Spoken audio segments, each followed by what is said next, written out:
Lo tamai o te tu inatu o le vi ingo le tua langina e la vai pese tu fatasi fa ati e piko pole kane sia katoriko ia pia le tu tua mo already samos for lima iwa tolu a mo o tatonu ia le July ono.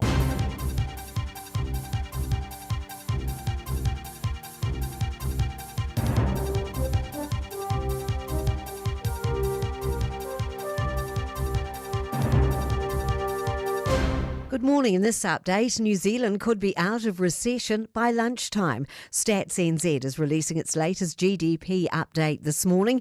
Here's business reporter Michael Sergel.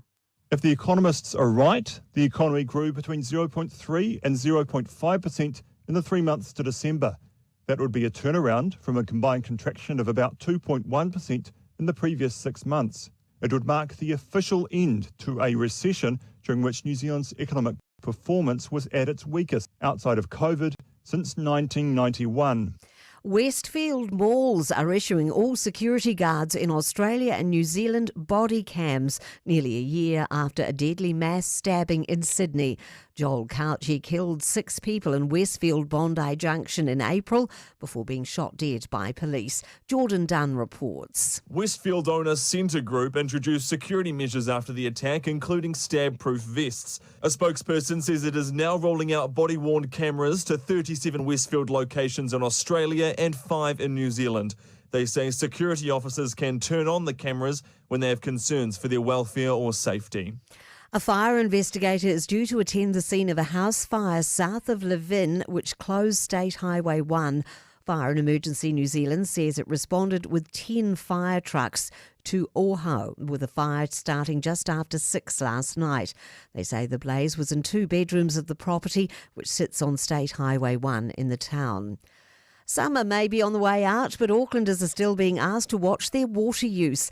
Dam levels dropped below the trigger point earlier this month, meaning the city has now reached the preparing for drought level of Watercare's drought management plan. Chief Operations Officer Mark Bourne says a drier than anticipated April is on the cards, and if this continues into May, Stage 1 restrictions would be imposed. I'm Kay Gregory, and that's news. Sport now, and a piece of mild Straight, Eric Coe, medium, out smart state, Sam smiling, Sam Roots right there. Woo-hoo! That's a sub 4, baby. That's a sub 4. 15-year-old Sam Booth has become the youngest person to break the 4-minute barrier for the distance, posting 3 minutes 58.35 seconds. He's eclipsed the feat of then 16-year-old Jacob Ingelbritsen, who's gone on to become a double Olympic champion. And the Indian Panthers expect to have their full squad available by next Friday after international commitments and visa issues had them missing 8 players to start the NBL basketball season. That's sport. Ua na ole Radio Samoa se furulima iwa toru a mo e tautuaina o e ilaungangana fitu aso le vai aso.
Alofa tūnoa malapese alangaina le manu malo o le alanga na tātou pepese nei tae au. Ea, alanga maia manu malo le atua nei tae au maulo sui fomalo malo si am.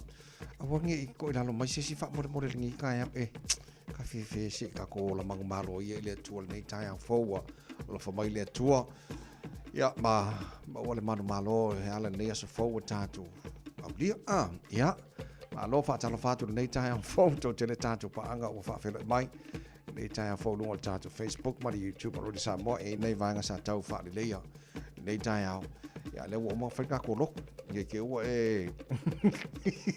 ma vuta mai fa pia. Pia wangalo ele loko re ilani. Ia o ke papone. Wo mo ka ko loko le ai o lenga whai ale loko a o computer le I. Anga le mai a ka ko ngi kai au. Io Ia pere lei mat computer ka ko e fai ka ko ko kai o le vinga le tu le lei nei mi ruto musica sui fe filo e fa fiele tuno in le fo tai a fo mo ko maru du mai ni kai o di ia to quater fitu le town ne o le ngalo ia te oi fa ava no mai so taimi mo tara po kala me a reto o le ola me pasta la fa le copa fa le namba lu tai a fa le nganga mo tanto Ile nei foi tai fo today in history se tara vai pori mena tupula se was follow mati ile telo to sanga vai ole taina ile fitu ile town nei fa ponga telefone ngal pro tani pa tal fitu ile town ile sina tara po kala me mata ole tai ole vai nga mata nei I lunga ole awala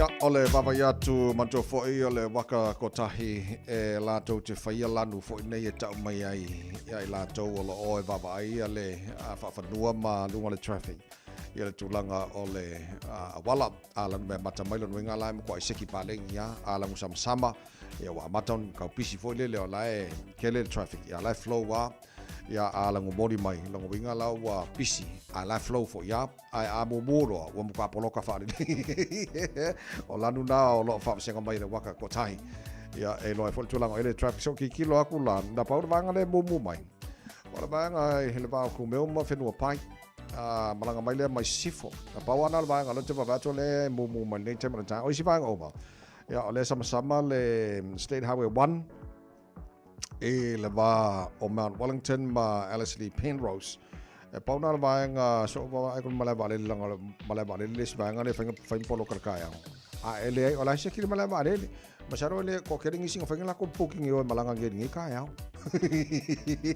ala vaenga la tamare na e lunga o le wala le foi tai fo ya sanga le muleanga o le tino tu fai va le foi as a forward ta tu ria no fale tua mai ia le pui e lo tomalanga tu manga ruanga nei tai hao ole vai nga matana e le tulanga I lunga na wala nei foi tai hao fo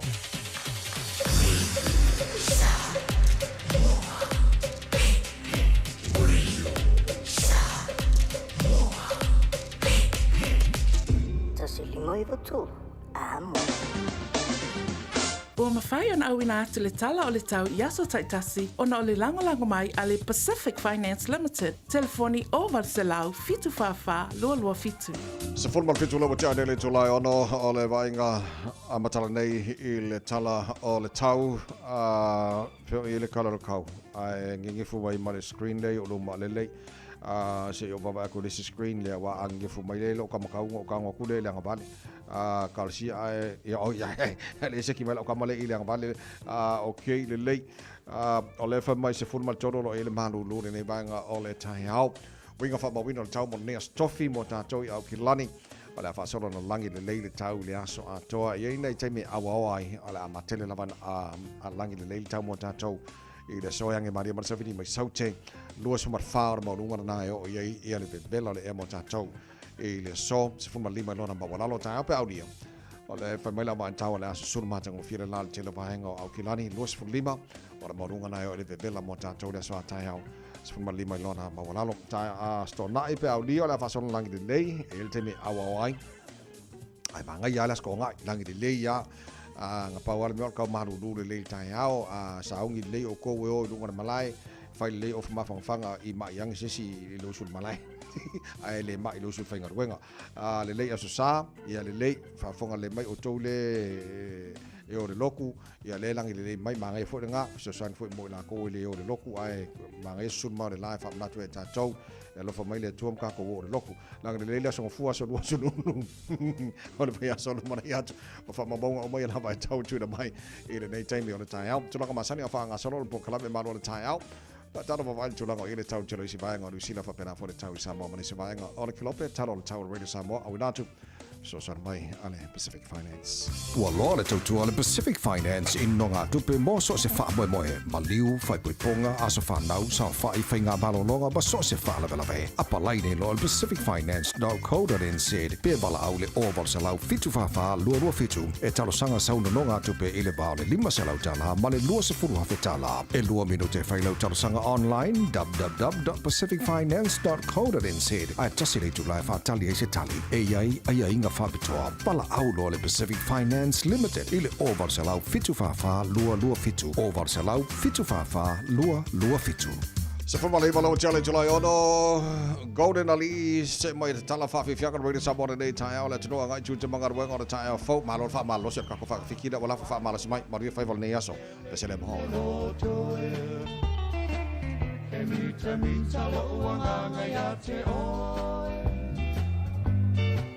O vai tafele mu malo samire ila de asunu ya mai le masina O atu maunga fa solo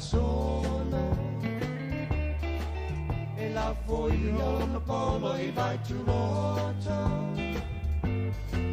Ai o lau ai mo langi pese Ma o fala mo i leto sangi o manule Samoa o te alofa te la ia te o E mita lo ananga ia te o Tinanga o malanga ia tinu o papalangi E me ngalo mai Samoa i lana masani E maua fua tala mawhaki Ungo mau ki mapalo sami Masina e ina iai Utamata uma e fe alo fani E alo lofa fua e so o se tasi E me ti o amoli mau vai le tasi tu si tala O samo o le penina o ne ne basa Samoa o te alofa te la ia te o E mita lo ananga ia te o Le masina Samoa se ki e susulu maia Susulu i le taolanga o apia Se ki tala no ai tene matama wa fia I la lolo susulu manaia O la au uma ua funa Ua ina le manongi mai maunga O tau sangi ai manu o le tonga vau I vi o le penina o le masa lau lau Samoa o te alofa te le ia te o E mita lo ananga ia te o Aua e te ata se I whai la utala Sa aula tonga o Samoa maunga tangata E maua fua lava o sia popo I mawala E le popolo nei mole le manava A e fia te whao to solo pao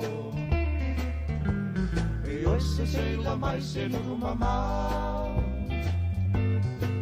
E le tio amoli mau mai le tasiri I waa O Samoa tangata folau o le vasa Samoa te alofa te leia te o. E mita mita, loa nganga ia te o. E ese ai Samoa I sinu o le lalo langi. O le matai o ia e pule to atasi. E le so ona pule a pei o isi atu nuku. Ai apo pe a lato wanganu. Na o isara e lumayana mua. E pai o lato matai mai e tadua. O le ala fo I lea e mamalu ai Samoa. A waile ai ni whainga wha a solo atoa. Samoa e o te alofa te leia te o. E mita mita loa nganga ia te o. Samoa e o te alofa te leia te o. E mita mita loa nganga ia te o. Ta-da-da! Awala. E te silafia le musika le ia tu ai ngā musika ia mai e yaso au te leo tu sanga mawai. O le gitara ma ia manai ka mai mea wha idi ai wha popo i ai mua I luma le manai o le siu whafonga fo I lero o whai pese. Ia peila o whai pese ia pese tuwaia nei Golden Elite, Puniana Waa, Tia Maa, Whauula, te leo kako o whai pese kuai fo le I kere ngi mea pa o kele I ngā aso le temina pui ai. Ai o ma le temina nei ai. A ka kangi mai kama ngai ma ko I mali ane loko e se mai langa o kama I ngai lo kama le wai mai kai mingi o so le ai e pengi fai ki kiri pa o mai o ai o mai le ka pa u ro ki o lo winga la telefone le o le mana I o pese nei mo pese tuai nei e pe e a ka kangi mai anga ki kala ku e ma le ma si fonga mana e oka e ka fefe e paki mai ka pili ruma vai ngana la manga I kero pese ngana le foi tai ho fo te I fa talo falta po kala me ele telo tato pa anga wa fe mai nei tai ho fo aleki karene uso ma lo fa tele fa to smile nei tai ho fo ma lui favor o le foi yaso France right ma lo lava fa tele ala po mai ma fa talo mai nei tai ho fo UB 36 mai o California ala fatu o le mamao lea ma le to tele pa angal tara pokalame I le tele vaenga fo lo langi lo fatasi mai ai ia fionga le atasi mai loli me sepa se la Jennings ma lo lava si fo manuia malongi ma lo manuia mangi kai fo ma lo ia la mau ke so ka ia ma so tongane ia George ia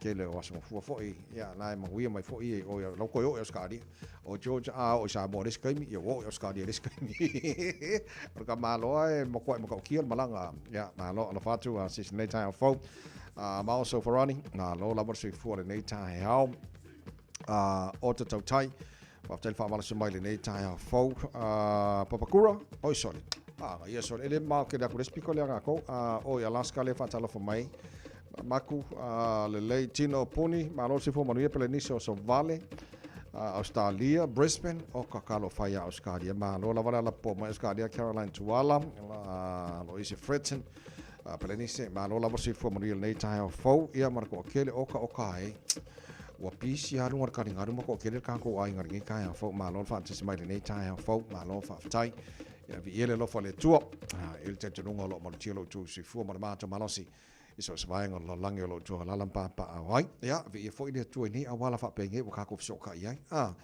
ile aso mo le aso e tar po kalame ia pe ma se ni ai tai out tasi o le mo kala ngoa kur kai au ia lango ni New Zealand le ma tu te fa sa lo tu ai tamaki makaro o kilani Yo le la afarfik o ya le ongor kai hao o le aso luo aso kofi ngai mo ma ko ngai New Zealand e a te lopo o si vai ngala o America la o la to le aso lulu ia ke lopo ka yo kai mo lunch le tele o si stete wala ngai se o mai ya kai mo skeki o il malo kele o malo si mal ma lo kele o Amerika la ko ia ma ko New Zealand e lua ia pitonu o South Malinof ia ku sa makai mi e wi anka maru dure si piko a mafanga pere si piko ia ku sa mama ko mi New Zealand de ku sa la ma ko nga kele si va nga Australia ma Amerika ia nga feske kele ko ngu alo fa smaile e tai fo o vavai atu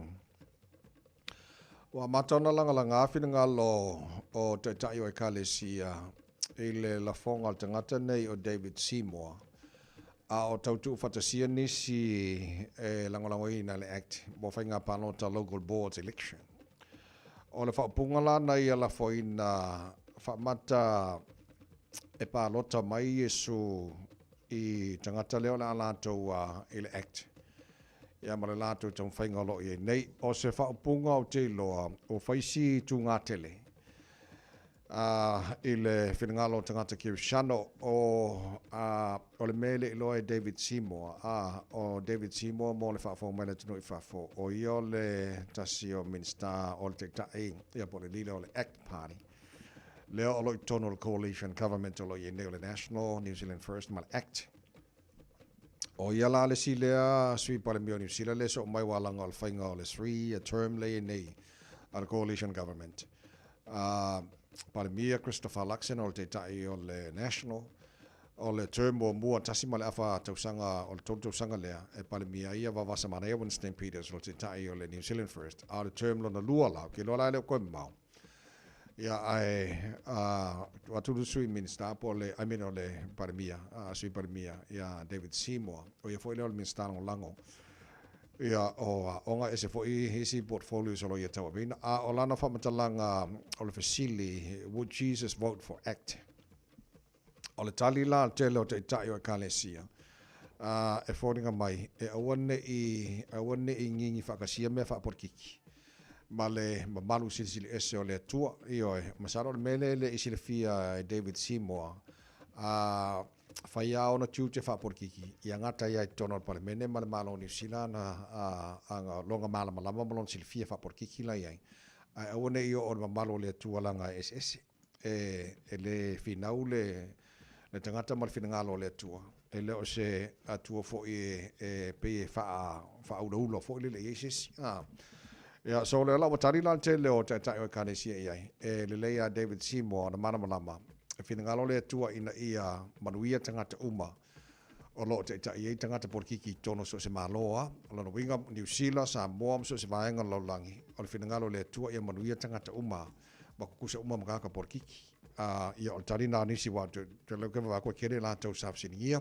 o nisi o la tau te tai o Ekalesia ia pe o le te vai atu stasi o le wai ora te moni stasi leo vai o le Ekalesia ali kana o ia le Maori o lana ia tali te tau ia David Seymour ona ia manatua o le atua e alofa i tangata uma ma tau ona e finangalo le atua ia ma aia le lei tangata uma i ma tusa tangata uma kusapo o el porkiki e te tusa uma tangata sit fanga le atua e maltelo iste i tai fore leo ilan tali le fisili o te rewa vai atu i se te tai o Ekalesia tātou sa mua o lo i mal Pasifika o lo i se tali i tono le vaenga lea au te loa o whawhonga maile nei tai au e whaifoi malu i tau mo i tātou sopo loa mo le kangaka po whea i lo malamalama po oe o le lo ia po oe o le whomai po oe o le porkiki po oe o le parmia po oe lava sopo lo au saunoanga e winga i le mamalu o le atua sisile ese i ana isi le fia i lea e kaonga i le tua oio me ia o le tulanga ia se i o se taimi se i vano se taimi po le te a wharevalu vano se taimi whapena la talatu te telefoni tātu tatal nola i titi ene vaenga I feel free kere o lo se fia o whai kau o whapea David Seymour vai ia ngaka lo lau sau noa i vaenga i whaporiki le nei ua kia o aku i o mamalo le tualanga ese ke ua awhai nei o il tulanga le o le tulanga na la wawai atu respond al tele o te tau Ekalesia i le facility tu ina mai pe ona iei lunga o ripoti a le News Talk ZB would Jesus vote for act e winga i le tūlanga len whaali e David Seymour tauna palo ta mai Yesu i te ia ma vaenga uma la te umana support act e whainga palo tai e le ngata whainga palo ka New Zealand whapena for local boards and lo sauni ai mo streamer ni fo ia sanga so na vaenga na le fo ile se umatatu tata noise team langa e le ia ka ano i me la langa ni ai ole o le maro le tu to luas for fitu i le fitu fa vi fianga tai au fa na Jerome Gray ka no la mo si fo pre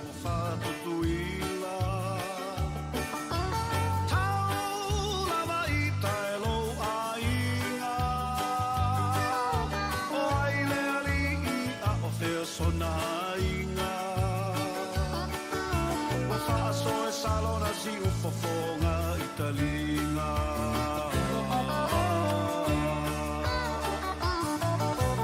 ai sa no forma salo salo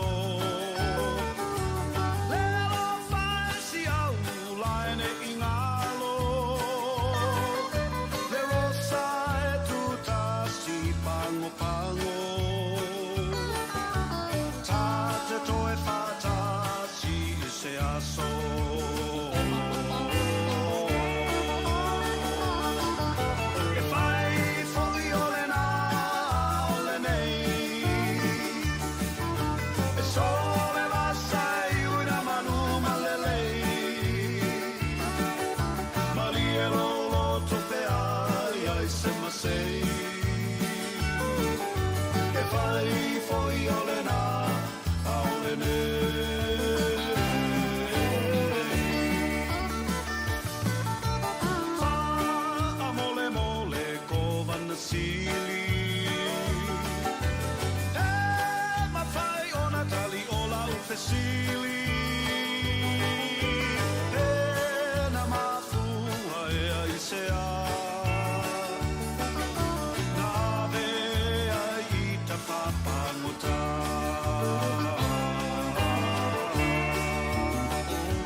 fofonga italinga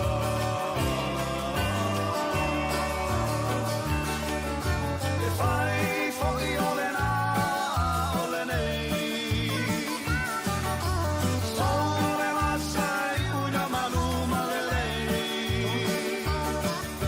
malielo lo topea ai sema sei e fai fuori ole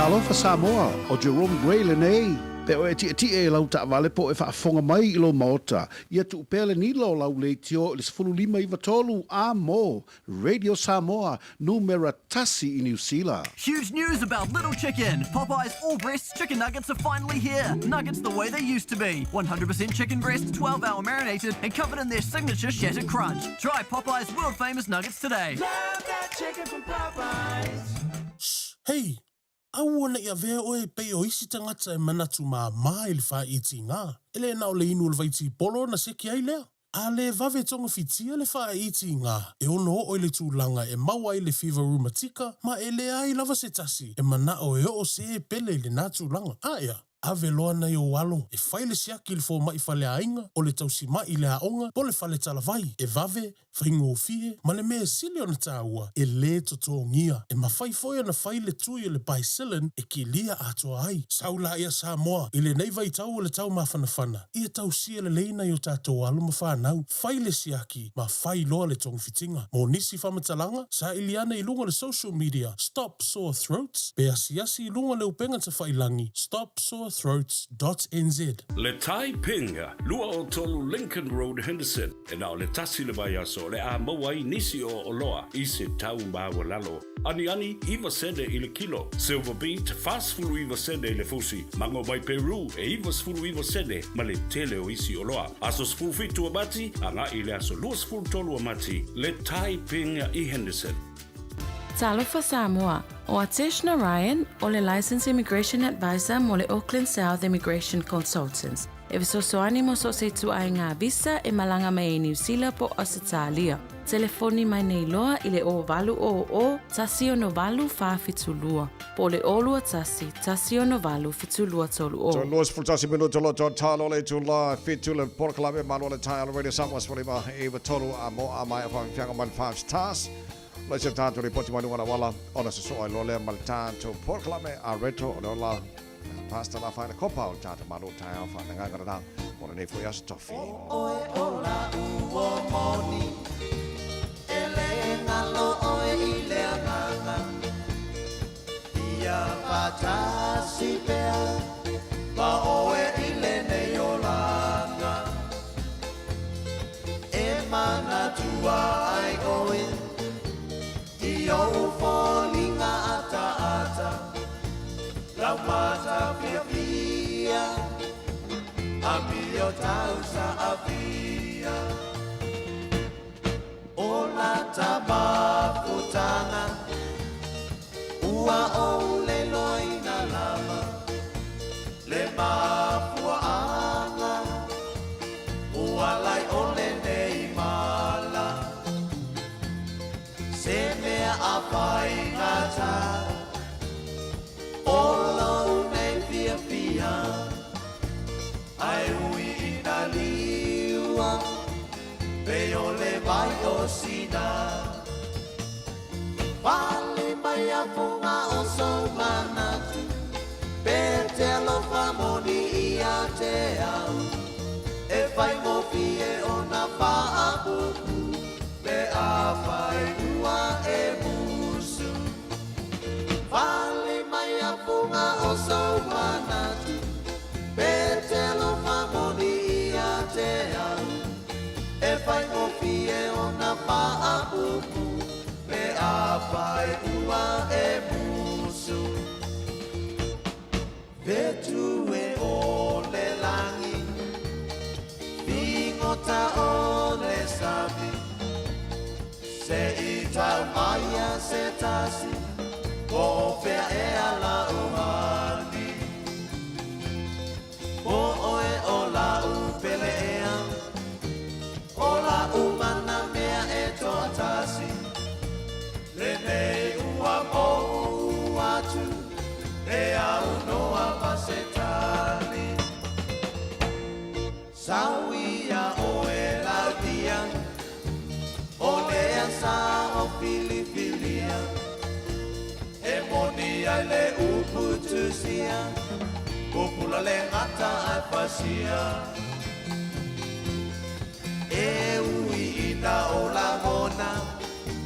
Langona ina le mafatia Ai tu mea ia Fungai lo fai talia Vali mai a funga o so manatu Pete lo famoni ia te au E fai ngoki e ona fa a buku Pe a fai ua e musu Tofa soi fuala upele lo uau Momo nga ua le taulau Wa motu si atalu le tu ina nau Pia pata si e pa ababau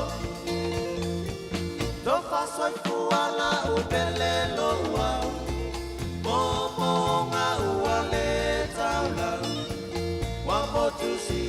lule tu inana Pia patrasi e whaamamau Nā alofa Samoa, wa ule nei o ka asfuti alu, a wale sui ale ngila o le kio. A eva mai ina se furu lima iwa kolu, a mo, Radio Samoa, vevela a.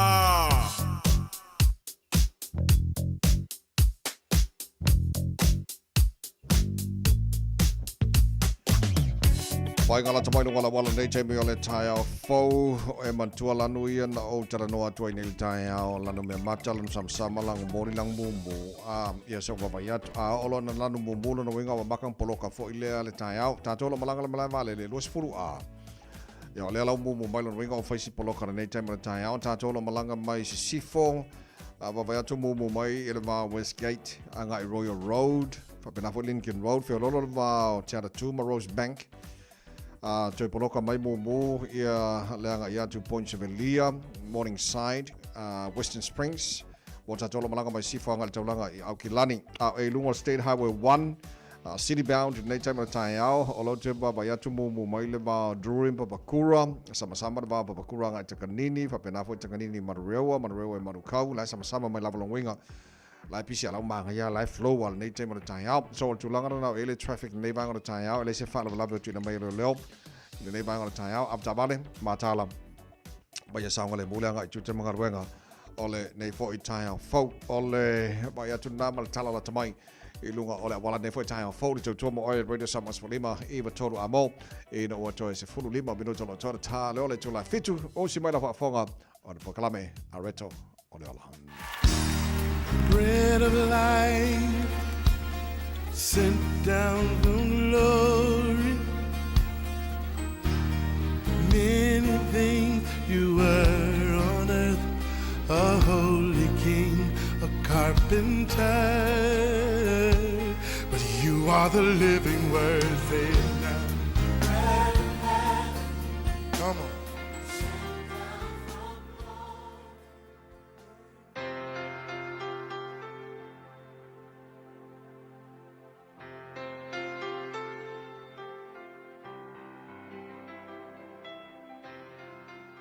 Au te whawhiro ai tātua tunu, mai tātua porkalame, ole a reto le ola le aso, tā lofa lava, ma lo le soifua manuia. Ale lua timo to e whāl, whai upe fitu e whapea, ua o tau le taua le nei, ua iu ia te au le tau sinionga, po le tamo enga. Ale upula mo o le aso le nei whapea, ta moe I laulaina na avatu e le atua. Run in your God-assigned lane. Inga, ole autu e whapea, ole olanga kerisiano, ele o se tauwanga, e mo I whakusainga o le tamo enga, ai ese mai ka mo enga o le olanga le tamo enga le olanga nge ki compete ma le sitangat, po ai e mo mua kingi, a le olanga kerisiano la ele whapea na, e mo I o le tamo enga foi, ai e ese longa tu la fondo, ele o se tauwanga, awa e ese a tatou lane me o lane mo wingo o le lainga fo ile po le avangoa ke mo e ese a tatou lane tatou te tamo mo e ai no no wingo tala ele tutusa I alu itau o low lane o low lane malu itau e fe ngai mai si tangata ele kukusa fo ile malosi o e male malosi o le si tangata ua vakua le tua le ability fa piko ia ke o e fe tau I malu ikau o le lane le ke ka mo e ai Ona wingala, ele o le fi ngau o e inga ia e mua I lesikangaka. Ma ki kilo fo le leina lesikangaka. Ai o le mea, ia e kaungu o le kula fongo silinka u o le kamo e nga fa kirusiano. Ele o le ki kilo o e le kamo e lesi. Pe le kilo kauwa. Ai ki kilo o e lo leina. O nga ele tutusa lo malosi. Ma le malosi o lesi. A ko me sawa lesi. Ai ele o le kilo o langa kirusiano. O le mua o lesi. Pe mua o lesi. O le ki.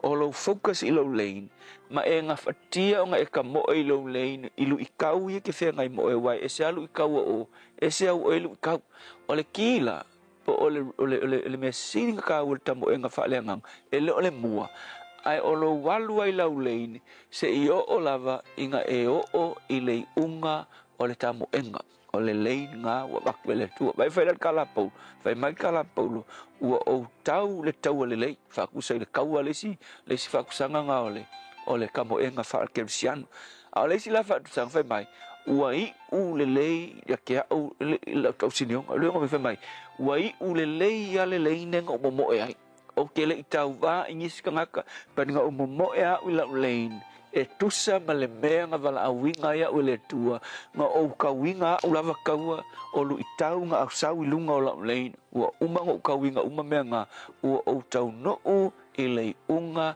o la'u tamo'ega so o le soga tāua la le mo'e aua e ke taumafai e compete ma leisi o uso a kerisiano ae taumafai e va'ai po o le a le mea na avatu e le atua ia te oe e ke whaia i le olanga ngei, o le leile ka moe ai, o lo olanga ngei whakerisiango e ke alu ai, ma mea alofa wa waku e le tua ia te oe, o lu i tau whaatanga e le tua e ke ui ai, manga o le tua, ia e mangu malo i mea ngā, se i o lava, i le taimi e ke oki ai. Au e ke mo o fua i lo wa ai tu i olanga o iskerisiango a pe e, fia peia o ai, fia peia o le whailaunga lea, fia peia o le whai evangeria lea, ki fia ho ile mele e ese ale menga bana au ile tua nga au onga ese foi fa me alo fanga na fa me alo fa ile tua o ai ka uma fai ki compete ke lo no winga ua e manga o ke punga longa leng ai ku le leng nga ba le ku ki mo ai ole mele ku ai o solo ile leng tanga tele o nga le fetau ile o lu itau ole afa ngai ma oe le fe kaui me alo fa fe kaui ma le leng le a ole leng nga ki ka mo ai pe slow la walu o me alofa nga vaku ele tua fe kau ile lei ma le lei le ki ka moe ai so le upula mo o le aso le nei ta moe i lo lava a laina na avatu ele tua ia te oe a we ki kilo fua i le lei ale tasitangata so ile unga le aso ele ai se tau vanga i le samoenga fa le nganga le tua fa fitai lava i le lei wa el mai ma tu te tamu moe ai awa ese mako me alofa ese fo ilu itau e te whaatanga i lein ese mako ki kamo mo e ai ale me siri na tā ua tasi tutusa i matou ia iu la matou tamo enga i le tini o e whaatali mai ai whaafitai Yesu amen.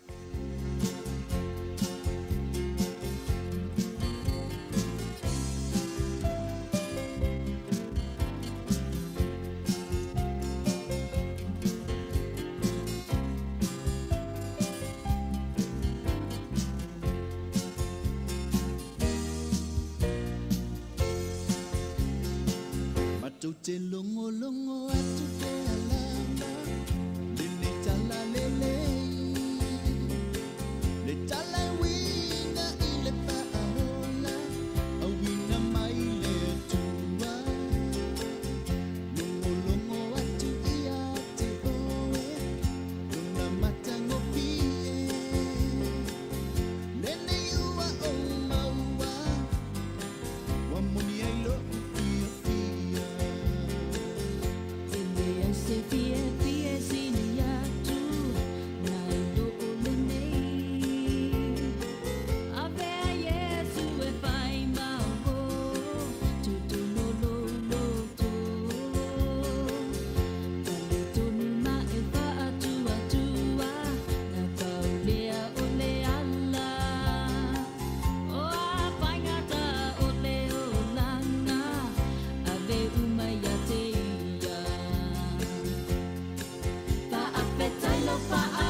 Sangola sisters, mole pese mātou te longo atu, whamai ai le Porkalame a reto ole ola. Le tai au whapteire sunga pasta la whare kopa mole, lui tau fui mo tātou le nei tai au fau. Ina mo toi lima, miro tolo tōna tālo le tula fitu le aso, lua se fulo mati ani mea na tupure nei aso, tau sanga, bye-bye. Aso lua se fulo mati o le tausanga afe fisa lau tolu se fulo ma le iwa whamauina tusa ma le fitu afe tangata Utaia. No ese mai masosola ese mai tono siamani. Ma whaatu mulia ai ma whamautu tonu o le maenga o mei mo la Lithuania. Ila sa lua se fulo mati o le tausanga afe fisa lau tolu ma le iwa. O le aso lua se fulo mati o le tausanga afe salau fitu suma fitu o le aso na whamawina na whaia ina i le palemia le urua palemia lavo intia tamaitai Indira Gandhi i le whainga palota le aso luas fulo mati afe salau fitu suma fitu o le aso luas fulo mati o le tausanga afe salau waru suma valu o le aso na whamawina o le fusuanga matautia Mike Tyson ma le tangata ingoa ia Tony Taps ke le openga mai boa ingisi tanonga lea o le fusi undisputed world heavyweight boxing title ma malo ai Mike Tyson le tuioti i le tamro sanga lona lua o le aso luas pro mati o le sanga luafe o le aso na whamawina na malanga whapatoa i te tai o le Karesia Katoliko Pope John Paul II i tonu o Yoritana ma Israelum Palestina. Ma le aso luas fulo mati o le tausanga luafe sumar valu o le aso whamawina na whono whaapitoa ai ia le Crown Prince o Saudi Arabia Mohammed bin Salman ia ma le Presidente o Amerika US President Donald Trump i le White House i le aso luas fulo mati o le lua se fulu ma le valu. Nisi na mea whamawina na tupu le aso luas fulo mati i le telo to sanga babai i na ua toe tolu mino tolo ton talo le tu la e fitu.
value le la lona taua piati Wachua na iatu Foi nei le la i Baby, lomaki! Hey, hey! Oh!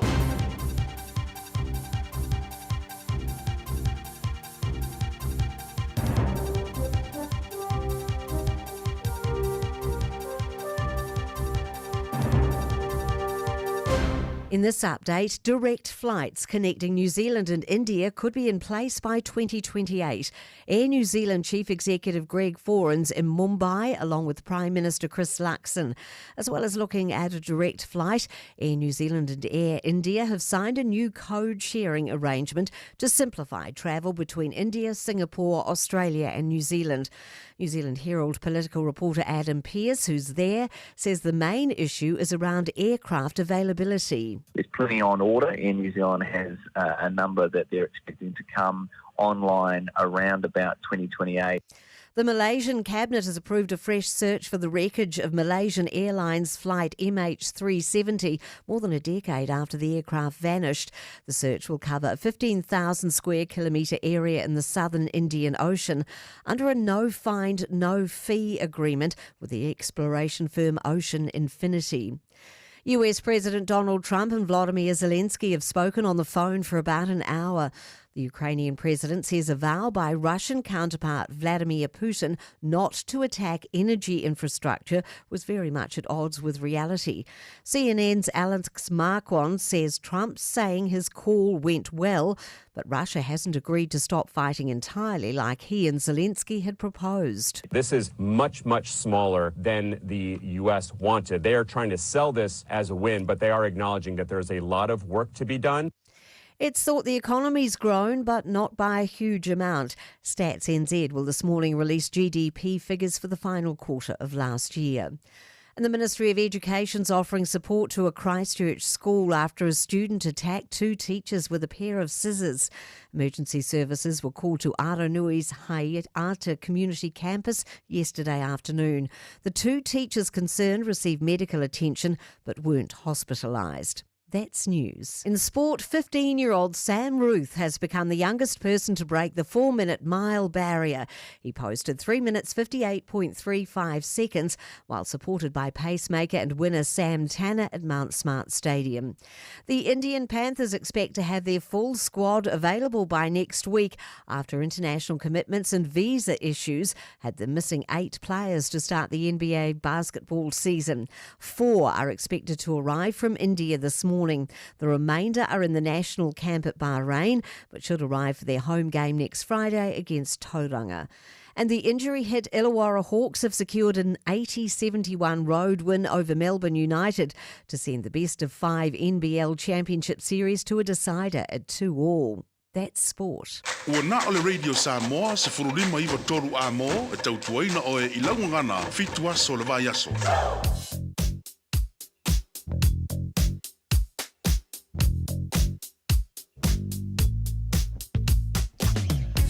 Lola vasu for Maria le tino fa taile fa tese mai le porklame maru le tai out Radio Samoa ne foi tai out sengi ma le tai out for vai kala tamai lunga la wala nei time le tai out o e matawina tanto lanu le na o fa matala e to le tai out o lanu e kala koda i le waka kotahi e le tulanga i lunga la wala so o le ala te va mai atu o wala le o mo faisi mo temine nei po o mo kwai poloka temine le tai out malanga mai offshore pasi mai silver day o All bangana le o mumu mai nei te tai au fa solo mai Dairy Flat Wairau Valley anga i Takapuna mumu fa solo atola winga lai poloka nei te tai au ia pasi mai loa ia Esmond Road fa solo nunga la wala papa ona flow de le mai le tato lo malanga mai no show anga taulanga ia kilani sfulu ono lo tu mumu mai le ma ku mewa anga e fenua pai Fabena Foilva, West Kaitanga, Royal Road, Lincoln Road,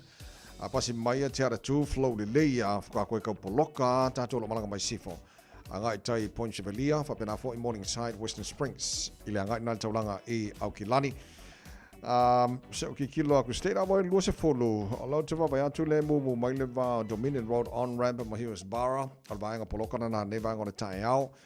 flow le mai lunga wala la papa fa solo tuai le malanga malava le mu mai poloka lo winga la ko kiri ka le pona to ba le nei te mo tai au e lunga pe lo se fulu southbound matuna pisi mai le va ma ngele Massey Road on ramp fa solo tuai Puni Road Lampy Drive poloka nei te mo tai au fa pena for around Rainbow's End fa solo link o le lo se fulu anga tasi ya ba nga poloka na nei te mo tai au State Highway 1 city bound never anga tai au tu mono poloka ba Drew nga Papakura pasi ma nova Papakura flow de leia ka ko pisia na tata tai e Newmarket Killis Ave la tata taulanga ya kilani so tulanga na e va wala nei tai mo tai au telefo isi va wala tua ya lo mata na poloka nei va ngora tai au usta tu la fona la wala sa ngole mule nga i femalanga inga fo i ngar wenga nei tai fo le maro le tino tatu le poti la tamai nai lunga wala nei tai Da lova Samoa.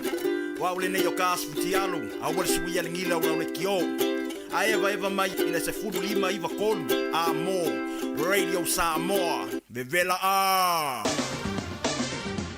Ua mawhai ana au ina atu le tala o le tau i aso taitasi o na o le lango mai a le Pacific Finance Limited. Telefoni o Valselau fitu whawha lua lua fitu. O no mana awhalo te ale July fitu le mai inga lata mai le nei e le tala o le tau wawatu Samoa lo o mana e le langi le mea le tau i Samoa. Awa ofo inisio teimi le nei tai au o te ale fitu i Samoa. Luas fun matoro lo ele vevela i Samoa le vaenga le tai au. Wingo le tau le tenu o le awhasoro na awa orang le le inisio teimi pa utimu inisio vaenga o Samoa le so.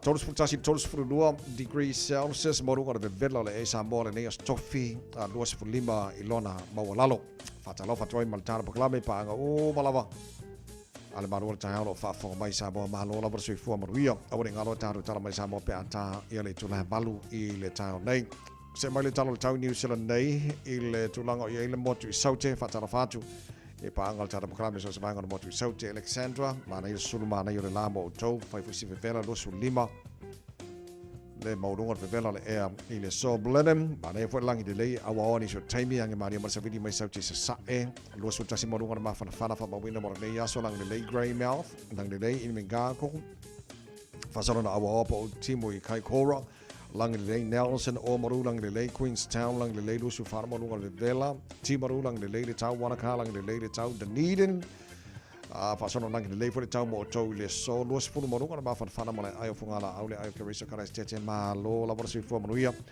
tu no fa fu mal tara bo le tai au awa pa una wanga ni so tai mi lang le ele fa sono tu la au li mana fa na nes fruiva al mo ngana ma ru e bo kara stete ele solo motu i matu losu farma runga de vela o le RP tola mai lunga o New Zealand e kai taia o le alangi de lei fo i le tau e pa ona e wanga le o uli Wellington ma lord se fu manuia o marka ko farfongo ala matere na awa o le tau e pa ona e wanga lang le lei la fia na nei ange maria ma savidi mai saute sfu fito mo runga na maru lu mo Wellington e nei fo yaso telo isi mai nga ye tau ranga la alangi de lei tau Fasolon awa le tau po le so o rotorua awa fo le tau mo to nei fo yaso Palmerston North awa le tau lang le lei ni so taimi lang le lei tau ni Plymouth fasolon pa uti mo jela vang on nei pian so awa pa uti mo jela vang on Masterton e le vang on le Vin lang le lei le tau jela vang e Hastings ola fasolo e pa uti mo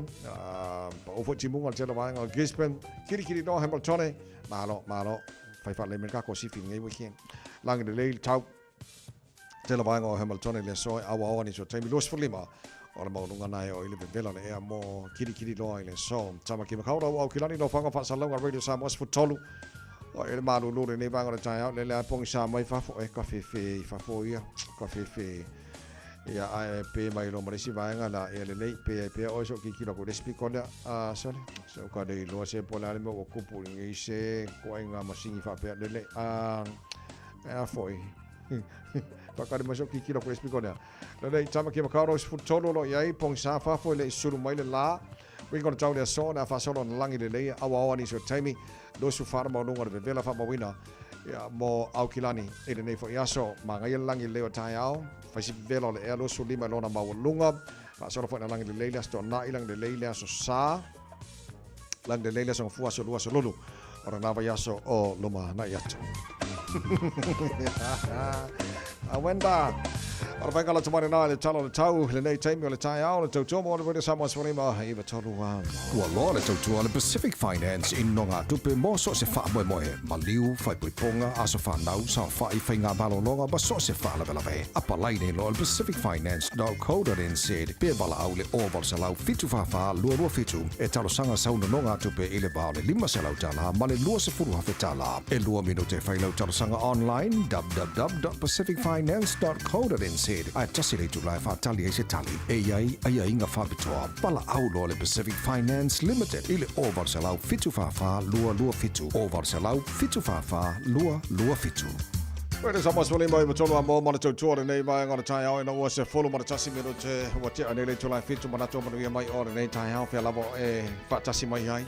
Tono lo maonta, tono ta vale, tono whai ngā ruenga, lunga le Facebook, mari YouTube, Radio Samoa, vi ere lofo le tua o tātua rile nea sa fau. Whawhiwhianga mai le tāti ana band, hawhanga solo tātua whawhiwhianga le tai ao, lea tunu sa ngā ruru le pōna pō, ma lo lava le taua tai, ma lo le wha ma lo losi, ia, sa ngone multue fo ia e ngā whai le leia se ma lo longa le lei, ia, wafo le sa uni mo ngā ruenga le pō ana nei, ma lo le se fo, good morning.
America Samoa.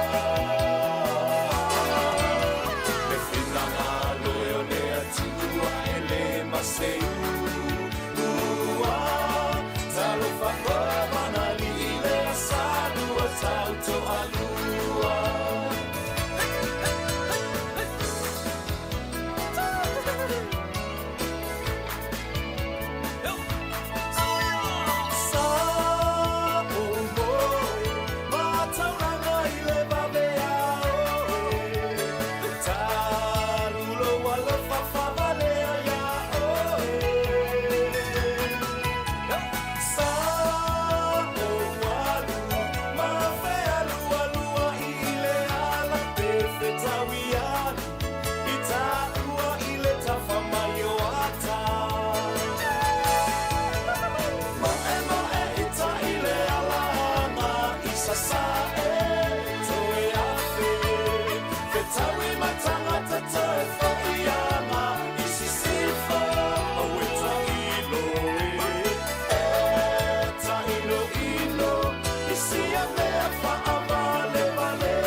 See you.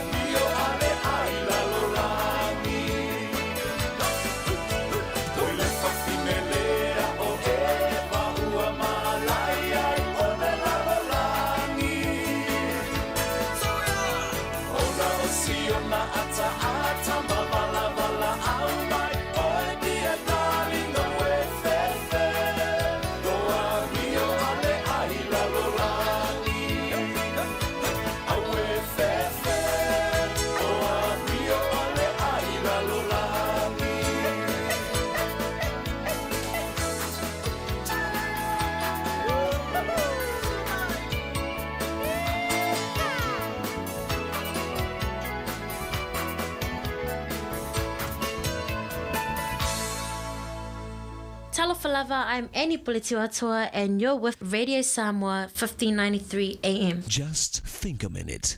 It could change everything.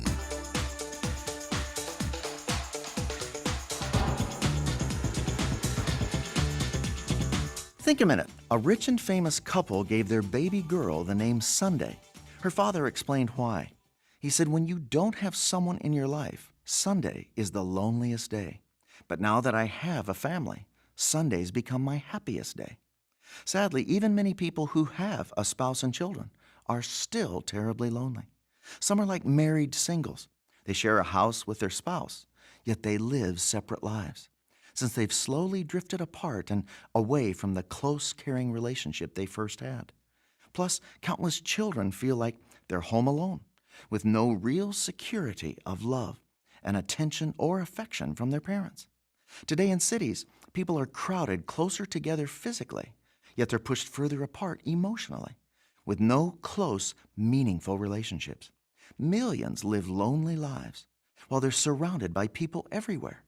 Many young people don't have even one friend, even though they spend every day with hundreds of students at school. And that guy who's always joking and the life of the party may actually be very lonely, so he keeps desperately trying to win people's approval and friendship. Remember, in the beginning of creation, loneliness was the first thing God said was not good. That's why he created woman, to share life with man. In fact, he made us humans specifically to share his love and life together with him and each other. That's why God is the only one who can take away your loneliness and fill that emptiness in your heart. He's the only one able to give you real love. You see, our loneliness is actually our homesickness. We've all rebelled against our Father and Maker and run away from home so we could live our own wrong way. But his arms are always open to forgive you and welcome you back. In fact, he loves you so much that he died to make the way for you to come home to him. All you need to do is sincerely ask him to forgive you for your wrong living and to become your father and closest friend.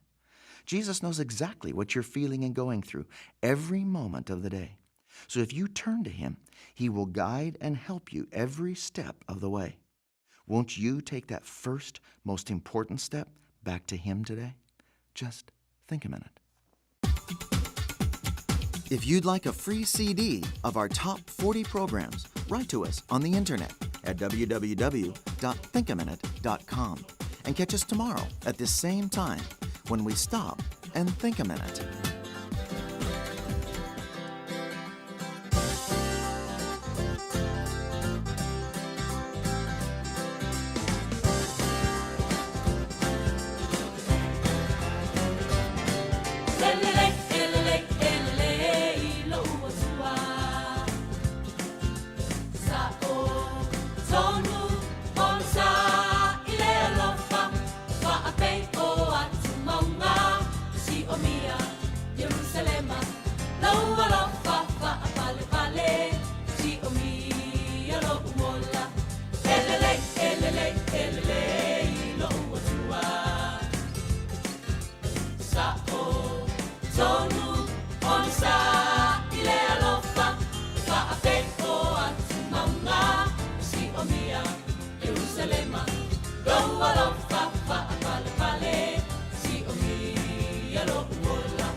Mea uma, saluana e wha atonu tonu.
tolu amo. Radio Samoa. Kasi lima i wakolu amo. Lonu ue Samoa e wai la le le vasa.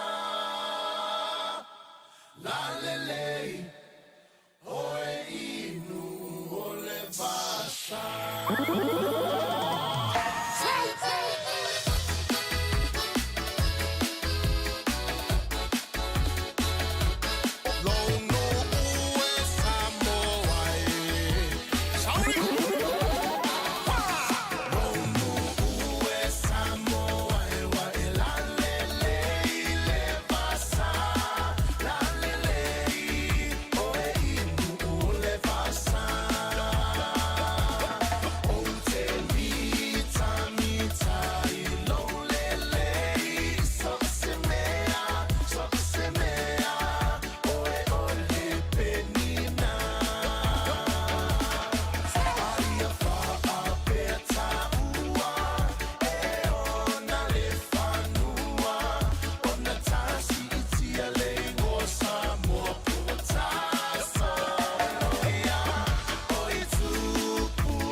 It's coming up to 24 past 7. Malo la borsi form the year for entire 4 if you for this mile in time on the tie out.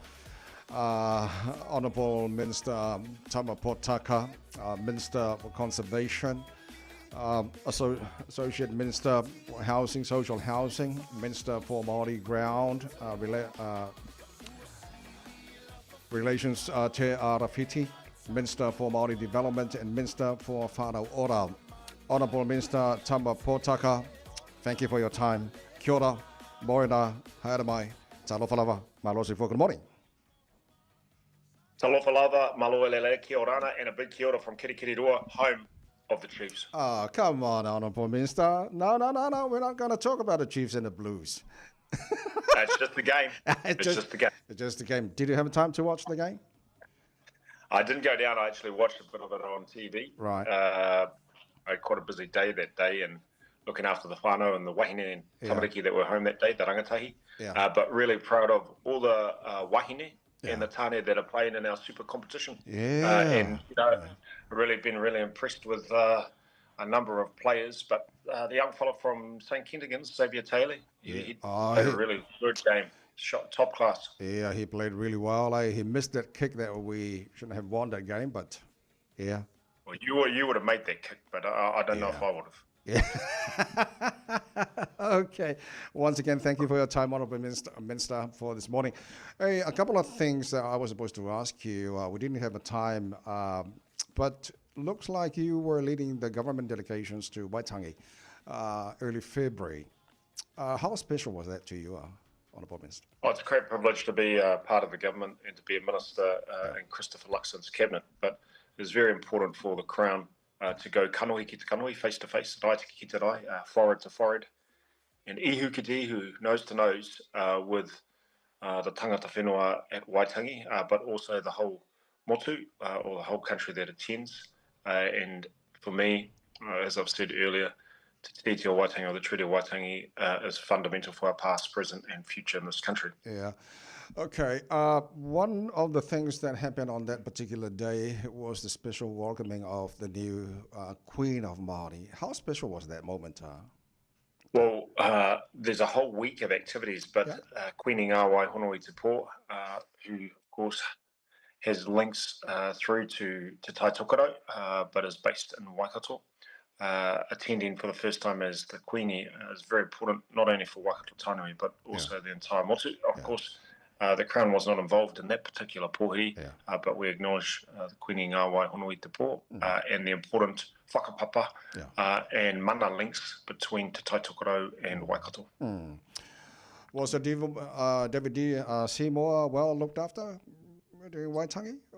I think that he is also partly from Te Tai Tokerau and has links through to, yes, he is in Ngāpui in Ngāti Rehia, and there's links there. And I think the exchange was very robust, and certainly at different parts of the pohi in which the Crown attended in an official capacity, there were some very tense moments. But David had his opportunity to present his kōrero and to give his whakaaro or his thoughts on the marae, and they were responded to by Ngāpui and others in attendance. Okay, thank you, Honourable Minister. I want to ask you about the government's infrastructure investment summit in Auckland last week. I was reading through the report. The Māori assets have grown to $126 billion. That's a lot of money.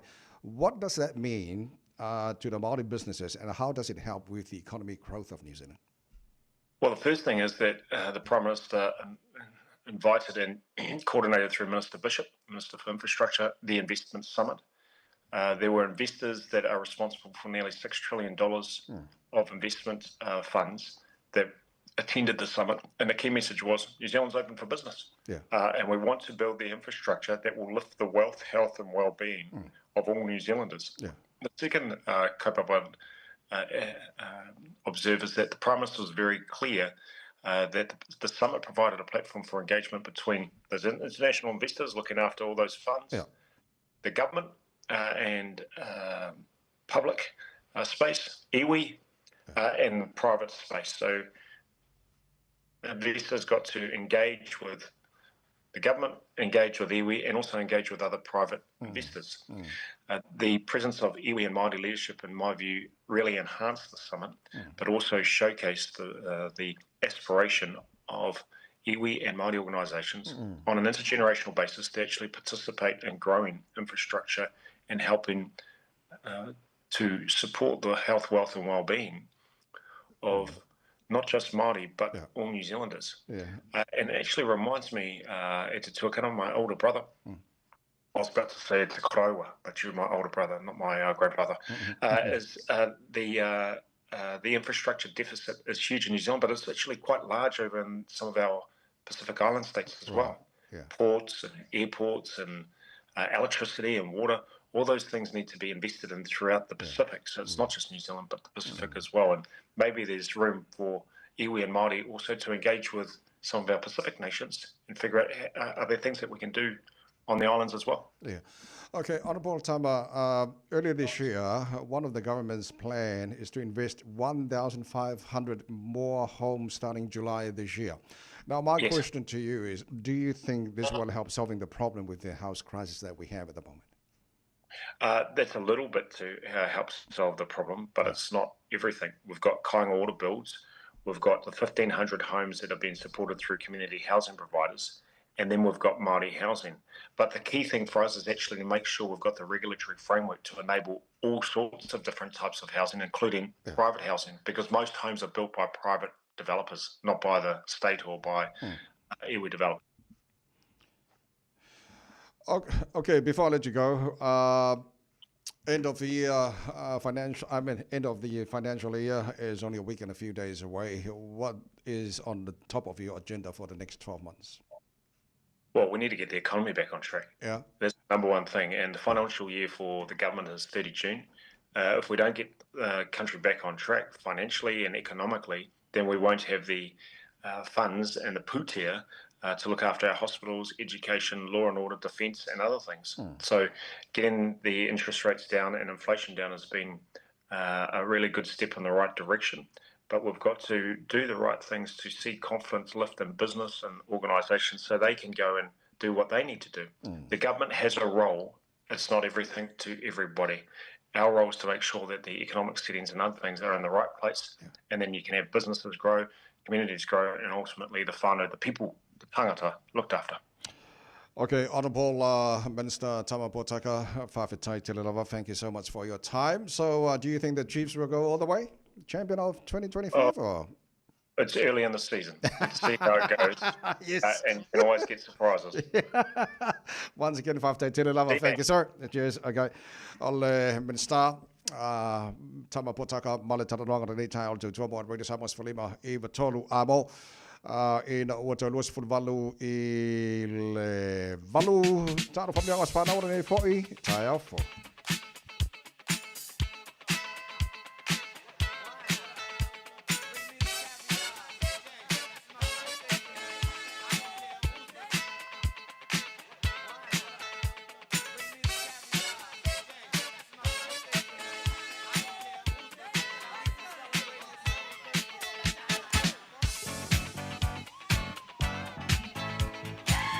Whamnekas whanau ole asa tofi nei lua se fulu o mati o matala le telefoni mo oe tolu fitu tasi lima iwa tolu ole emaili on air at radiosamoa.co.nz lunga le tātou Facebook mani YouTube o Radio Samoa e pule e po whio vanga nei o mai lo whamneanga as whanau nei fo tai o phone tātou telefoni manor si fu manuia.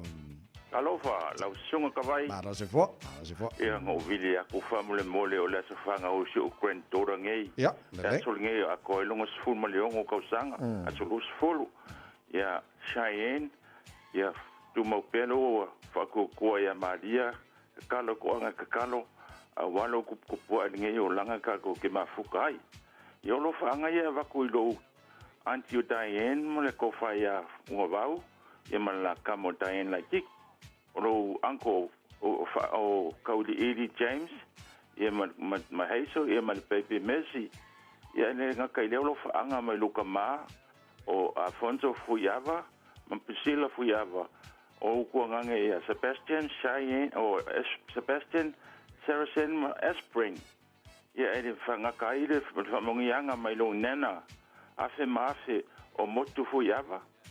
Ia a lo papa le lunga kelfongi, o Fuyava, ka lolo Fuyava, ia man whamanguia le kua ilo wasu whangau, ka ko whelo I se kaimi, whawhika ke le ka vai mo le awangoa, ia whamanguia le kua ilo whiau mga luenga ngi asu. Tai lava, Fuyava, moni a fwere nei tai o fau. Sene, tai lofa manor sui fua. Hello. Manor sui fua tama. Ia manor sui fua lau le, au tunga le dia wa, ka vai manor le usu manor le unsta. Tai. Ia, o le aso lua se fulu o maki. Ia le wa ko ia ile aso whanga o la masanga kamale o presi mahalang. Wa ko ia ka ivalu la kausanga ni aso ngei la so los fulu ia masi il fafkai ile ko ilonganga le wa ulia mai la walo la aso whanga. Ia le sa unge o le onga. Ia lo fai ai, ia o le aonga roa mai ai, ia fai se kako feula le lua keke ma whakaria ko o lua e aho, e nusi lua whanguka ka se whamangu ia e lua so fia ma whamangongi ia ai ngau le keke.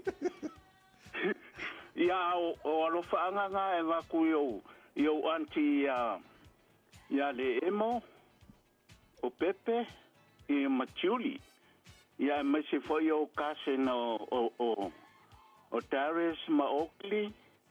Ia o Naveia ma Maita. Ia ma ainga uma ma anti si Samoa. O ainga Samoa ma Kinsila Meri. Ia ma Australia. Ia e ole a onga ma whakawhawia onga o ke ma whakawhawia o whangau. Ole a onga mai e ko whetwai.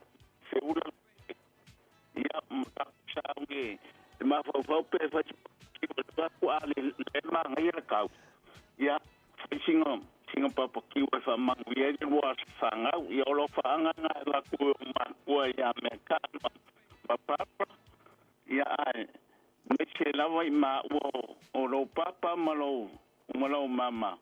O sene makia. Tai lava. Ia manguia le aso kawai. Tai sene mo ni fo nei tai o fo solo au malo si fo tina.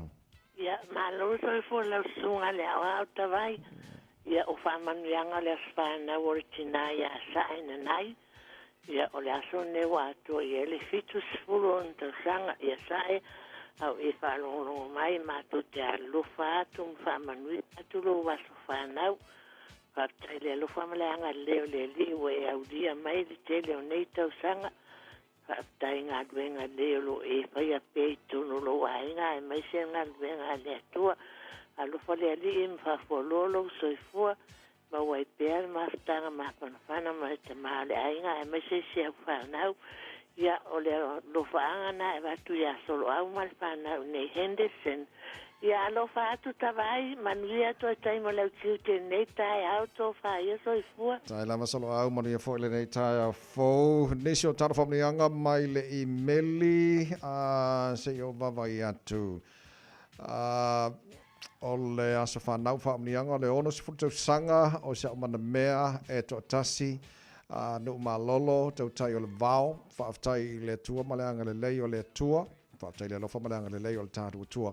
O e au lia mai nei tau sanga e tele. Whaapopo I lau si fua. Whaaftai mō mea malama sa e whaia. Ma o lo whaia pēa mō re tātua ainga. Ia mai se ia nei ma le whanau mō moonga o le loto. Ia toi maua ia se seisi ona se fulu tau sanga whape nei. Tātua te mafutai pēa le nei o langa le tu mau. Alo whaanga mai o ainga. Malawa e so se tafar ke lope. Ai wha silea iau nei lau number 1. Whape se whanau. We love you. And happy 60th birthday, Dad, from Riatu Le Tua. Muni tele lava, ia lau waso sui fua, and that's from Gino Fili, tau tai on vau, muni tele, ia lau waso sui fua e le so. Se o vavai atu pe se whamanianga I lunga kako le ai, okay, le ai, o kako ngā, whakat, le lei. Pau nā tāra whamanianga taunu mai le nei fo I tai a fau, puni alawa a mai se pese mana I nā mo o ne mamano le tunu o whamanato lātou wasa whanau ne so, mori a tele lava tō wasa whanau mai le purenga, ma le whenga benga redi sa mōma le tāra po kalame, mā le tai au, e na wato e lua se football tasi mino te loa tōra tāna o le tūla, e bandu.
whai o ngā maua le koe maua Sesi whai a o ngā pei o mama Ka penga mai o no olanga ia i ila A mene seki men sasa ia ila Pei o whakuanga so koe inga pe ale pisa O ki whalongo le angi o ka ringa E uku whale aku ai sole se kukule nei Pe a whai so a i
Talofa Samoa, o Ateshna Ryan, o le Licensed Immigration Advisor mo le Auckland South Immigration Consultants. E visosoani mo so se tu ai ngā visa e malanga mai e New Zealand po Australia. Telefoni mai nei loa i le o valu o tasi o no valu wha fitulua. Po le olua tasi o no valu fitulua tolu o. O le Casa Beds and Appliances, o le tali o manaonga, i o loa e whaatotonga ilo mauta, ini tau le lei, toi anangata, e mawai moenga ngā o si tutono New Zealand, wha apea se tino fōa le potumalo lo, laulau ai manafoa, TV, la au pese, usa aisa, masini tā lava, telefoni fe aveai, maisi. A whiu ane loa i le whawhituwha Great North Road o tau, po le tolo fituiva Great North Road i Henderson.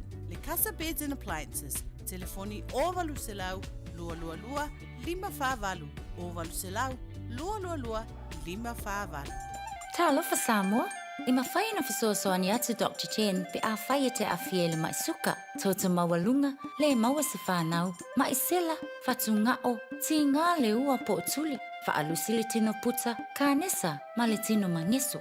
Maua fo i le kulimi fulunifo mo nifo ti ngā, ma toi whaafilesi ai lau manawa, tele nisi o loa e fisosoani i lo soifua maloloina.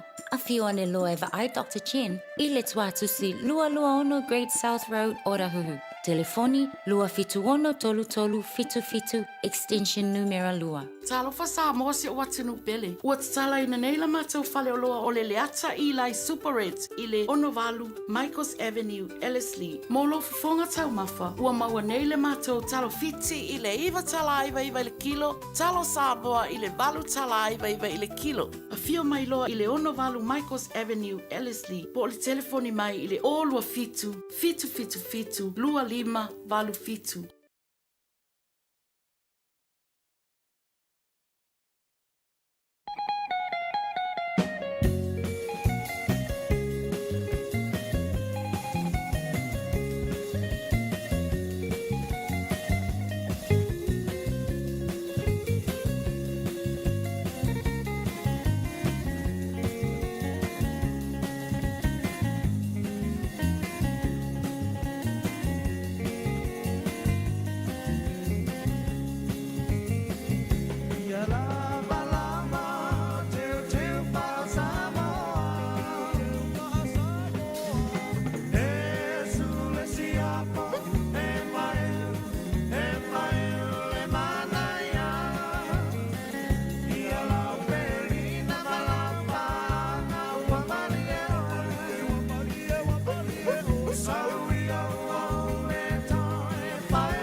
Whawhiwhaka mai le 5 stars le nei tai au lava Samoa ina ua toe se fulu ma le tolu mino tala tore tale o le itu la abalu.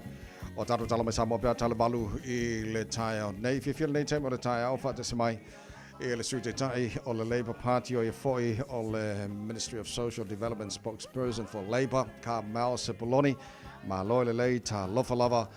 And good morning, welcome to the program, Carmel. Lava Tavai. How are you this morning? I'm very good. I think since the last time we spoke, I've had a bit of a change in portfolios. So I'm now the spokesperson for Auckland and Pacific people still, and also women. So I don't know. You might want to ask some questions about those portfolios, Okay, I will ask you later about that. But first of all, what do you think of the mess-up of the lunches for the students? I mean, all the principals are complaining about this. What do you think about this, Carmel? Well, I think that importantly, we should keep in mind for the purpose of this interview that so many of these kids in the schools are our children. Our children, our Pasifika children are more likely to be attending the schools that are eligible for lunches in schools because those families are struggling. The latest news is just one story at the back end of so many stories where the government have really mucked this up. The lunches weren't showing up. They were showing up late. Some of them were already opened and spilling out all over the place. They didn't look edible. And now what we see is the company Libel, which was contracted by Compass, that has gone into liquidation and gone under. So you have to question whether the government didn't do due diligence to check whether or not this company could actually take up this contract. Or whether they were given the advice and yet chose to ignore it. Yeah.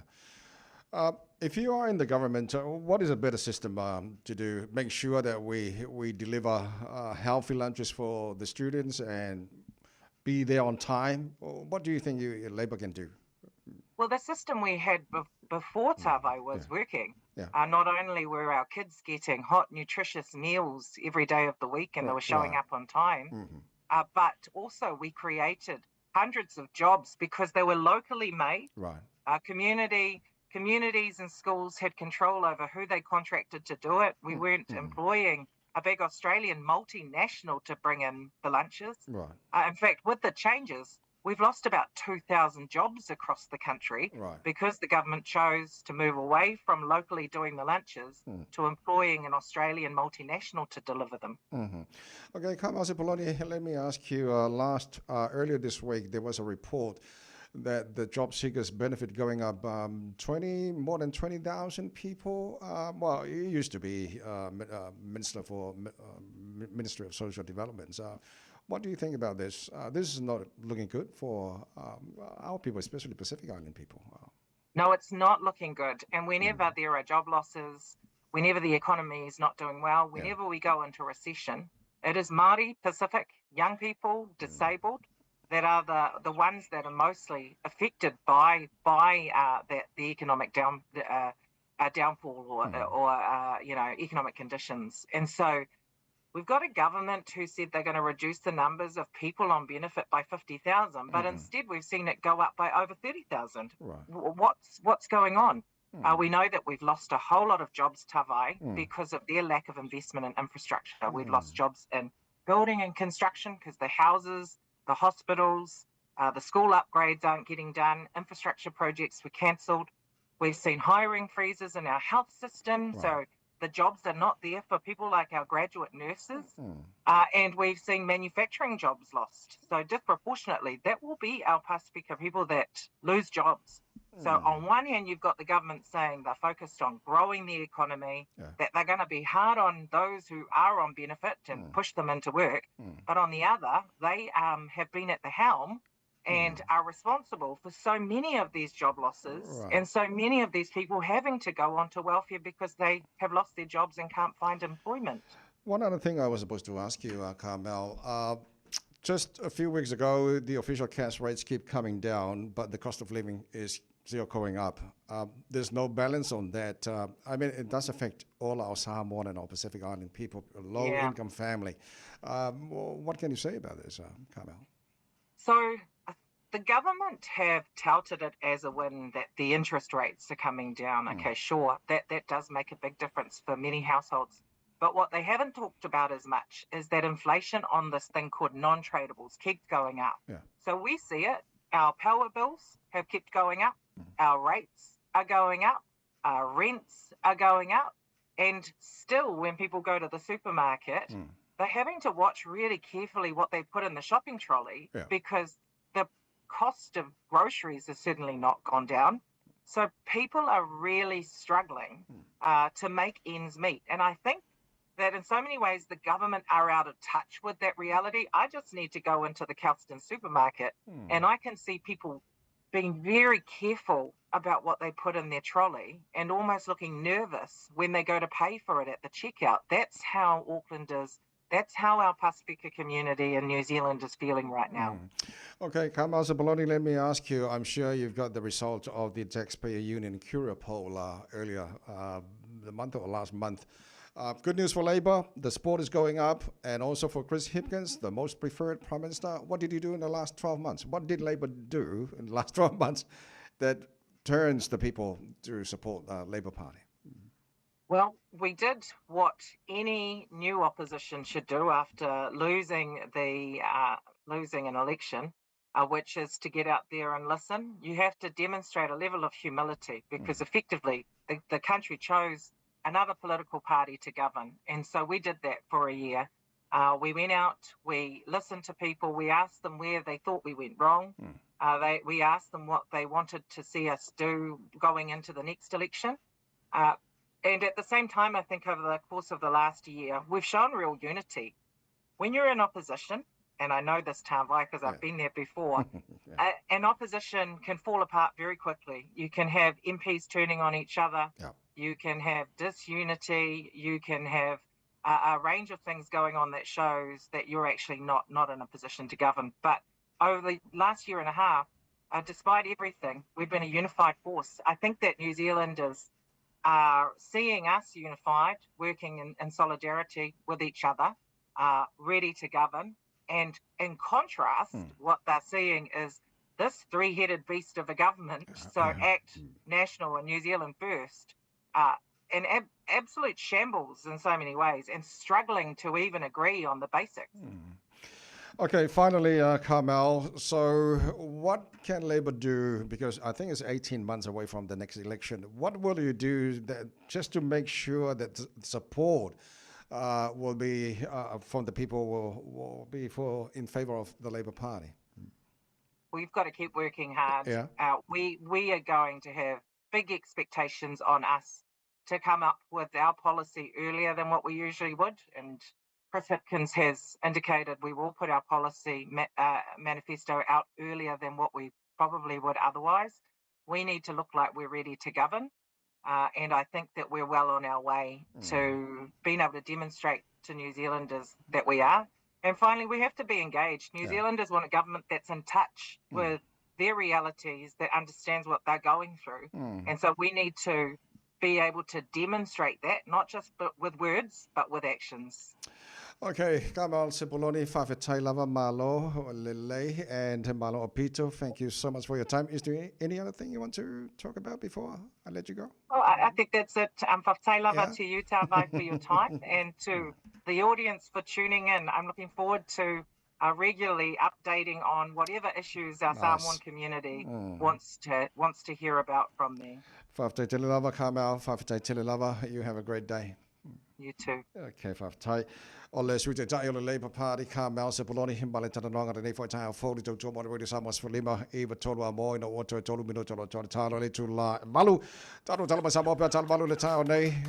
Mingoi yang en pese lea. Mingoi. Se alo lo whai e whai ma whai ni se wha mara ski ngoi le lei mo tātou o maa. O ma nona tāro wha mara stino le tai o so ma tala mai Samoa le whai tai au whau. Kia ora, good morning.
Soifua, o le sia fufonga Samoa, Radio Samoa, tasilima iwa tolu a mo. Se kia Radio Samoa.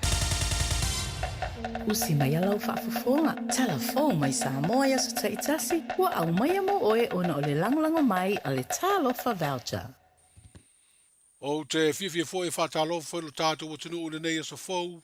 Ia usi mai alau whaafonga. Whaatawhitio le ngā ruenga o tala mai Samoa. Wa whaapopole nu melo le tu pāta mai ta i le laulau o whaamasino. O le whaamasino ngā whanua masuafa lo tātou o tunu. Ina ua maea o na saini ni whaamasino mo lea whaamasino ngā tā ua Samoa. E tō tasil te mai ta i o lo tau veina lea to finga le temi nei.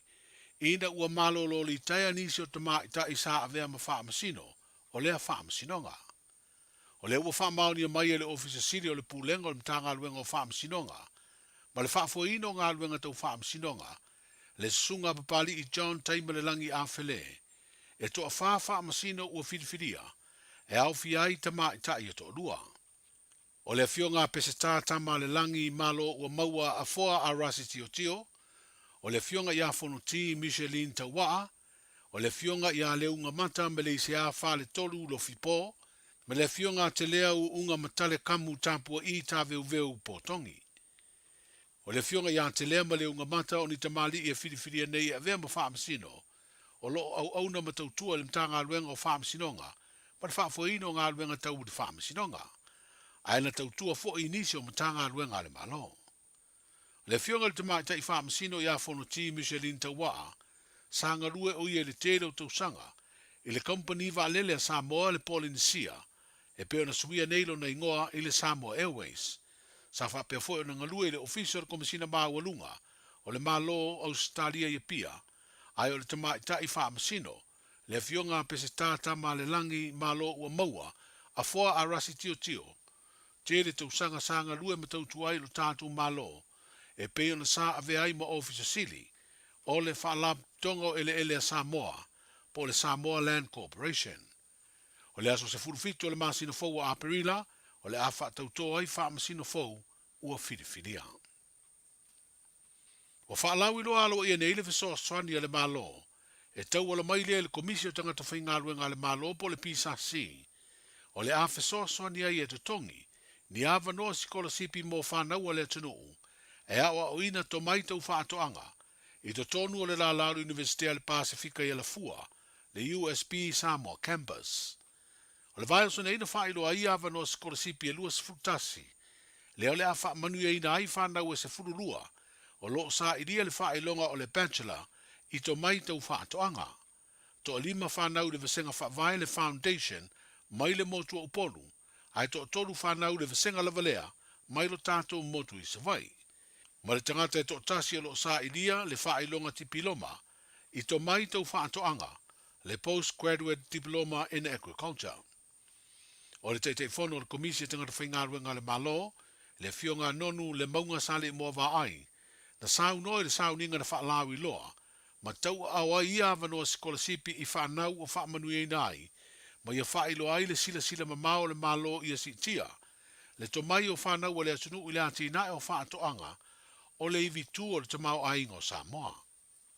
O ia fo i sikola sipi e peo na whailo le teitei whono, e ala i se whaasala launga i awala o visota inga le komisio tangata whaingaruenga le malo, o le lango lea le malo i le ati nai o le tamau ainga o le tātu utanu.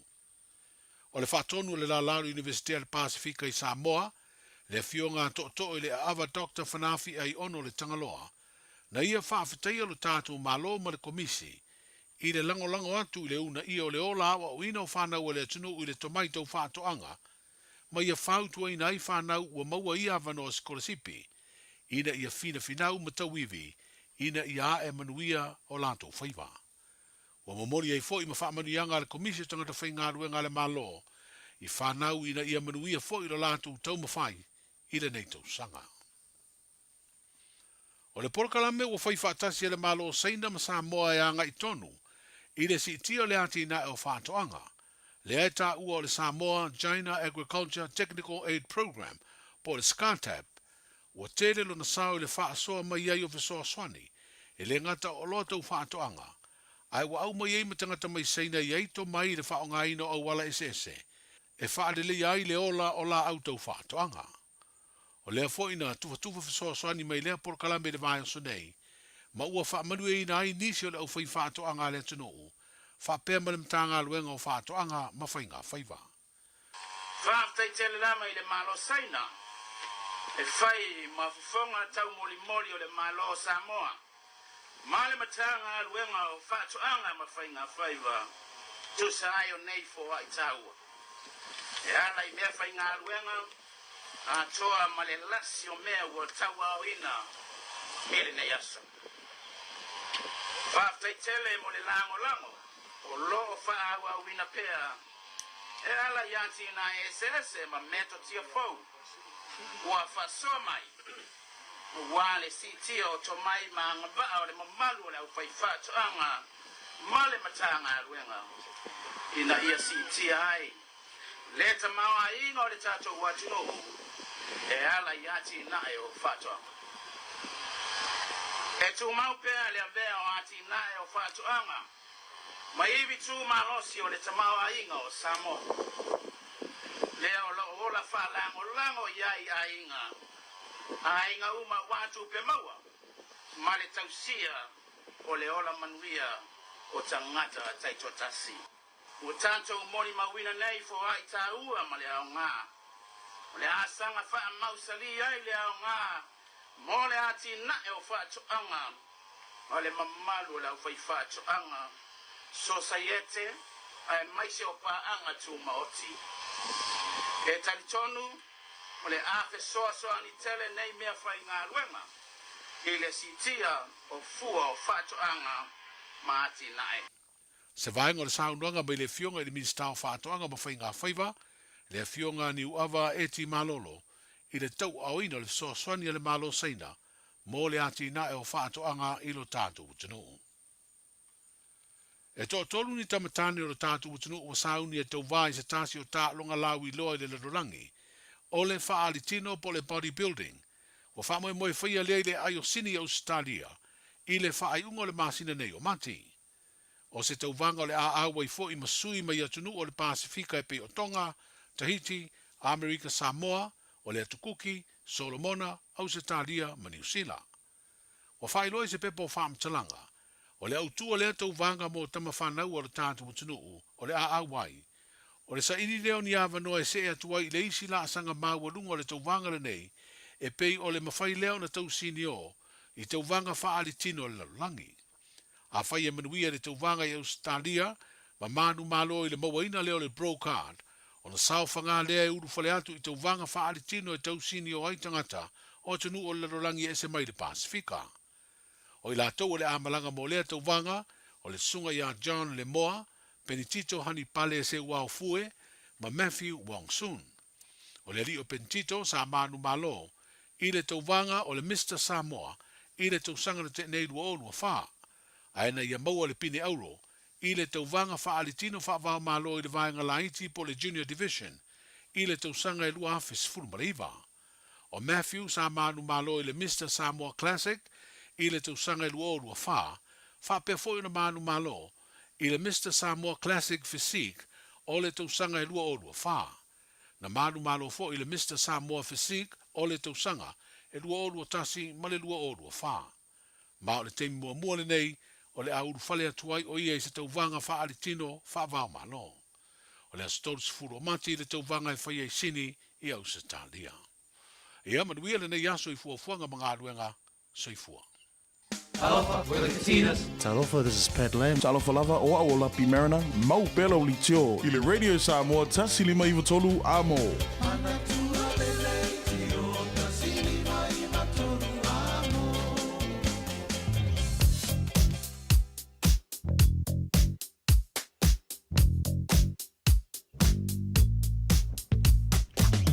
Le poti lata mai lunga la wala nei taima le tae au. Tātou lanu lena au tau ia te oile tae au ana le la. Lanu mea mata, flow le lei, lanu sama wa makanga pisi. Langu moli, wa pisi a life flow wa, mo, wa mka pisi ampoloka. Wale ku, wale mingoi. So, o vaenga la wala leo te watu mo fasolo a koa. Se yo sia, ki ngā po se wha, vele tupu I o le sifuru o no. Au ini se whawhong mai lunga State Highway sifuru no mai si 4. O vai aku a maka mai ai o I Westgate. Se ia pa ia kai Western Springs. O makua po loka whasolo a kua tātolo I lunga sifuru no temilini o tai au. Tātolo I lunga lua sifuru southbound. Leo te wawatu sama mai ia le pasi mau le tano. Long winga lai pisi a lai flow. Poloka lo mumu ia le va o Mayora Road ma Dominion Road on ramps fasora mai Hillsborough pasi mai Hillsborough I onehanga ia sama no winga lai PCI flowa ka ko poloka mumu I le pasi mai o Puinui Road pa pena foi Lamby Drive off ramps fasora mai Rainbow's End ma link o los furanga o State Highway 1 Tātolo lunga I le State Highway 1 city bound, malanga le tauranga o Kilani mai sauta nei. Ala o tumau na poloka ma drawing papakura nei taimara tae ao. Papakura ngai takanini a whaifos poloka lai titi. Sama pasi mai o Manurewa, Manu Kau. Pasi atu te irirangi is Tamaki, a Martin Poloka High Brook, Tip Top Corner, Mount Wellington, Ellison E. Penrose. Pasi at Low Green Lane, Mani Market Flow Delay. Mo tātolo lunga State Highway 1 city bound nei taimara tae ao. Whaifos poloka malanga mai North Shore. Mo tātolo malanga mai North Shore ngai taulanga I au Kilani. O tūlanga nā ora irunga la wana ili nei vaenga o le tai. O tō le tai, malama on Saturday atuno, saunga le muwhi malanga inga nei tai, a mai se fōi. Whaamana tō le tāra po kalame whaamon mole. O le wō o le teime mole te maiti nā onga se I avel whaamon moe nei whanau. Ia le teime kolosi la wala whaamon mole a war saunga le mo nei whanau o malanga tū la onga nei tai. Radio Samoa, tasilima iwa tolu amo. Ua mawhai ana au ina atu le tala o le tau I aso taitasi o na o le lango mai a le Pacific Finance Limited. Telefoni o Varselau fitu whawha lua fitu. Te tere lava whanolonga al Pacific Finance. Ulenga malau whainga renga moni o tō whaivora nei fo I aso. O lo lango mai I le tala o le tau. Tātua matamai Samoa nei vanga o le tai au. Wawai atua lua se fulu ma le whawa I le vivela le e Samoa. Wa te alabalu I Samoa. E le nei taima le tai au. O lo te wawai atua lailangi le maltau I Samoa. A ele taima la whasona na awawa. ia ma po utimu ni so vai ngona tino i le so o le vela faisi vela le ea tolu se fulu lua i lona maulunga le so lua se fulu maleono i lona maulalo panga uma le marua le tai au fa fonga mai le tino pele sa mo no fatu mo utou e le nei fo ia se fo tano papa il tulanga i le tau Australia nei vanga le tai au le lau mua i Canberra as fu falo i le manu lu nei vanga le tai au fo o le fa sona awa po utimu i le aso atoa o atu le vela le ea le lua se fulu maneiva i lona maulunga se fulu lona maulalo sini Australia malo se fo manuia Los fulo la ilma fanfana nei tema le tai ki ropo ki le ongo mo ko ai ole afa solo ina malosi savili ni so taimi ona langi di le twai le o le tau ia ma fai foi si velo nei aso los fu mariva e lona maulunga los fu lona maulalo melpone ma lo si fu maria to te le o tata pa anga fa ya mosam ta ton fa fu mani le tai ma lo la versi fu maria le nei tai fa si velo le tai los fu tolo lo iai ola fa solo po timu malosi savili ni so taimi Tolu sumal tasir maulunga na fai ono i le vela fa mawina mo melpone le so luas fulu lona ma wala Brisbane Australia ma no se fo mo ia luas fulu lo ilma fana le neva ngona tai au wala fa sono na awa pa timu luas fulu ma valu maulunga le vela fa mawina mo Brisbane le so luas ma tasir lona ma wala ma na sulu ma tango fio le la Perth Australia le nga opu ma lo fa tai fa tan fa ma nei tai au o le tulanga na ia ki rona ko fa la ko o ke ale lua por ko ru kai mia Perth la wa ia Lo su valu maulunga le vela, su fa dona mawalalo, Adelaide, na fa sona awa pa una wanga ni so taimi lo su valu maulunga le vela fa mawina mo Adelaide le so. Lo su riva maulunga le vela le Hobart. Ala ma telefone na awa pa utimu le so. Todo su maulunga le vela le Darwin la fa sona malo sit savili. Pa utimu na foi bainga Australia o bainga se mana Australia ma tulanga ile tau. Ile nei as tofi foi mai le talo le tau. No whanga whasalanga Radio Samoa tama ki makaurau. Sfutolo lo irma lulu nei vanga o le tai au. Wawa i atu oka e se iwa a ia sole. Oka se susulu le la inga manga i ali. Ko a beauty food pine apple a susulu ngi la ka fefe. O winga nal tamo au kirani le aso atoa. Wa makua i fia le au ka poro ngi aso sole wa manga ia ma susulu le la. Ia le le. Ole afa pena ia susuru le la ne aso ato kwa manga ia foi son. Lo su fama no maulunga de vela, fama wina mo au kinani ne asta ia pe au dia ole amakua isusuru foi le la. Ele tele bainga au kinani fai si vela ta ia lo su fulono. Lona maulunga au bainga yon tratu lang le leila sto nai. Lang le leila sa so fu aso lo aso lulu. Ora vai aso lo mana ia. Papa bonga la tamai la vai tau nei taimi o le tai au le mamaro le tunu la lam papa au so se tafora nei ki lope e le tunu o lo o sawa le mumba manuia mari tau mo tau ele nei asa fo o tatu sabali Ua loa le tautua le Pacific Finance in no ngā tupe mo so se wha moe maliu, whai puiponga, aso whanau, sa whai whai ngā malolonga, ba so se wha lawe. Apa laine lo le pacificfinance.co.nz pe bala au le oval sa lau fitu whawha lua fitu e talo sanga sauna no ngā tupe i le bao le 5 se lau tala ma le lua se furu hawhi tala. E lua minute whai lau talo sanga online www.pacificfinance.co.nz ai tasi le tu lai whatali e se tali e iai ai inga whabitoa bala au lo le Pacific Finance Limited ile oval se lau fitu whawha lua fitu oval se lau fitu whawha lua fitu. Tol pulo le pisa sima ave no scorsipile ave nei fanau ia autowina ai ile university of Atoanga ia le fua ma le fa moe o nisi nei o le o alo Samoa o le afesosoani ile atina ino tulanga Atoanga i Samoa ia a tatu tala noi Atoanga ia o vaenga ia na sili o na tua ia ile atinu ia moron tamau ai ngai la aso ia o le ai o maltemi nei Te lo tau whale tonu, a mese la volta tu talo isi taimi le o kiele foti sapalai, ia mo tātou kau sio kiri kako kalo. Ia e taro sia, ia a vea nei ava no o maua na ialo ma whanau o le tunu. Lako skorsipi, ava no skorsipi ia. Se i matua i au wina. Ia ma soani mo le lumana i o Samoa. Mea tau whatoanga a, le ngako le kalo, le esi, maisi vaenga, umalama tau whatoanga. Ia taro sia i manu iala natu tau whainga. O le mana i o le ava noa, ua maua i ava noa ia ongai. Ma whatupe ia vaenga o latua o ngā paualai mea i nei tamaiti nei. Ia whamaoni o la o ngā wa ese fo i le maua o le skorsipi lako. Ia le whamaoni fo i tama malteine le tūlanga o a onga. Ia la le manu ia fo i ma le taulau o le whamoe moe. Nā lai on whamatu mai nei skorsipi mo lako. Ia karsia ia, manu ia. Ya kana ngol fa ko anga oi. Se lo mi mika se fi ngai me o fa ko anga. Ka ru ka ikan ma ngai la so kai do o lo mana ia le ku ile ainga. Ia pe akere kalo ia le nga ko le ainga ia le su enga for se lengi na ko ia ka fa ku pe ia o ngai la so. Ia ai on tulanga na ia I Samoa ma le fa fo mai na tino nei fo tai fo to mo le Samoa for lima I toru amo o se mai la fa fonga o le fa ta fitio le vai aso tato ma fa Samoa.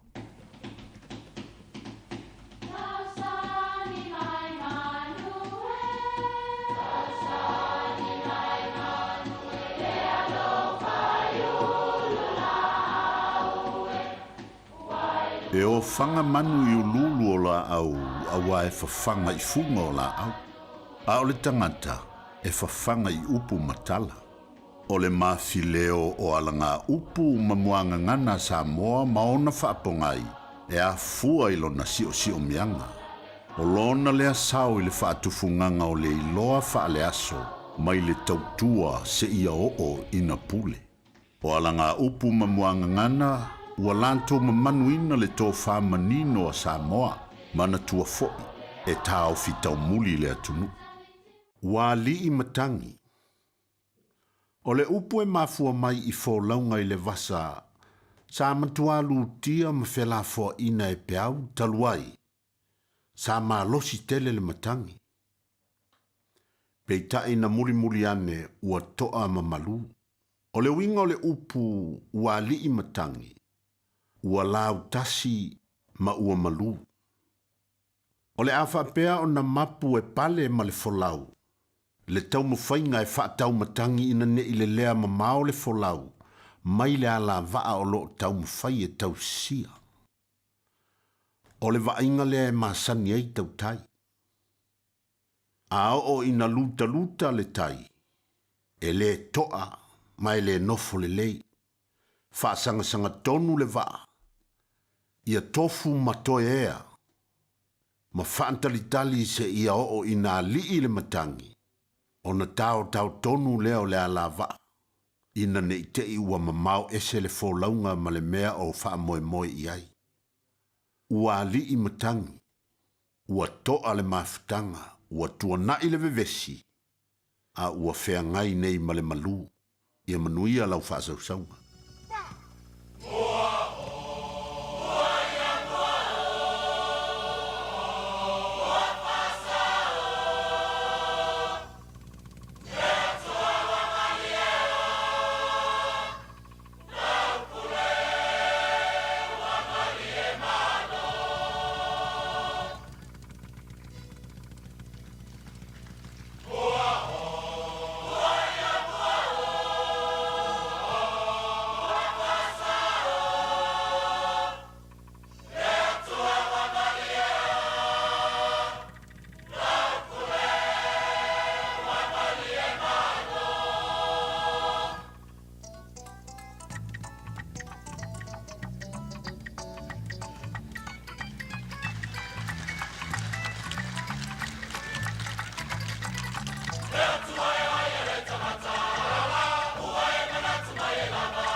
Alo whawhitai sangone, whawhitai tele mo whawhianga, pese a whaalenga nu ora nei fo i tae au fausi e se fo i maanga i o. O pese nga whaalenga nu ulatou, i le pa o vale a, pe o le paki a mara pa ke, ia masi ufafonga maanga i oka e, ka i nice. Ia le na o whawhianga, pese whaalenga nu o sangone, whaamai e tātou mau wha Samoa, o le nei fo i tae au, tau tumo hori Samoa sfo lima, i wa toru a mo, Luas from lima wa te aile tu la valu ia le lei e le la sa mai Chris mas fa mara se fa nga mo tato le tai au tai Maria Chris tai manere for de tola o ye de tu ni teo de femin mo lu tato ni teo foi ma o me uma foi to te ore tu mai ai ile te talo wo ye de fa tu e mo lava e o to amen friend to one ne yes tai tato different me fa me o me uma lava to te ore tu ye te ia ia de fa tu no mingo friend tai tato me uma foi to te ore tu ile te talo wo ye foi fa tu no winga li friend friend tai ta wa ita ole ile tu ita ole ita da de fe mai o me uma foi to te ole mai ai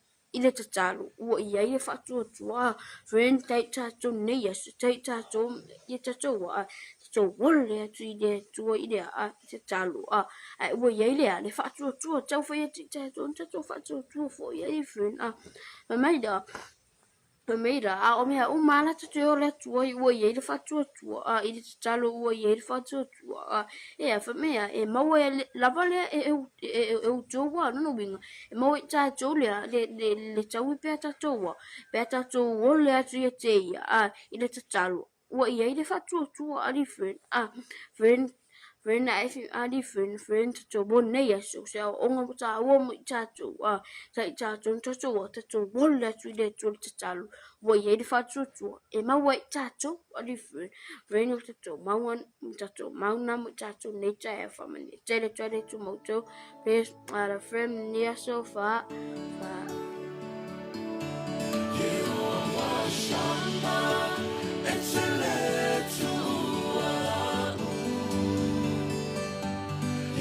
Saloma, per suo filemu, Jehovah Nissi, per suo umano, Jehovah Rapha,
Samoa.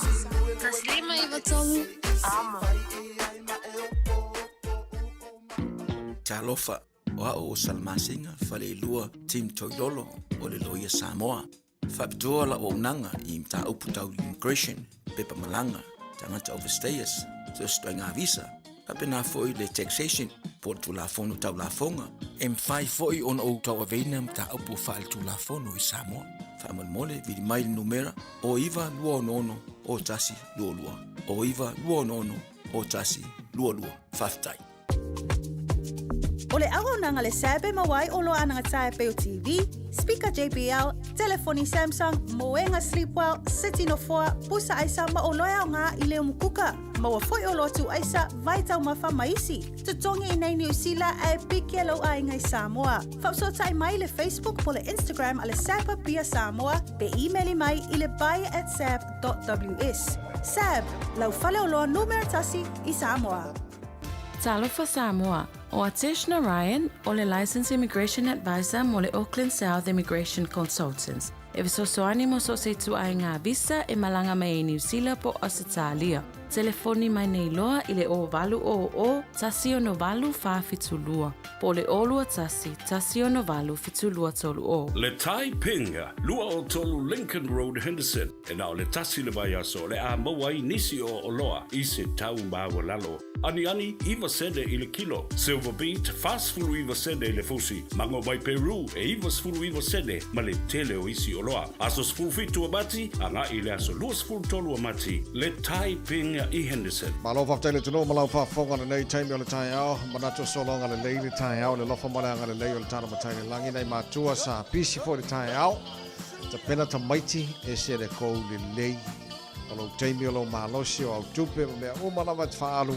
Mōnai whanau o lau wha putu ngā orana mō a tai ao. E leo se kala pesto. O le makua I kala mō I ana ngā kala mō tātou uma matua. Tātou umalawa te peneina nei whanau. Ma mōni le aonga nei tai ao. Pese le mo oe mai le RSA. Funga Samoa o a ungeo I moa o le toa ua lepa e ua o tia I sema o sia umea ula a ufa a mo I mo I e to fatu I toni e ole a Oe tofa, oe la tia, ole ama bae le taua. Joe lili ulo ma pau pau, sa ili se tasi e taua pau. Ole a se ulo uva ai anga ile au.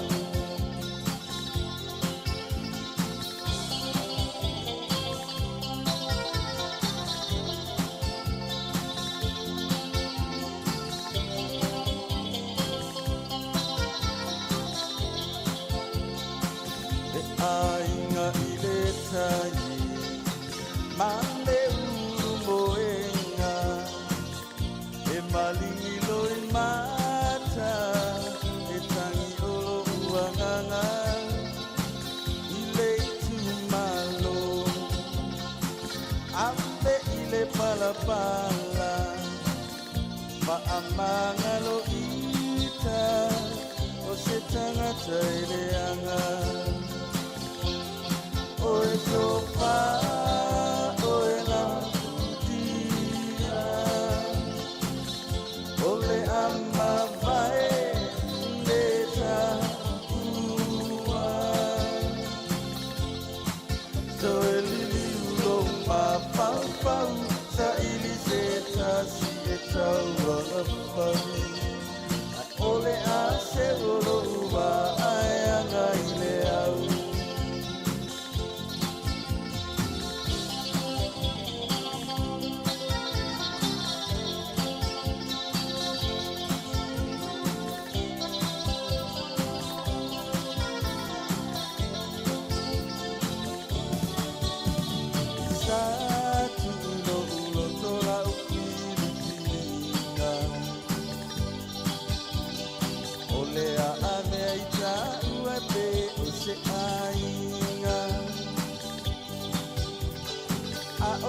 ngalo yo le atua le o se tokinga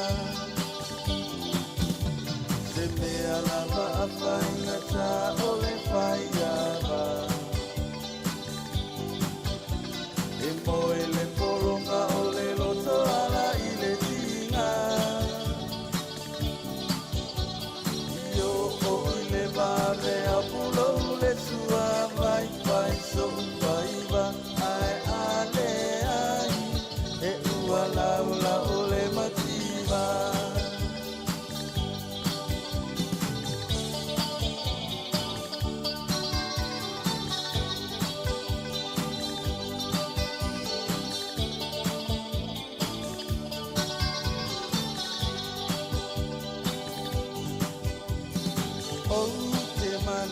Ina faano ano no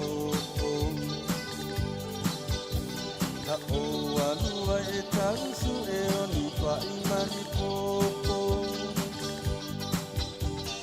e tau mafaya o se suavai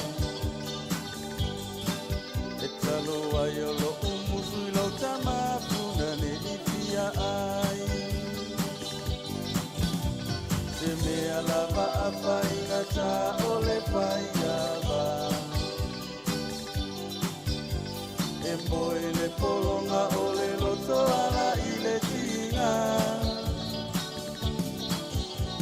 e o i le vave a pulo le sua vai fai so faiva ai ale ai e ua laula o le mativa Radio Samoa's for Lima iwa tolo amo male tu tuana nei tai ao ina wa toi lua se fulu male lua mino tolo talo le tula iwa toi pau nao mino tolo te toi o le tautua ale manua le tai ao mora nei foi asa tofi wa lua se fulu ia so mati o le tana folau o le lua fe lua se fulu male lima malo folau manu ia le atano tapo inga nei tato matua tua sinsino le atano malo fa after talo male tapo inga manu ia fai le atano mana ia matu ngarwenga le tai ao male tai ao fiu semo le tufunga Longo lena ia tea Watala ave le matangi le ea Opua ina le manongi o funga la au Eo le whaaya e Samoa o tamawhanau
teo a ia whai a mawhai o mamana awa e te whawai vai a ia mana Samoa lau tapua inga pe ona talo lua tūna mawhatai lo la lo whai vai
Fiangol tai au mana tu so sone tara musika fa malasi au le tno le ngata fita tunga jute manga luenga o nei fo ia so fo ia nai ma tu fo le pi sur kai au nai tamiti a o ka manga kuala so fo ia fa koi fo le mongo ko ako fo le avela venga popo makalo ma ia la alengi se bai a de se ngana tu pulanga la pesen aki motato le tai au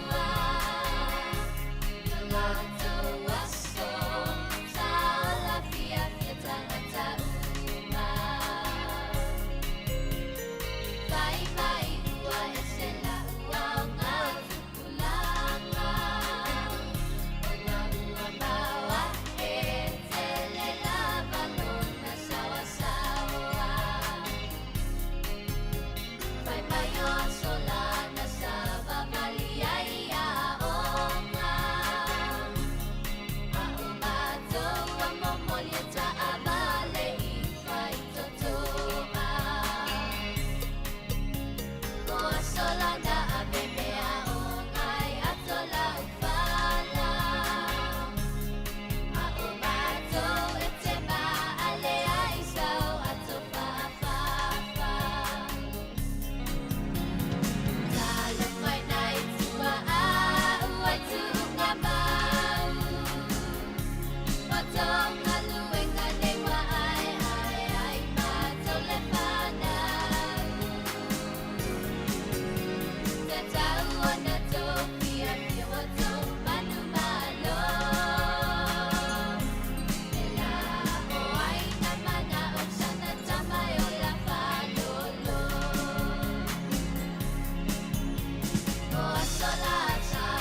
Sa o le leia le pesere nei matua tau sa ina nga su o le tae au kau sa ili si tupe wha o ngai tamai tile le umanuia nei whanau ala langa fia la i o lo tau manu malo o manuia i whanau mo a tae au ka manga kua fo ina so whakua i fo kau sa ilingo se a koe a veia ka apin mano ka sa vari lea o ngarengi se e vai ia o akula le au ngisila ka vai un papa e o le au ngisila pe au akula so ka o kai a le fo la ko la balava fo e faonga kai minga wa ka fia liu lo ia ma fia liu yori tana pe o le pesele a mauto just good morning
Whainga ka leo pau ko kasi matua tasi. Ia ko anga ka kaloma salamo no mo loa ia nga e o lola o kanana fa mole manga ia mai le la sa valison. E o molol pese le ale la ka ko fa. Ola ko ka ia nga ia wo yo pesta a gelosio. Ia koso mo kon marbanga na ilalo lo ofisa mako wo ko yang se va sa vadio fofonga mo se manu manga ia lo mako sa vani. Tai courier drivers ana fatu na uso ave nge kaya ave courier ave pasi ave loli ave pasi fa tai fo de tunu lau talom lau tapo engol tar po kala mena maru tai au salva masimino o telefone de tala iva so te fo tar po kala me sunga tia fa tu tia man po kala me fia mai fa wau ai le tu mo to fa se fo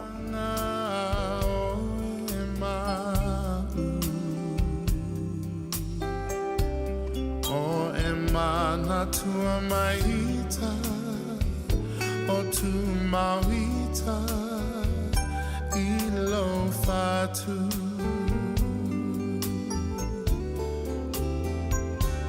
Boma tate tala no ai Momo sao se haso Tatoe fiava ai Usue e fuli mai lo tua la upele o tele tu na oe Tau sao songi o lau fusi ia mana tua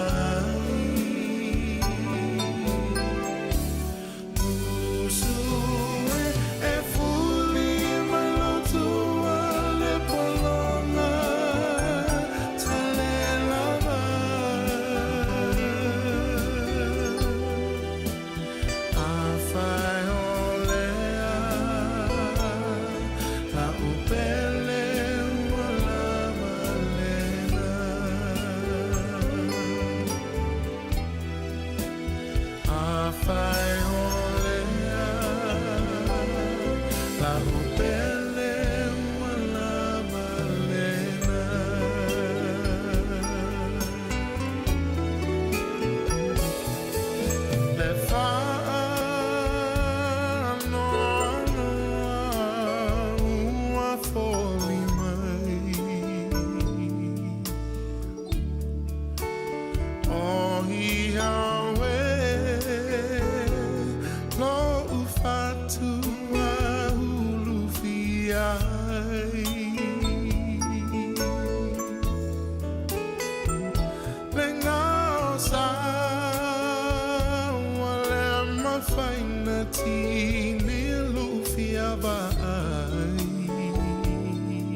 Baby, lomaki! Hey, hey!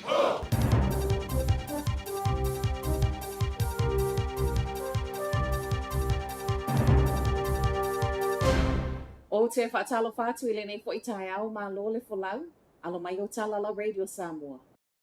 I tala ta mua, o so whae le tamaititi a o ngā whai a o ngā to alua na nawhi kala i estete, wha au ngā ai se se leulu. Lata i leitu lai lua i lea wauri lea na wala a wai leo leo mai whapea na tupu. I leitu a iei lea o ngā tūlanga lua i hai ata community campus i Aranui. Ripoti o le tasi whai a o ngā na la velo na lima a o le isi, o le manu anga i lo nao, ma e lalo mai o le se fulu wono tau sanga le matua o le tamaititi a onga na whaia. Wa wha malolo nei whaia a onga mo aso tutoe o le nei vai aso, ma o le alavana tonga fitia i le a onga, tau le mo o miai le o i le whalmai. O lo o tatala pia le hai ata community campus i le so mo a wa onga, ma o lo o wha solo pia nei foi so e so e ngā māsania leo leo.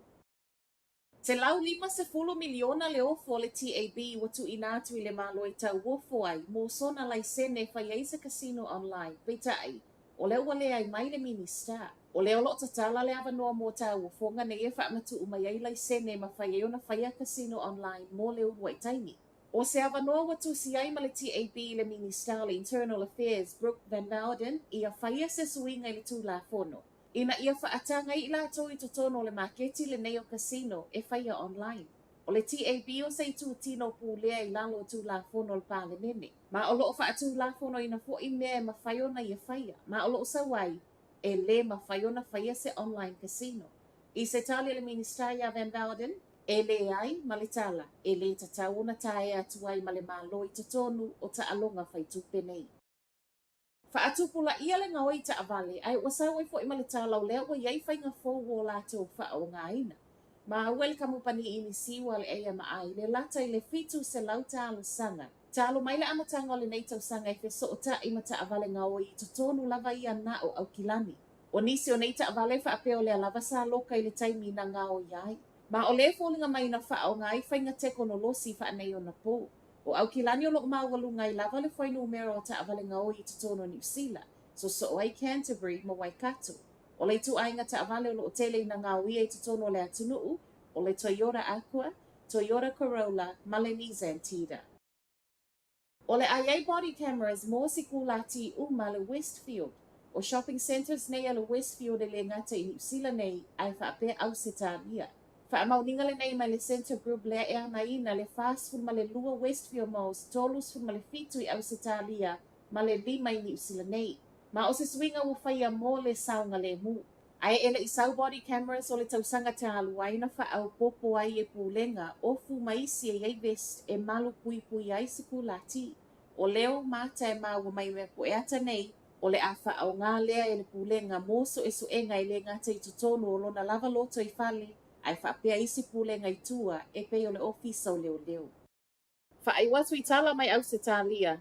To e fo i mai te munga ma mawha malolonga i mātua Queen Selani au se tālia i le vai aso nei, ma ripotia mai o lea e whaawau mai i le so. O le tui mātua leo lo ma mawha i eile pa o le timu, whaawau mai ai Northern Territory ma mātua i Sisifo. Ma e ono to e a whātia i le whaai unga le vai aso nei wha asolo atu i le amatanga o le vai aso fou. E ei vaenga o Puini Selani o lea lava le i longa o na ea mai i le whao Alfred, peitai, o lea ua to e haafia. O le vai aso nei fo i olo o whaawau mai ei asia singa le palemia ia Anthony Albanese i vaenga na whaalea ina i le whao Alfred, pe ona ripotia Hervey Bay ma New South Wales. I tūtau tupe, e ono o atu i le tasi tesi lua piliona, tupe whaalu ono mea na whaalea ina e lea whao Alfred. Talanalo Radio Samoa, manuia tele le nei. Ua mawhai ana au ina atu le tala o le tau i aso taitasi o na o le langolango mai a le Pacific Finance Limited. Telefoni o Varselau fitu whawha lua lua fitu.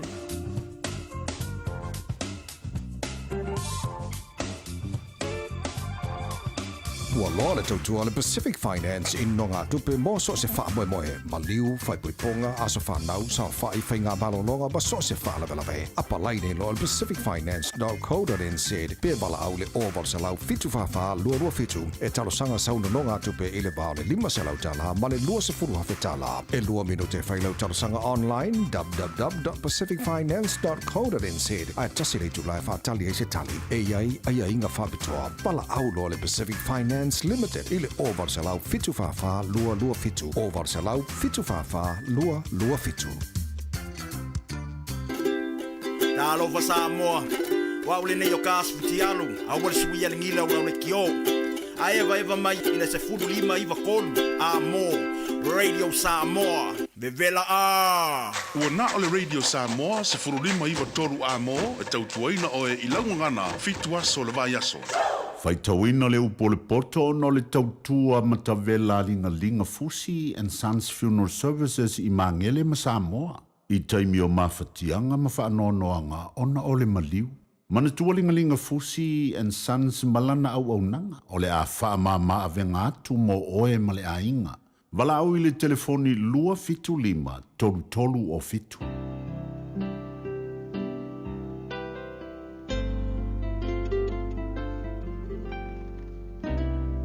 O le waina, o le whaata wemu lea, o le aba, o le wha pisa o lea.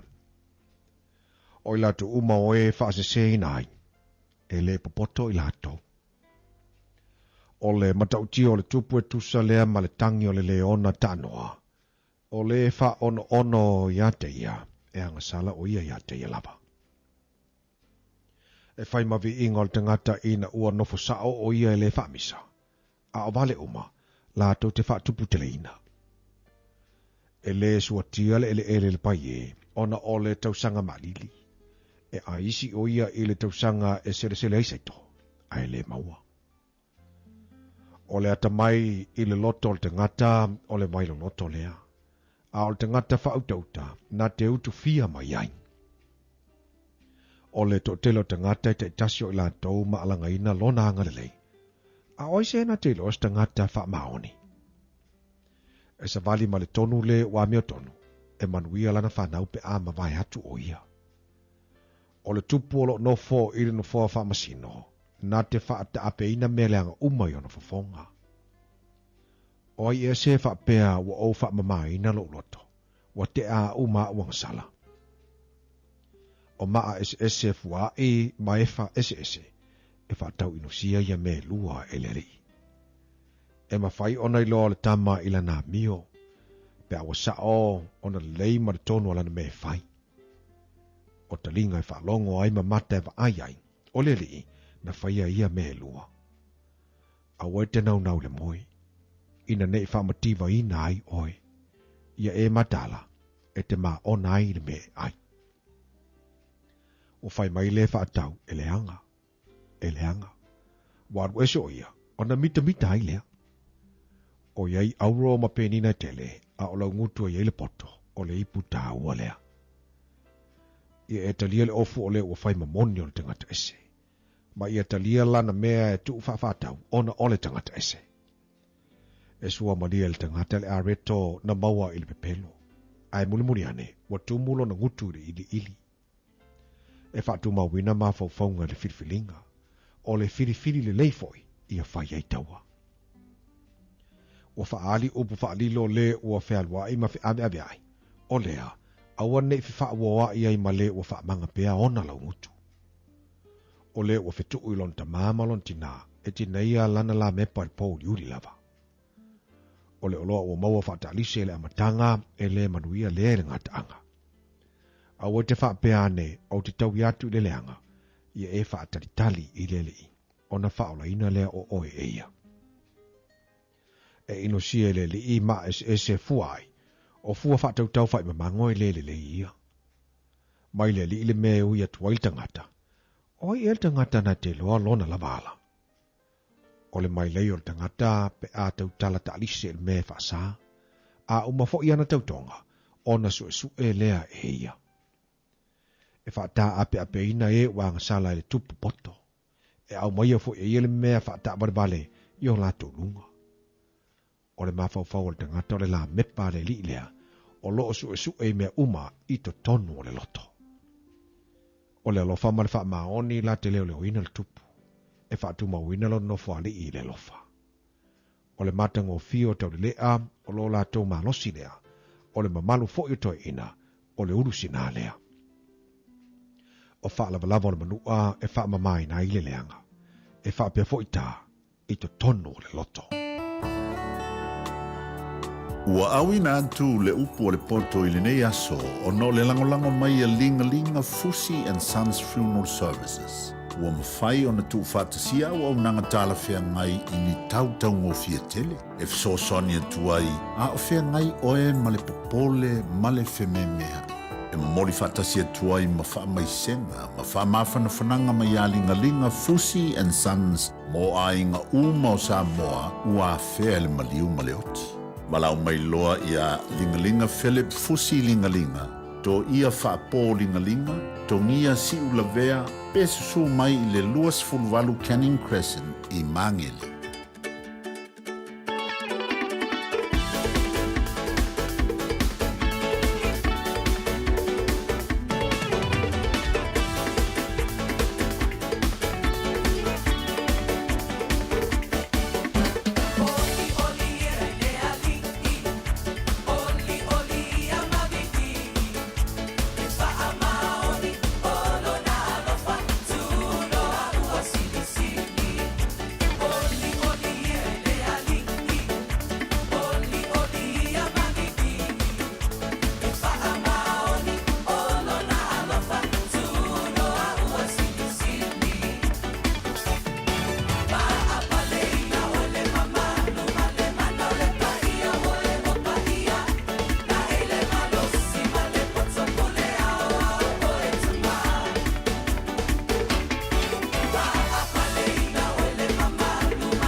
Ya, le dawa tu ina tu tatu po klabe amata mo tanto le nei tai au le porpoto fai tawina le nei tai au le fa ta auto lo nam ta pelu as fulu. Ponga ni atu le sunga le atu vai meni o se fa malsi au na mo tanto ta ia lai le fo launga mal klame al fifia mai. Ya pe o le nei tai au le stofi. Par manatu lo solonga le ma manuia fa au manga luenga le fengai mo tatu wa tunu. Ya le gata foi le o tapo inga ne tatu ma tu e mo tamalawa. Pe foi le fenga luenga tofia le tua. Lo yene tatu po klame lo fa ta auto mo tatu tai au nei. E la tatu se atu la unanga matautua ale tatu company o tai wori nai I o tara. Le fu fata simari sunga ya Victor mo la tautua I le nei fu tai o le aso tofi. Patala fatu Victor, malo se fu pali nei tai ma tango fia mani ya so mani lo oso bai le la. Ya, ile ya tele me pa loro ya. Kalo fatu lo sunga te tia ma lo no sa ma lo ko la usu. Ya, patala ko lo fa ko ta wa isa mo to no mata mala nei tai au ya. Ma lo la no sa ma lo ko pa ma lo se ati to te tondo na wa usu ko inisi I dungo sa vale a dungo ko mabenga ba te venga venga de tai au ia fai de muro sa de la sina pisi la wala de tai au te tio Ta o le Victor tu langa le wa yai a le fu mani lo so belela fai fu si pisi ta tu le ni a fai ngol va ya solo yai tele ta vale tu dungo dal tele foi ta vale o a ta tu pamu ia fong pau tele foi ta vale o a su afi o la so so ani mo malo le tatu wa tu ina ia awana I tupu le fa fitau di lunga dal tele. Ya, o la vale ocho. Ya, fai ma ko sia ki ro sa ava pe ngai la usu tu ta vale de sa. E ko sia ki ko sia fai ta vale ko I se so au. Ya po le ko po ta vale ava pe ngai se ve sa ta vale an tan tia tia. Ya, o le umi foi na ma le lo ia ta vale. Pa pe ngai se ve sa tai no au wa ki mis ya. Aba penga ngo bisia we o fa la bela de toan ya ko ambero ta vale ko sia ki ale la ave tono ko sia ya le ma ti no de samole bunu awara ti ti Victor lena ta ua me ta on time po le ko ngala kai mi pe fia masinga ma fa sia ki tapale so masinga ye ta no masinga ya mangu bella yo kilo bika Ambala ngai fu ngai ai de fa ngai no le tava usi ma de va ngai ave service ro tava de mu bella ngai e au dia ro yo mu bella ya ko ave tre service ya te mo mai ya klinika te mo ko masi ngai ave o tava se ai no masi ngai tu wa tu ya ma tu no va ko spikare ngole pa ka o stika ngai ti ro nai ai ka ma va stika ngai masi ai no la masi ngai ore a wache mato fai ma ko siaki o masinga ali ta vale service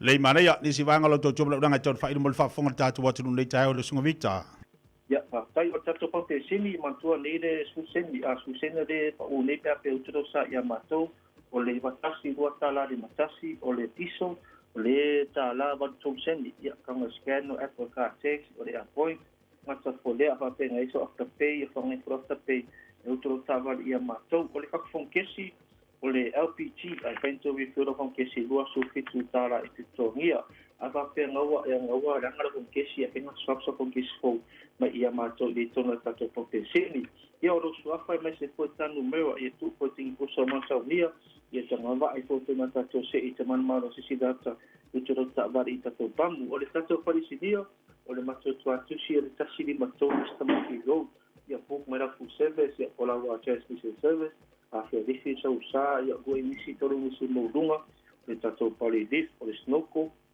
o le lowing mare pu pasa o le tono tato piki afro ko tato yu o lo pata una mato pu pasi temene a fa pe ke no ai con ya so e do hospital a ke mi na mata de aso a fa pe fa to wa mene e mo so lo ga i ya mato ia fa tu morosa I tato pamu fa pe mato le stairs o le reflex with rail tato boli LED lights ia maraka ko scan o le anga le scan fo I morio so no sport ia o so sta vale lava o le pe pole wani ko su tala ia ngata fo le fa tau na mato ta vale a fa pe ka so sa o filo ta milo a fa pe so sa toi nga ki fia mo tu I tari fo mato le e va so ta vale fo ma ia mato lo mo to SUV cars mo fui tato hepe ka ngata fole o tato piki aku lo mo for winter Hilux man di san le ato to we apply for with umante teu umato I fo ko se ki na ku westfulu e male lifi umana whapi e male snopo a ta wale fōlawa i whaira whiwhiringa i tato whaita wale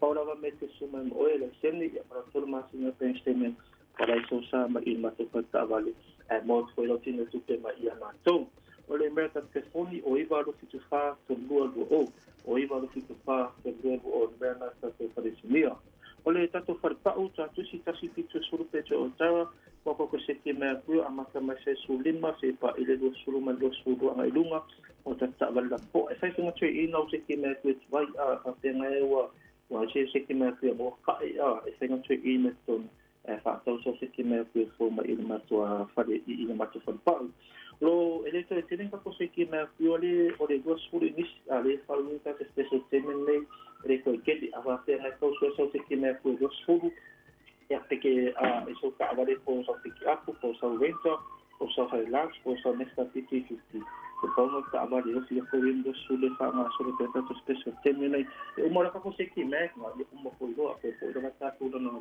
i no ta ma tani ya aka ta ko fa ta avare furi la alignment o mo ko ta ko pa o to tasi ha to din ma ka se se pena i le ta to ko ta o ta avare le aso ko winter o pe so din ma to sama ia toa se lau da sutala e meni amata ile vayaso si pay after pay le pai ma le risco ya me telefoni o iwa fitasi tolu o fa o tia mo no alo va te tele la suka vecta boltato po kala le tai ao ma fo tiu te mangalu ngale yaso ya pena ko la suma so fo ne mo so ifo ia lei wala lu fitu fa to lu fitu fa to lu o telefoni na po lu fitasi to lu o te mo ia la una ma tua ale tai world mo tanto le nei tai ao te bele wati dos martasi minuto los te dele tu laiva ni so tatu panga le fatu afata sibai ngol tatu tu tai au nei te fata lo fatu mo lo fatu proclame ante o to fifia mai pe lava na te mau mai le tatu proclame ia balo se fobaria malo fu lang ma na yo lo so mai le la le tai lo stofi mai adisi de tatu falinga na ifa fianga mo tatu taliwa tu le Samoa ia wa fo le tatu fatata nanga mal te fono alle Faptonga o le Commission ngana Samoa. At Finance Direct Limited, I treat you like family. I'm Api, and if you're a homeowner facing an urgent financial situation, whether it's a wedding, a holiday, or an unexpected expense, I'm here to help. My professional caring service ensures you get the support you need when you need it the most. Call me today on Oluolu o Valu Fafa Lima Tolu Tolu. Api at Finance Direct Limited, because family comes first. O mana umie oe po se sialo a inga se fisoso ani tau fe malanga inga moni usila. I mata au poe peo le vaita mai no whanau po ngā luenga. A whai o lau tali o le ioe, wala au loa Ken Ferniho o le Fern Immigration Services. E iailana lai sene, ma ua silia ma le se 15 tau sanga o lana tau tua. E toa tele tangata o fisoso ani iai Ken, I mata au putau fe malanga inga. E au fia ai mata au puna o atu le tribunal, pa apili le minister. Tanga iane le mata o Facebook, ma le upenga te whailangi I moli mau. Mo nisi whamtalanga, wala au mai le Fern Immigration Services, ma tala noa ia Luisa, I le oiwa, lua ono lua, tolu lua lima tolu, lua ono lua, tolu lua lima tolu, po le o lua tasi, tasi lima tasi, o lima. E le whaingofia le toi fui anto whanau ia onga ona o le taunga tau le sui fuanga wai nei. Ai o te peraina le Digicel te whaapitoa e te ono marumalo ai I whailonga ta I 5 se lau tala cash e se fulu e se ina yaso for Waylay tai tasi e 5 whailonga ta I 5 se lau tala mo risila 5 whailonga ta I 5 se lau tala mo au se talia la fonelo sa top up lusu tala pe siniatu mo soga varua I te ono marumalo ai e te anga wa fo ipe a whaongale au nanga le ClickX e lafu ai le sele ni I le MyCash a le Digicel I Samoa Fiti Tonga Mavaruatu e ia inga o le reifa apitoa mo nisi whaamtalanga asiasiane I le digicelpacific.com Sekia Digicel. All I hear is Radio Samoa, Radio Samoa, Radio Samoa. Tasilima iwa tolu amo. Radio Samoa. Kasilima I Wakolu Amo.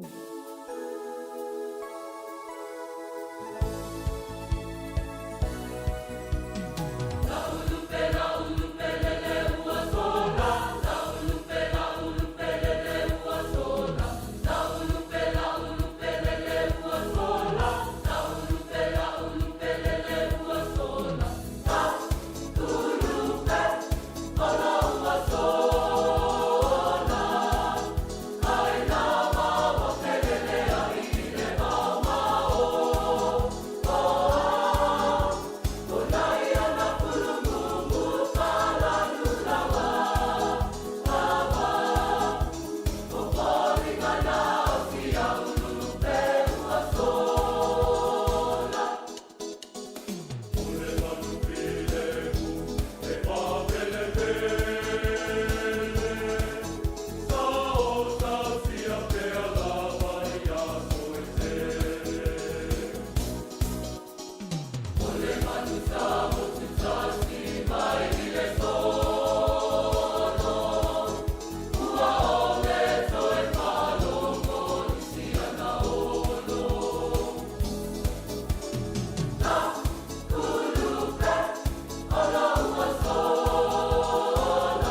Si fonga mali ala fai pesa le onga leone high school mai America Samoa pe fa fonga mali tatu a tunu le tai ao fe lava le te mafuta mai ai tan fai fia la langi ya le wa luas fulono te le tula iva ya manto ne New Zealand tabi tu sa le tatu ma Samoa pe ona yai o le aso tofi fo le nei te le lo ya o le na pi tonu po le atunu le te mafuta mai ai po ta se fia ya te utou o le a fo le taimi o le aso le na wa yai ya o le taimi ne ya manto tu langa le winga tau pe ona yai fa ilo fa fonga tatu wa tunu le tai nei ola ma wale tatu filo inga ma le tatu fa tatanoanga so ta inga fo ima le sunga te fono ole fa tonga ya wata uor commission ngana sa mo itu tono le tatu wa tunu fa tatu ma fa ilo atu tatu wa tunu tulanga ole tatu fa so le tai nei ala fa io fa tasi mai ia il te fono mo tatu ya la fa fona tu fatu fa matalatu tulanga ole nei fa tonga mo lona tahua e to tono le tātou wā tunu. Fia le nganga le tai au, e whawhelo i atu lau sunga le to ina malolo manu malo, o lau sunga fo te whono lea, o le tātou whalaptonga, o le komisio le ngana sāmo i tono le tātou wā tunu, lau sunga le whawhengainga, lau whionga Reverend vai au e te wati, whaatalo whatu bale nganga whaalolo le tai au, malolo se whomanuia. E o whalo whatu i lau talinga titia, i whapefo i le pa ia malo maluo, lau whaafonga i Aotearoa i ona tūlanga whaaluklepena i tapai fia o Aotearoa, malo lava soifua. Whaatalo whatu malanganga whaaloalo, manatu o lo manuia le tai au i lau sunga le toina, ia po lau whionga whotai te whono o le whaptonga o le komisio ngana Samoa i tono le tātou atunu. Taulanga le whaatai le atua o lo maua le malosi mar soifua manuia lau sunga le te whono, ia ua fwori whaafwaifoina o po kalami te tono le tātou wā. Tunu whaaftai whale awanoa, o lewa whaavanoa mai, ia se i tāla tala whori tūlanga o lo iai, ia le tāua, o le nei whalaptonga o tāua o le komisi, o le ngangana Samoa i tono le tātou wā. Tunu o le fisili lau sunga le toina, lau sunga le te whono. E whai ona tau whaamitala mai, ia le winga o le nei whalaptonga o tāua, o le komisi o le ngana Samoa ma le nganga whaaloalo. Whaaftai tia lawa mo le whaafisili, whaaftai whoi mo le awanoa, mo le komisio le ngana Samoa. O le mātua tunu le te mnei lo fashion mafo ti munga lo kōruri a tole langi ma o lo pel power i le waenga le mātua te iai. Ai le se mea whai nai. Paftai mo le fasili. O le komisi o le ngana Samoa. Na ele to wha i le fionga le minister. Ia fia me Naomi Mataafa o vea minister o Aonga ma anganu Matalonga o le tausanga e luafe ia whaia se komiti whapitoa e suusuina le tūlanga o le ngangana Samoa o iai le atunu o le sa tofi ai ia le komiti whapitoa le nawai taimi sa taite whono ai le sunga i le ali fai au malo lo pensione o fai langi tu ngasi ale sunga ya oka pau olo ia manisi anga wa alava matomai le ngana sa fail su anga factor ma tu ina toi le fionga le minsta tu langa ole wayale ngana Samoa pata siaila masadi linga fo isa fai le fionga tama inga le fionga ya tu tama CCF ma le fionga le siofo ia tu ina toile ile afionga le minsta ina ia fatuina se komisi o le ngangana Samoa ona ua manta wina ua manta ona afaina ma vai manua le ngangana ua amanta ona lo fia lava le ngangana Peritania Ia. O le tūlanga lana na whaawai ai le komiti whapitole a. Ma ave lo le whautuanga le fionga le minister. I le vai teimu. Ia, matu ina tua i loa, ia, i fufuanga atoa na ia pausia, te tula fono whaawai ai, le komisi o le ngangana Samoa, i Samoa. Ia, o kuso la le luafes fufa, na pasia e le Parliament o Samoa, le tula fono whaapitoa lava lea, o le komisi o le ngangana Samoa, o lana matafa i oi. Ia, paolaola le ngangana Samoa. Paolaola le ngangana Samoa, awan i mate. Ia, pataua le ngangana Samoa, o lo tanto tofi, ma o le mesina na tō mai le tua mo Samoa. Ia, ia lo ia mataua loa, ma si tia le ngangana Samoa, e tutusa ma le ngangana Peritania. I le tonu whainga malo, ma le tonu ofisa le malo, ma le lo le atunu. Ia. Ona pasi ai lo la fono le i la sfufa o Augusto, i Augusto le luafe sfufa. O la solimo novemba, il tau sanga la volea. Patoa tau au fia e lo le komisi. O le komisi i la mtanga e to se fulu i a sui. To se fulu sui al komisi. O e sa in tonu o le tulafono e ia le tulafono. O le telefono o le komisina ia e to fia al kabineta. O le whailo tusi o le fono e kalesia kesiano. O le sui o le fono o tina matamaita. Sui o le malu o le atunu lo tele. O le whatonu o le lau mua o onga tau le anganuu ma le ngangana le Universitea o Samoa. O le whatonu o mtanga dwenga o onga ma nganu. O le whaila tusi o whamsnonga. O le whaila tusi o le Parliamente. O le te whono o le whalaula. Ia ma le sui o le kabineta. Ia, e to se whono lama la ia sui o le na matai al la fono il komisi nei ona a ele sto fine o fila il komisi ma langona e te tau ona iai nisi sui ona avele ole o tansanga il palmene ma to tu la fono o iai le sui America Samoa o iai le sui o le sosi o faya onga le ngan Samoa ma le sui o le fangsa mai Aotearoa. Te milan nei, o to sefulu ma le tolu sui o le komisio le ngana Samoa i Samoa nei. Ia, o se pamatalanga pupu lea i silfia ai le malu le tunuu i Aotearoa. Le tūlanga na whaavai nai i ale ne komisi. Mal whaalalo. Malo, whaftai tele lava i lau sungal te whono i le whamatalaina ma le tau talatalaina fo le tūlanga o le nei whalaputonga pe ona iai. Ia mai le tausanga pe ona amtari ai le nei whamaimoese i o mai le nei tausanga. La se sila lau sungal te whono ai mai se le whalaputonga. Ia i le tūlanga le whanga ina ngana Samoa i te tonu o a onga ai mai se ia nisi o tonu. O iei se tae se vaenga o tau lape ai. Ia le whanga ina le tatu ngana Samoa i te tonu le tatu watunu. Ia po se vaenga fu tatu luau a matai ona tau tilo wa tau tele le Whaperitania ai tau titi tatu ngana Samoa ma nganga whalolo.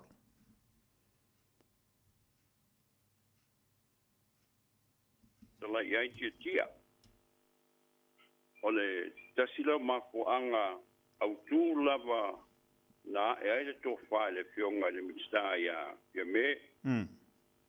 Teimi au mitsta fantasi ma le mutanga ruenga wa onga. Ona ua o toto lua ia le ngana Samoa. Ua mafia le plongia o le ngana Samoa, le ngana Peritania. Le ngata lai le talfantai e pia. Ai o ai tua. Inu malalfanga i tua i polu. Va pe foi le motu sa lampai. O le tasilale mapuanga tau lava. na el to fa ina ia fa vai le komisi e to e tau fai e fa malo sia le fa nga ina o le ngana Samoa ina ia one mate ai fa lo pe ona Silvia o le tofi o Samoa mai le tua awa ale se ngana o pole nu o le maule le fionga ia ai ono pana fil tangalo ia e man tu foi o le ngana e tau aveina le nganu ale se ngana ele ma fai o na tu lima ia le nganu i tu pulanga lo fai mai ia e o fatasia le ngali i le ngana ma le nganu o le mafu angala le na el tofa i le malo i le temi na ia whawaina se komisi ia patino lava i ngā luenga taulumanga mafuanga mo polkalame e whamautua tiria le ngan Samoa ma ia whamalosia le ngana Samoa i Samoa nei i le tunu ulautele ma onga ele ngantala na lutu i whale i Samoa e whape fole wa malo le tunu lo nopu iai i tawhai fia lo lang ia e la vea ai ma malo le tunu o lo i tunu i whafo i le komisi ma le whala ma lo whaptai o ala ni au ala lau sunga le taitei whono o le o tāpena ina e whala tonga e ma whai o na whaasoa antu ai lea i le mamalo le antinu le ngata fo i lea o whanau ma i la tau i whafo e ma whai o na whasoani ai ina ia tā mau ai pea ma ia tū mau e la ngona i le whaonga ina o le tātu ngangana. Aftak luafes fufa ia November am whawai le komisi tau a pia. Amanta mai luafes fu lima si o mai luafes fitu o ngalu lue tau wha mao popo i lotu i whale o fufuanga ma ngaluenga e o la ngaluenga iai ma taiala i le komisi antoa. Ai na whantu mai lava e le kabinete le teimi ia le manatu ia a mata lava ngaluenga komisi i le peia o se tusi tau o le dictionary, Samoan dictionary. O whansamoa ina o le tusi whatunuku. O le tusi la leo Samoan dictionary, nā linga ngana Samoa. It's not a bilingual dictionary. Nā le monolingual dictionary, nā linga ngana Samoa lau. Ia, o na amantalo leo na ngā rua ia le komisi. Ia, whaftaia wa alto wha kabinete luitau ina le komisi le teimi.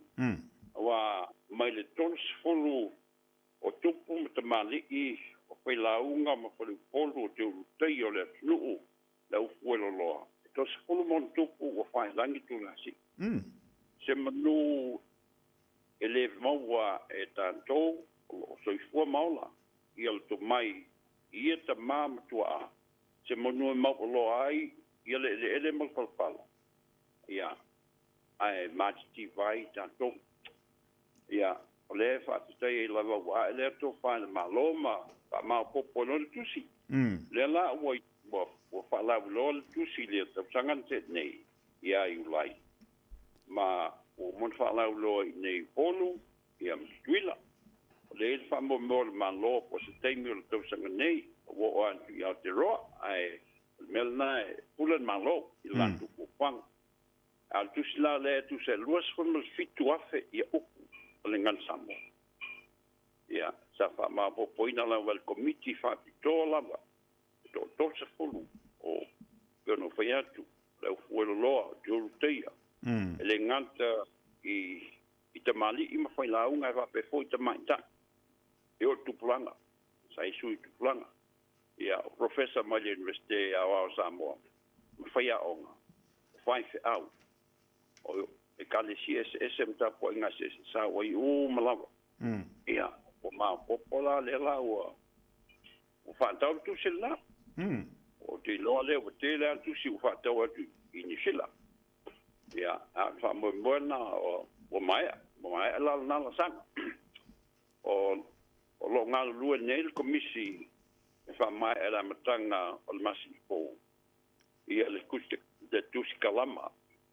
mai landlord de primary I vasenga tulanga lua ia onga tulanga lua pa te siem kolisi e lua tusi ma vai tulanga lua kolisi e fa mai alale ia ngal committee pa Victoria lava ile amatanga o le masin po ia ona tau awaile ile komisi sisile komisi a pasia ia no modele cabinet wa den foi no país mea si longa pasia mal cabinet ia ole dasilana ngadwenga o pelte mile o ngalulu e foi le komisi boye ila tu va tola va nga va ile fali upu ia wal temile pele wa te poeta si mal paliunga o tu singa me se balo ile komisi lo ngal wala va petoa I paliunga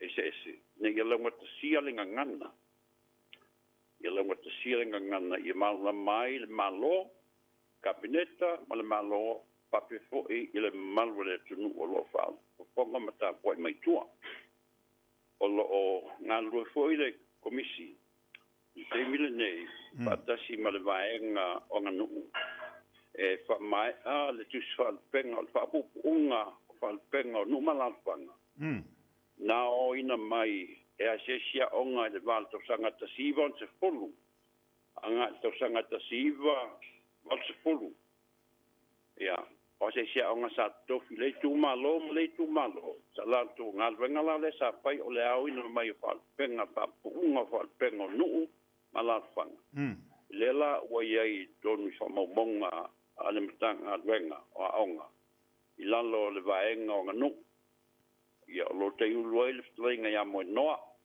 ia ma ilanto lo ngalwe ai fantasi ma komisione ngansa mo io stimulator sanga ia mo mo ave cabinet e pasi mai ai ia stimulator sanga o dawana para lo lislanga adwenga le o fa mal siel malo wa leise pepa vatu lumol kabineta ele fa samoina ele te fa pertaniena ni matau pe vatu pasi mal kabineta si longa fa samo pa pena foi tu la fono dos tu la fono lava e tau fa auf tu na tu la fono tu ia fa samo ele te fa pertaniena ia ale tu langa na lewa yai I le tonu le tunu wa amata na nai patasi malangolango le malo ia ngana samo I mafalo malo va tai e selemana ia vaenga pe ona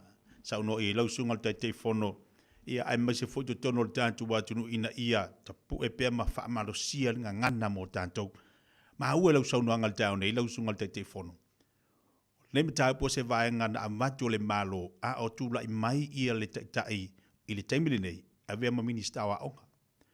Ile whamalo sia pea ma le tau mawhailinga ngana le tātou atunu ina ia mawhai ona tau awin.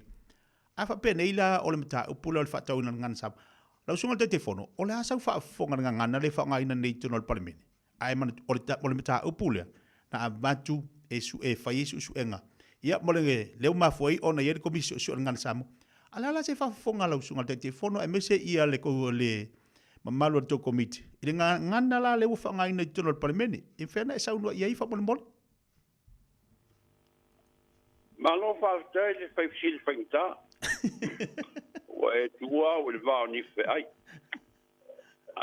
tau fai pe taliatu ole tu la fono pasi e lo ape sul fa ese fo le no fo inga ese le pa inga ia ese fo le malu pa inga lo ye nei ia ai o ia le ngan samo le monial na o ia le ngan samo le nganta la le malosi le ngana fa Britania ia mai si mo ngana tono le tunu ia ai o le ngana o tula I mai le parliamente o te le tala I le tamali anga suia fai pule mai tu malo mali o te le tala le tamali anga pa ia malu tu fai pule fa pele po ima malu ta po inga tu mai le tu malo Mari. e pe no fai an ese pa inga ya il vaso na tu na I das fleilen fa mutai ia le vaiaso le ngana manganu samone ya I kolisi I le tu antoa na mata mai asau o mai ia moa pa solo mai no ma e fai mai I malifa ole asproile la na sam no ai le fionga mista wa onga manga nu le fionga ya se ula pa pelon sa longa aua tu kulanga ni uto fa te ita le ngana matupa lo fa nga ina il panmen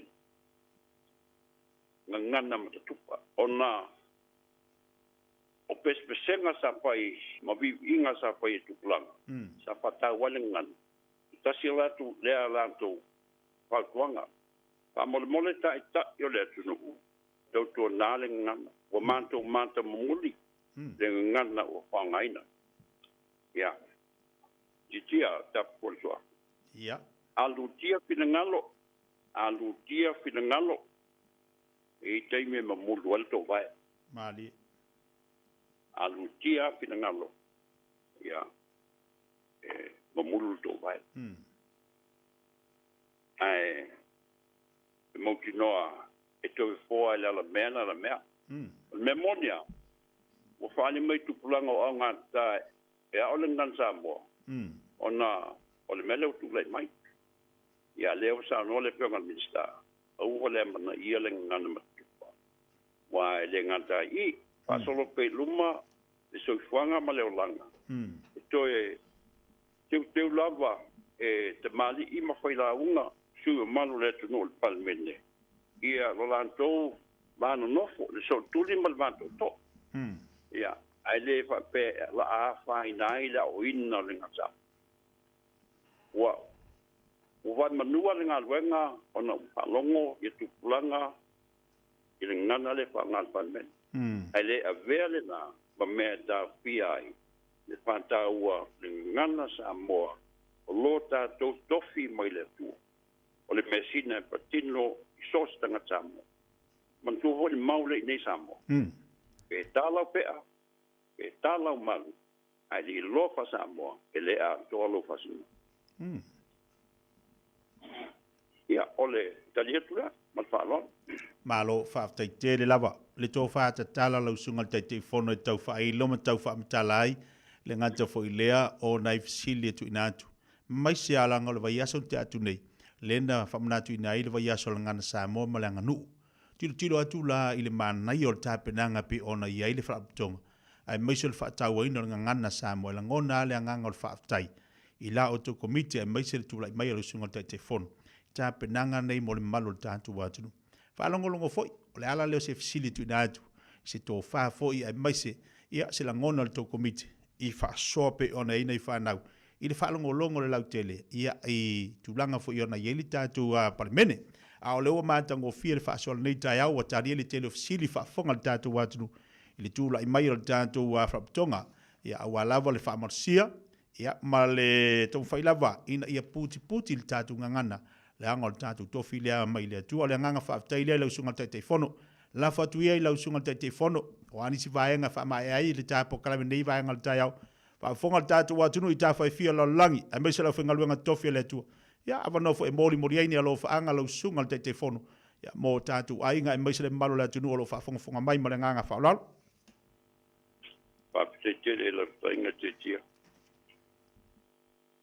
ile o ie le kwanta fainga ana se man tu la loa man lo le tu mai ia le fainga venga la wa o sinsina e o tu langa ia le mafana le man tu la lo tu na la ngana tu na la ngana le ngan sa mo na pau mai papa mai le ele o na vai de tono sa mo o le maule ia palangi o sa mo malong ngana le ngana tangata po lau malanga mai a sa ale mau o tanto tua le ai o Samoa na tu wa lava papa ma ele o Samoa mona na vai le yo mai sisna o to nanta to ngana e matamulia ni stay mi le bava yatu le ngana o panga ina I penga ta pailan ai e skilia masan fai o se tamai o se atali yo ai ya to nala ngana lo tofi mai le tua lo tofi mai le tua o lo ta asna mangale ya o le manto upule ma le manto tana ai manu ia tele lo tanti no o fer lavo e no pia yai I fa tasi atu le tua ma leina lo to pa I jute ma faiva lo penga yai o a onga po ngā luenga o e pensione mai ngā luenga le pa ngā luenga ma manu le tua ia tau tai le tua le polongo Malo whaaftai, ia, whaaftai tele mo sau nuanga mātango whi, ai mai so whaamarianga leitai au, ia, leua whaafonga le tātou wātiru leitai au, fōma leitai au mātango whi, I le whaasoa mai ma le tūwha mai, a le sunga le teifono, le whionga le teifono, a le tātou whaaptonga o le komisio ngana Samoa, e se le tāua, a tātou tilo fo I sau nuanga muli le teifono, sau nua mai, whaitete tātou ringa ngana, I lunga o penga ta whailangi, e sele mana I o tatu toe wa ai toe anga I mai nei tua a mātua.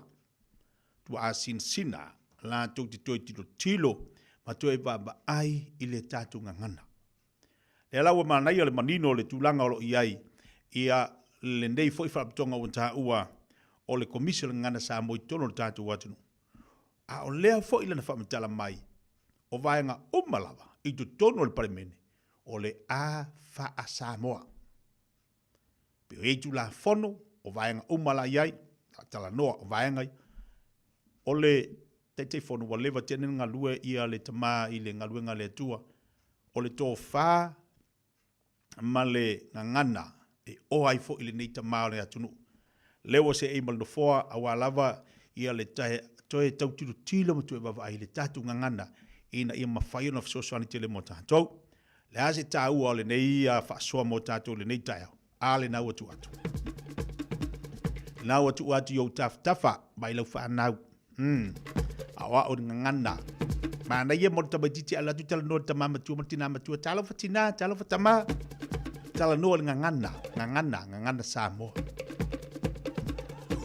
Ai maa fua whenga whenga ngui kako kamaki. O kako mākua. Kau kawhi ofir kako ismar kako wash. Se I o kamaki rea aonga. Ngā ngoi leo o lo makua ngari ko inga. Ia pe ngā ngoi fo I e whaonga ere I se lo makua e saure waso lo ko inga. A o tatu whanau. Nga ia ke le kuwha mai al te whono nei tai au. O le talo pa kalame alo whangia le tua. Ia le soifua tautua fo I le nei ta maa wa vema te whono le tātu whapatonga Samoa. Mai se ilanto umalava. Olo I to tono le nei whapatonga. Maua lato soifua manuia. Maua le ola mai le li. Le ngata I lea le whaamālolonga le atua iati I lantou. Maua le oa ngangana mai le li whaaupenga ina I lantou. Ina ia whaamalosia ni awala e whaatau ai. Le ngangana Samoa to tono le tātou watu. Ia ma tātou fo ina I whafo. Kako fo I whafo.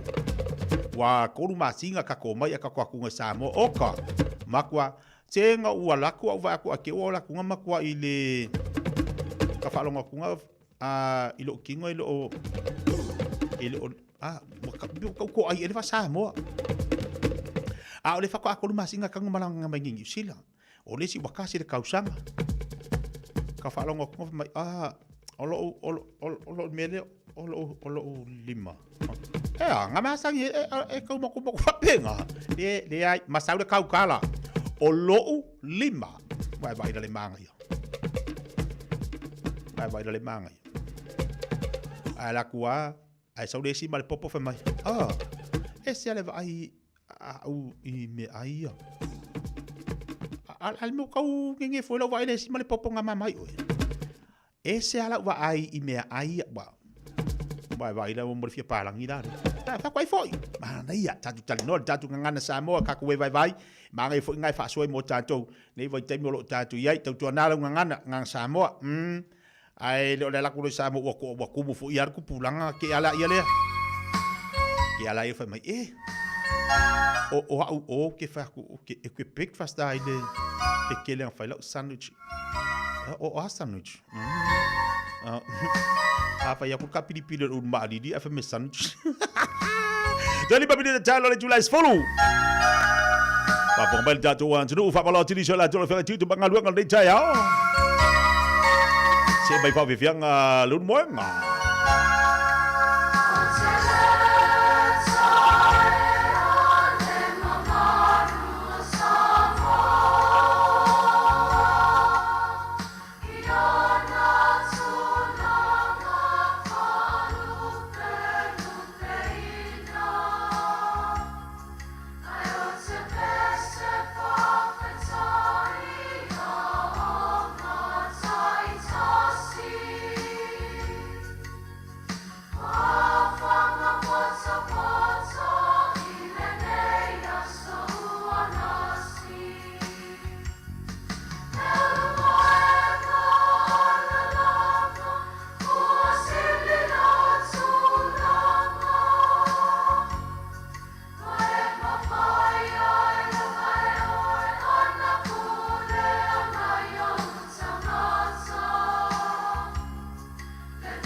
Samoa tasilima ivatolu amo Radio Samoa. Tasilima ivatolu amo.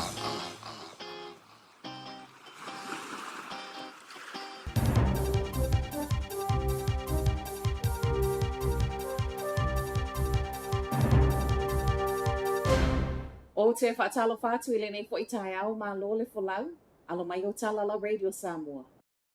I tala to mua, o so whae na tamaititi a o ngā whaia o ngā to alua na nawhi kala i estete, wha au ngā ai se se leulu. Lata i leitu lai lua i lea wauri lea na wala a wai leo leo mai whapea na tupu. I leitu a iei lea o ngā tūlanga lua i hai ata Community Campus i Aranui. Ripoti o le tasi whaia o ngā na la velo na lima a o le isi, o le manu anga i lona au. Ma e lalo mai o le se fulu wono tau sanga le matua o le tamaititi a o ngana whaia. Wa wha malolo nei whaia o ngā moaso tutoe o le nei vaiaso. Ma o le alavana tonga fitia i lea o ngā, tau le mo o mia i leo i le whalimai. O lo o tatala pia le Hayata Community Campus i le so moa o a onga. Ma o lo o wha solo pia nei fo'i so e so e ngā māsani a leo leo. Te lau 50 miliona le ofo le TAB watu inatu i le malo i tau wofo ai mo sona lai sene whai eisa casino online, peitai, o leo wale ai mai le minister. O leo lo tatala le avanoa mo tau wofonga ne e whaamatu umai ai lai sene ma whai e ona whai casino online mo leo waitaini. O se avanoa watu si ai ma le TAB le minister le Internal Affairs Brooke Van Wouden i a whai se suinga i le tūla fono. Ina ia whaatanga i la toi to tono le maketi le neo casino e whaia online. O le TAB o sei tū tino pūlea i lalo tū la fono le pāle nene. Ma o loo whaatū la fono ina fo i mea ma whaiona i a whaia. Ma o loo sawai e le ma whaiona whaia se online casino. I se tali le ministeria Van Wouden, e le ai ma le tala, e le tatau na tae atuai ma le māloi to tonu o ta alonga whai tūpe nei. Whaatupula ia le ngā oi ta avale, ai wasau ai fo i malitala o lea wa iei whai ngā fōu o lātou wha o ngā ina. Ma awel kamupani i ni siwa le eia ma ai, le lata i le fitu se lau tālo sanga. Tālo mai le amatanga o le neitau sanga i wheso o ta i mata avale ngā oi i totonu lava ia na o au kilani. O nisi o neita avale wha apeo lea lava sa loka i le taimi na ngā oi ai. Ma o le fōlinga mai na wha o ngā i whai ngā teko no losi wha nei o na pō. O au kilani o loko mawalu ngai lava le whainu umero o ta avale ngā oi i totono New Zealand, so ai Canterbury ma Waikato. O le tu ainga ta avale o loko tele na ngā oi i totono le atunuu, o le Toyota Aqua, Toyota Corolla, ma le Nissan Tida. O le ai body cameras mo si kulati uma le Westfield, o shopping centers nei a le Westfield e le ngata i New Zealand nei ai whaape au se tālia. Whaamauninga le nei mai le Center Group lea e ana ina le fast food ma le lua Westfield Malls, tolus food ma le fitu i au se tālia, ma le lima i New Zealand nei. Ma o se swinga ua whaia mo le saunga le mu. Ai ele i sau body cameras o le tausanga te aluaina wha au popo ai e pūlenga o fu maisi e ei vest e malu pui pui ai se kulati. O leo mata e maua mai mea po e ata nei, o le awha au ngā lea e le pūlenga moso e suenga i le ngata i tutonu o lona lava loto i whale, ai whaapea isi pūlenga i tua e pei o le ofisa o leo leo. Whaai watu i tala mai au se tālia. To e fo i mai te munga ma mawha malolonga i mātua Queeni Selani au se tālia i le vai aso nei, ma ripotia mai o lea e whaawau mai i le so. O le tui mātua leo lo ma mawha i eile pa ua le timu, whaawau mai ai Northern Territory ma mātua i Sisifo. Ma e ono to e a whātia i le whaai unga le vai aso nei wha asolo atu i le amatanga o le vai aso fou. E ei vaenga o Queeni Selani o lea lava le i longa o na ea mai i le whao Alfred, peitai, o lea ua to e haafia. O le vai aso nei fo e olo o whaawau mai ai asia singa palemia ia Anthony Albanese i vaenga na whaalea gaina i le whao Alfred, pe ona ripotia Hervey Bay ma New South Wales. I tūtau tupe, e ono o atu i le tasi tesi lua piliona, tupe whaalu ono mea na whaalea gaina e lea whao Alfred. Talanalo Radio Samoa. 24 hours a day, 7 days a week. Radio Samoa streaming live on www.radiosamoa.co.nz.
o soifua o le siafufonga Samoa, Radio Samoa, tasilima iwa tolu a mo. Se kia Radio Samoa. Walu mini te lau tene le July fulu le nei fo itai au le asa tau fila o tatu e le wha ata fiti. Tiu te mga alue ngā le pokala me le fifia mai le nei tai au. Malo ati ni so la to umalawa le nunga tatu Facebook malo le vai va mai. Malo le wha malosi. Malo le usu. Malo le onosai. Malo le manatu le ainga. Ia wa o mea umanga nga ke alanga e usu. Olo wa vai siau whangau. Vai siau tautonga. Te lo fala velave. O mea umanga le kako. Vai alanga e usu. Ora kupea mai e kausere ainga. Abe ka mai kire haonga. E u kuar ka avare ke whea rua iai. E ke savari vari aku. Savari vari mai. O mea umana e lea mafuena e usu le tai au mele tai au. I ole ongo sa ia. Ongo sa. Wa matana i suinga tau. Wa matana i suinga tau mo tātou. O le winga lau tala. Ua tāle ono. Afa le ongo. O le alawa kako kire wa isi makale la. O le ngeia kako kikiro kiro aku. Ai mo i le rei ale la. Wako a ewa ai ale a makanga wa kau kafa maritai au. Po si me wala tala talo ina tale fitu. Ia por kafa le fiku. Longo inga mo ai la suinga o le tau mo tātou. O i fo suinga o lau whaalongo le tai au. O le alawa tau marulu. E ke usu la le usu e te iluana ta pena. I le tau lela iai tātou. O aso la. E ka hale lima, a whare lima, o levanga malamalama. Ta e le ono. Wa makua malamalama. O teimila ni le aila. Wa maka fuinga suinga kalangoa maua suide kalangoa le la. Whai mai le lei. E te tau ona ta pena le lei. Fato a waruatu e wha malamalama le lei le pongisa. Sau le pongisa ia malolo. Fato a waruatu lola ia lea. Wako a saula le lapo si marifiku. Ia ua malamalama. Lala wa matana il swinga mo tato fana wa onga telo taimi a usu tai au tatu tai au e fio fa fangu mo kama kiki au o mo kama kiki langa e fucking au ke tu lo fa fonga ia wa ngai fe au kamaiki mau kamaiki makua kamaiki ia mar kamaiki e vai fo ile fa long kakao kamaiki au kamaiki au ka fa fangu ngo fo kamaiki Dia feo lolo la kamaiki lo kamaiki e pe kau kala ku me kamaiki a ka fai akua a fa pela ko nga kamaiki foi le e va fango ko pusa mo ka ngu de aira wa ka nga suin me ke mo Kamala ko mo fa la va ngale du mo pusa isa le nga le pusa isa aka kala mo pusa isa la sa malu ke iro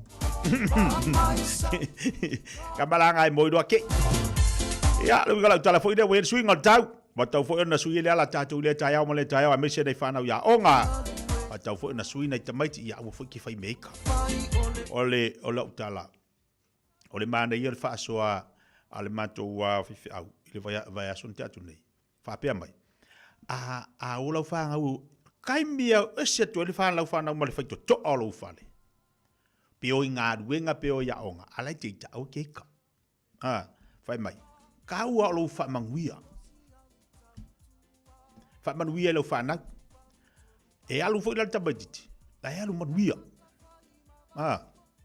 pe alu ngā ruenga la alu manguia pe maku kua kamaiki feo lolo la luifo whamanguia iai banga ia fa marsi au le fifia au ane ia lu tamatiti ala luita kofu ko ka meki fe ko wala ku fafo o fale ia mangu ia la onga san malau ia fa mangu ia si o kali la la ia po si au ko nga fo ava pe wa lu ko nga wala ka ya wa le fifia ya o lu de ala fa ki o tamale no fo fale e alu tina finga ruenga wa lu mal le fifia afa ala la ya lu makua hika ya Mai kale moi la bala ya abangi o lele yo alunga si idalo usai si idalo aya ko dunga awala ke ia lulo ia si tautonga finga dunga na luika se bala yai mangu ya lawaso pike bala uvanga le ki bala u fa mangu ia si ko konga mangu ya lawaso hani oi avare ku mai mangu ya faleaso ai ai va pela ko inga la finga benga la wika alo makuala de tengo fo fare pe balo mo le leo ko inga vo mai Yo ngal mo boy. Ya ale mo se. Me kalo makua. Ai andu, ala ke kur fai ko ama vala ule la punga ka vale. Wai mo mo swing ol langong ol kanga ka pe an. Mangu ya lu waso pe. Pa jangan melo makua. Yer ko inga. Mangu yo foi lo waso. Ya, wai ba swing ol leo. Are ngala ko leo malo. Ya ala ko di diu mai ko fa vai ba leo. Wala ke ngofa oi masui. Su family ta challenge las fulu.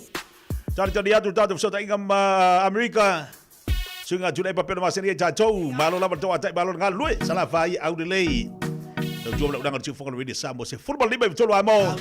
Jadi fak balu aja lah jolo fai jiu tu bangalu ngai jono mau jaman lawa. Matango ina wa ila. Be asulu ye na yo love for dua. Le moana ila masina. Oh mata ango bedina chawita. Filanu lanu wa ipe yo susana. Veo sei a eta oto wa tunga. Fire tele donu yo winga mane suma tama puta. Tele pelo ya te ole la pasute yo tua oila umasima. Automotive no wa bisia. Oya ole ma we papusa tawo. If a man la yo no mutule. La fa yo no mutule la vale. Vale lo fo ile ya. E ma fo ile fuli malesia. If a man la yo no mutule. La fa yo no mutule la vale. Vale lo fo ile ya. E ma fo ile fuli malesia. Hey hey hey hey. Se la fa ye aure. Hey hey hey hey. O anga ifanua malau anga nu. O tu mau te fava mau. E mamalu lava ono Yesu.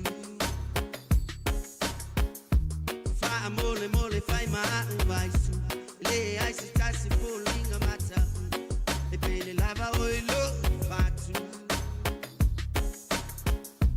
Fai uangalo ya oile alufa male loto mawala lo sauko ila saufa ima iyo auta fase fai le alofi amatai ole nu fa long ole le se fai mai o se ufu if a man ole le yo no mutule la fa yo no mutule la vale vale le lo fo ile ya e ma fo ile fuli male ya if a man ole le yo no mutule se la fa yo no mutule la vale vale le lo fo ile ya e ma fo ile fuli male ya hey hey hey hey se la fa ye aure hey hey hey hey Se ngofo mai ai lalo, malola mai le kipi, ai aua ke ka alo, o ka mai ki ol mo pele mena kumuli fa alo alo malo mo lalo, ai afai ai esasi, nginga lau ka koi fai kui fafu, ai mai o pule o umunga mai ko fia i ai le fue mai ko kolo, o lau lau ngai ko si ai nga mau malai fongo, o malu mo upa ia e fa me melo mai le loko, ka ko pala me fa so, sa kula fai mero ko o nga fui fafu, fa sale le anga, ka ko pule nga wa wa. Anga e mo mai pule sale aula, ai ko pule malai, o fa le nga fulu ma fo fonga. Anga I fo mo fa mai e pule sa fo. Tinga o lo malai e si o si o mi e fa le lo ku vai singango, le ku malo e pule a sa o lo malai fongo o maki ai u au. Pa solo mai le ku sale nga o le kala mana mana mai ku vai ka si fa le ko il malai o le kamau a shaka. Pala u sifo, ma pala u le fa e pule pala u. I lo malai fongo I veilo a se u a ko ki le kama ma au le lei. Sala fai e o e nga mo pa I o le kala le lei. Me mika I le loko fai ma sei wa sa fa la le lei. Le mo fai ma fai la sala fai e au le lei. If a man la le yo no mutule la fa yo no mutule la vale vale le lo fo ile ya e ma fo ile fuli male ya if a man la le yo no mutule la fa yo no mutule la vale vale le lo fo ile ya e ma fo ile fuli male ya hey hey hey hey se la fa ye aure hey hey hey hey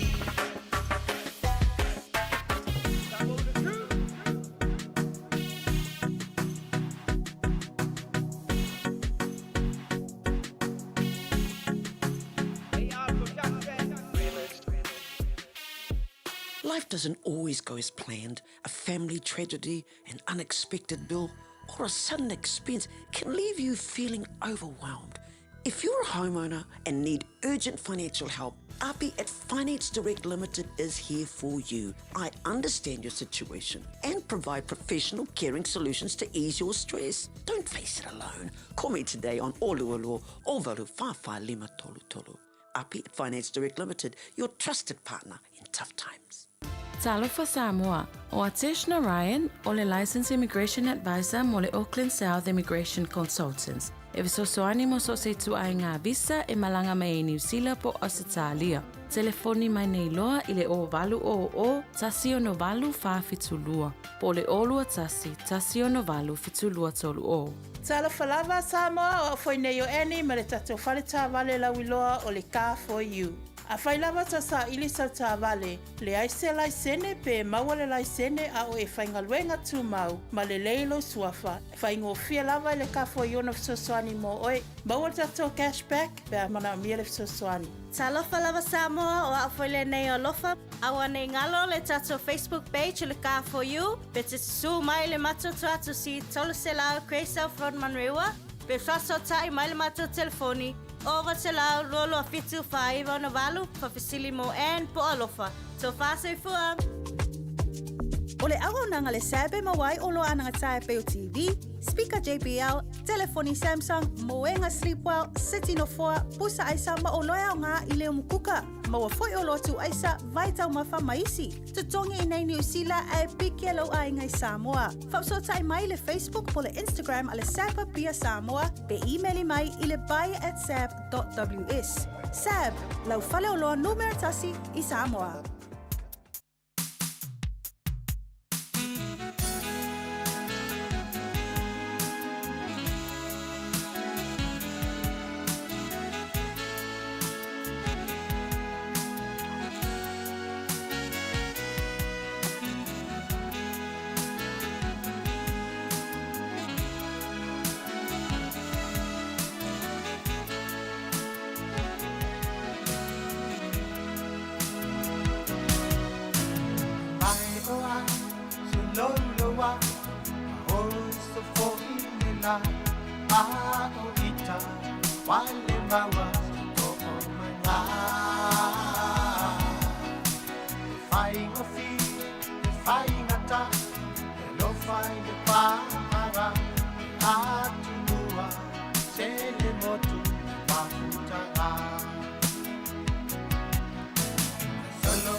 lang alo yung fiber o tinofo matapuai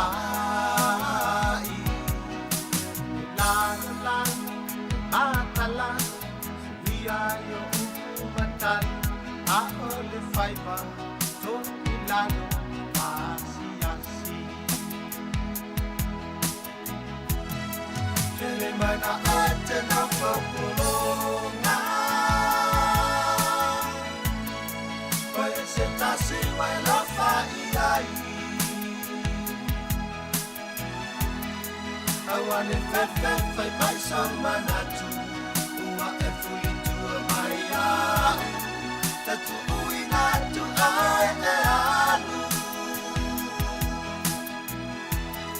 Te tau nuku kai o mana o nga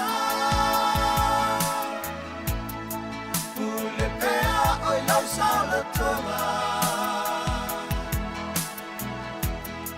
Paeyoalo nei mafatia Ise ua fai o e madia Ola lato fa Italia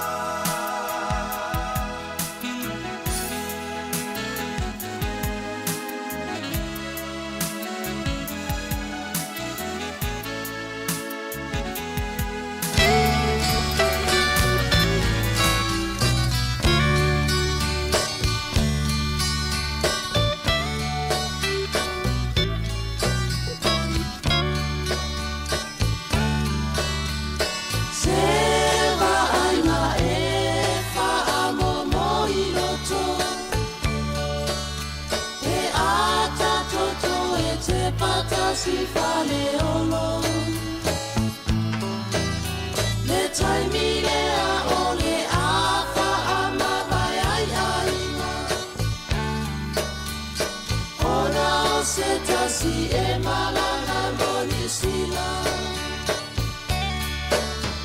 Aina o malingi noi mata Aole tina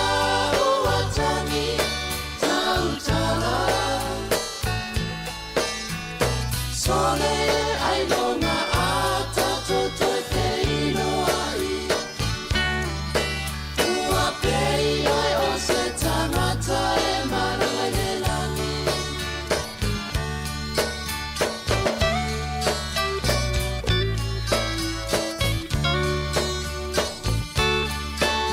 Le taimi lea ua siri o na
whaingata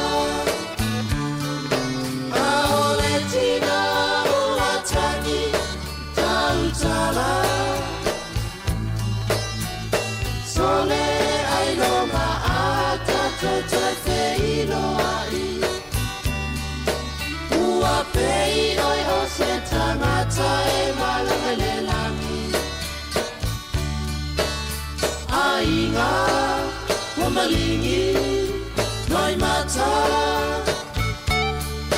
aole tina uatani tautala sole ailona ata totoi feilo ai ua pei oi hose tangata e malamelela Siu fonga Maria le vai pesel rosa pae. Pa bia ka boli tatu tinu ule ne fo ia so a o fianga ia le tapo inga mau ne tatu matua I maota foi malau pa pela finga luenga to fele tua lolo le tunu lo fianga tu te manga luenga fai malie fai le mo ina o se maria tu tatu po klabe ina la unanga matua ale Parkinson al Pasco o tahu ya se tatu saidi atu ele fatu ya lesina ya lesina ya pole a foi le se mafa manatu tapena ina le o se mafa manatu tapena ina le ele tatu company mo tatu le tau patalo fatu malanga fifi lesina malo lo su le tau fo ya e mo lava fatalo fatu pa ia male mamalo fa funga angana sa mo le nei tula malo soi fo maua mal soi fo la le fatalo fatu foi la sunga tia malo lo su lesina le tau te lo le na maua ma upor PCA tangi lunga le malai vale ah kongwa tangi pepelo la le ya e kangi tangi makakati kangi mo fia wa sawa nga kongwa kusala kaula kangi le kusole kangi fia sa usilo ai lo le kangi makakasi ia ngala pe kangi makakasi pe kangi makalua pe kangi makaiwi Ole bezidi ole wonu te me male ai ngore saudia. Ah. Ia nga kongwa. Ia wa nga le langa ba se fanga le tatu te ye. Le lei a va te vole va no le wa ba le nga ba tatu ale tatu company le Parkinson la Pasco inai o tahu. Fa ilo fo de tu masani. Ole ala fatua te fatua. Fa na fa ilo mai. Ole to no le nga ba tatu ale Parkinson la Pasco. A wani vai ngole fa ona la tu bo foina. Mo le mamalo tatu wa tu. Okay.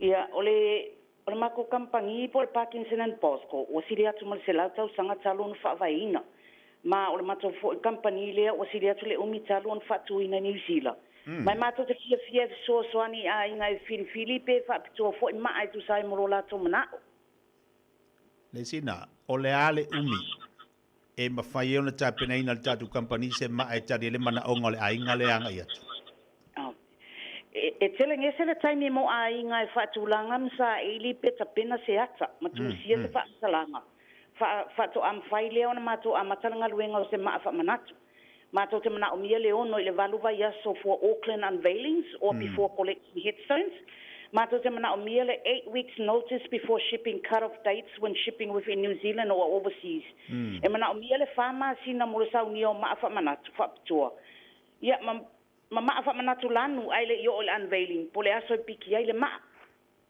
ola se tau le ma ale ye tono tatu company ola se tau fa tai okay e amata mai le cremation packages pole sunuina fitu se la wa yai male GST e o atu lava le iva se la wa yai male GST o ma e amata mai le lua fe li se la ya le fo wa yai le GST e o atu lava le fitu wa fe tol se la ya o mo fo popo yai male GST e fofo lava le tu inga ma ai mana o mie le la po apo lai titi ia ato fo ma le lanu ma le sikaili mana o mie o tatou tangata o le tele lava o tau o maa it comes as a complete package e au fia ile maa o upu ai ia lua se lau upu o le ata amana o mie fo ni funga la au fo ia te te wai ia em fai fo na mato faia em fai fo na mato fatu wina maa pe a fa pe fai fatu wina maa pe a fai o tono au kilani a fa pela fa fo atu pe o Hamilton ye fo lona to tongi fa popo em fai fo na mato la fo ina ma il Pacifica e ye Samoa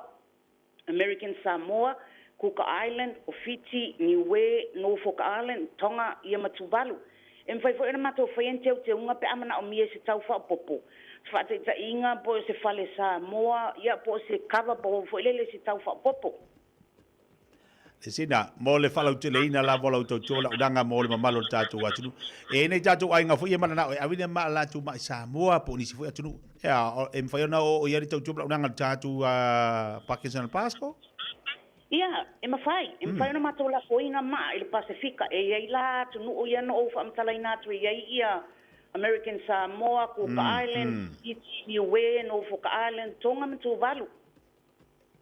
Ola fisili muli ya, te lol ta ua fisili le. Ia. O le ase ata na ia la e whapea e te tau ona tu ulunga le maa tanga. Whapea le tamau le ainga po tina le ainga lo whailangi le whaolangwa. Ia po se tasi fo le ainga. O le ale ata mana i te tau ona tu ulunga le maa. O le ata le ua o mari te mile nei o lo soifuai ai mari uloa, na soifuai mari uloa, po le ata le taimi na au talavou, o le ase a kamanga ia ke kisira fia. Wa le wa e te ilo le to inga te avelunga. Ia, o le mele na e fuafua le mana o le ainga. Ia. Ioi.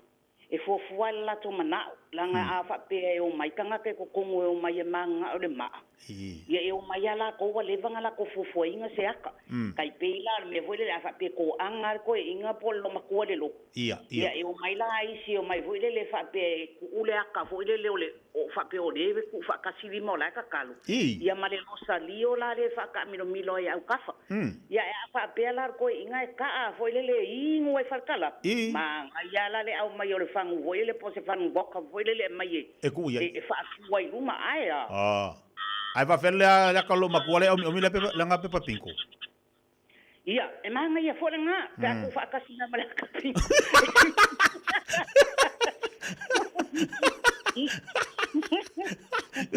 Kusa le aka nga o kwa va pe ia kalar ko o le la korko inga ya sirku nga ma va pe o le o manga o le aka le.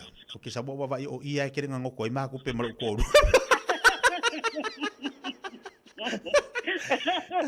Jala ela ko ko inga ya si il fa ngakang malako ka lo ma fa o ia le alu lo malo si do usur ka ya o le pinko.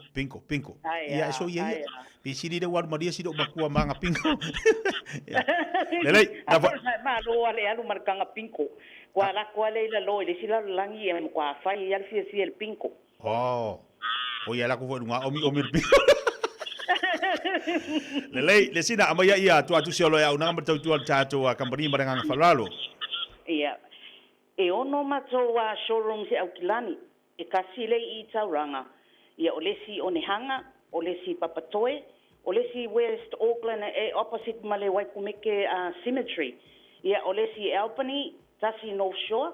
Ia male torufa lima Great South Road i Otahuhu leo te yai te tia. Ia e fa so ta mai mato le toll free number leo le o Varselau fitu tolu fatul tolu o Varselau fitu tolu fatul tolu. Ia por mako website which is www.parkinsonbosco.co.nz o lo ia uma numero telefoni ia fa pe fo ia le tuatusi. Ia fa pe o faintana e sumai i o tau.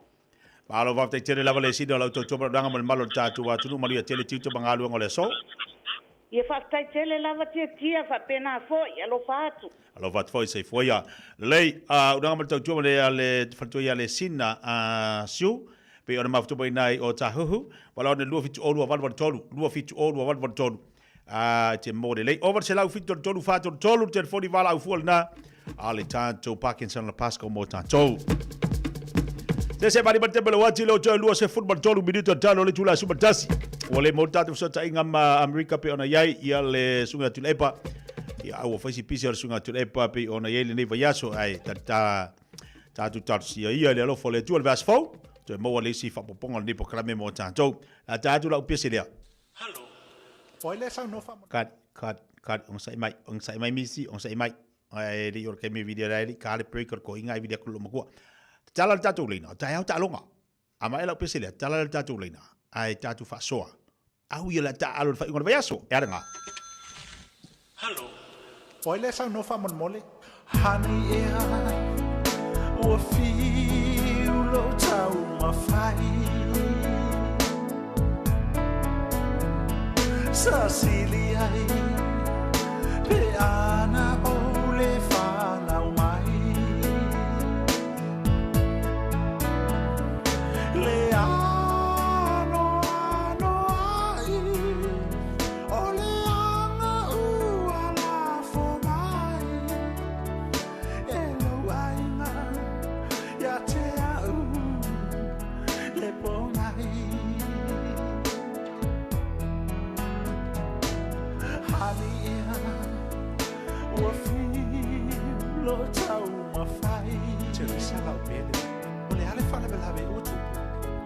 sa sili ai ke ana o le whanau mai Teresa se tau mai po le ale whanau la reo tu le ano ai o le anga ua la fo mai hello ai ya te au le po mai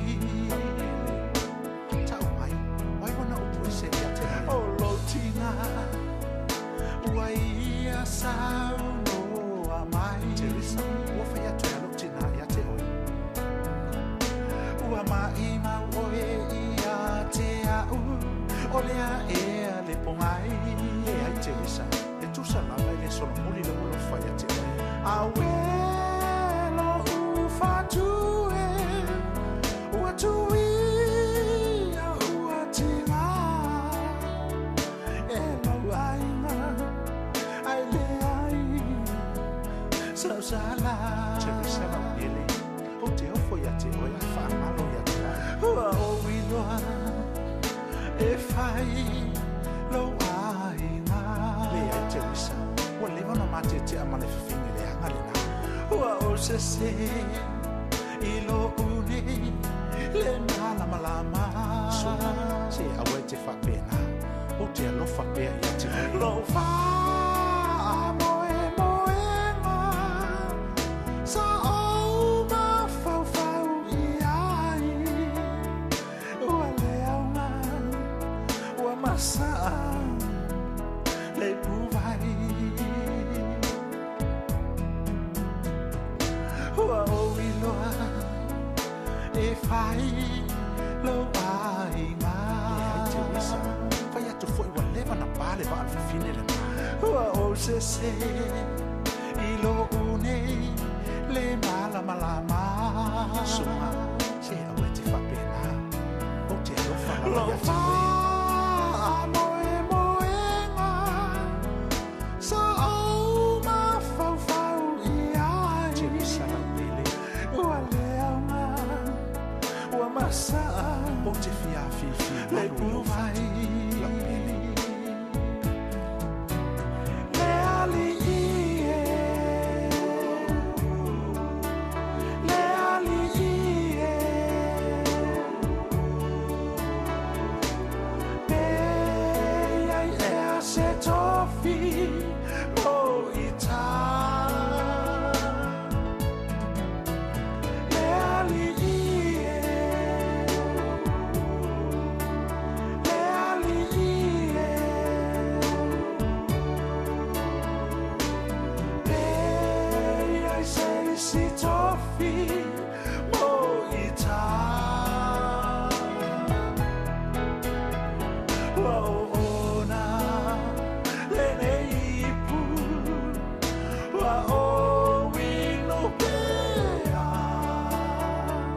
ua uma oi ma au ilunga o le telefoni E o e whawhiawhianga ma le sunga ia me si luki sua. Ia pe o na tui nātu mō tātou le nei tai ao. Telefoni sol tātou wātu le nā wala malama whai unga ruenga i lātou na amata le wape ao. Mana wale tu lai se funu maritasi, mana wale se funu marilua. O niso i lātou na amata le tai ao le nā wa alo atu ia lātou malolonga momua. Ia o nai musikala vai whaano fufile mui o mafu whaunga. Tātou ia o lo ngā lulu e fo i whafone la. Lungo la la tele wha malo atu po kalami a tau tau. Malo la wale wha malo si malo lo na sai. Io e. Neva. Neva ngā ke a kerisa ma ia le ngā. A mai a ingi whanisia ke kerisa. Pea kunga oka. E la popo a kapu wa kerisa.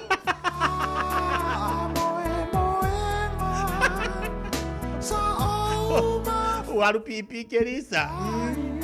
Vagaru kerisa. Oi kerisa nga koi pisa mai wale vagale se kerisa. Ai aku ngati aki kerisa oka.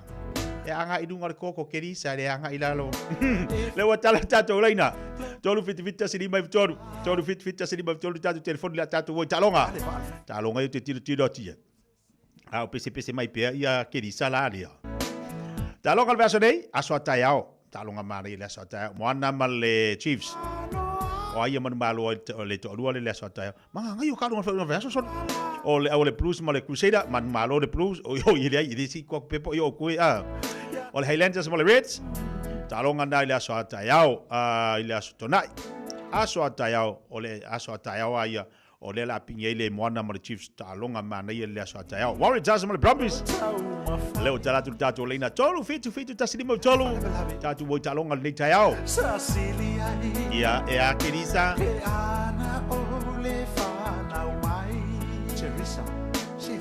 O runga tatu leina talofa. Talofa uso. Malu te fua wa mai. Mauia fafkai. Ba pisir kaiao. Ole maka po. Malo lava ia fainga le vai Kelisa. Talonga la so taiao. Moana male Chiefs oi malo. Ora au le sipi tekia. Oi kalo fai. Au ai voi. Ora oga kalongo sa ni ora oga le sipi. Oi malo la sipi ya. Ei me le testira ia e bako feda po kalamba. Nei fafkai kele lava. Ko fafkai kele akua. Ko ave ngari mango kongi. E mango kongi e afai ngai ka.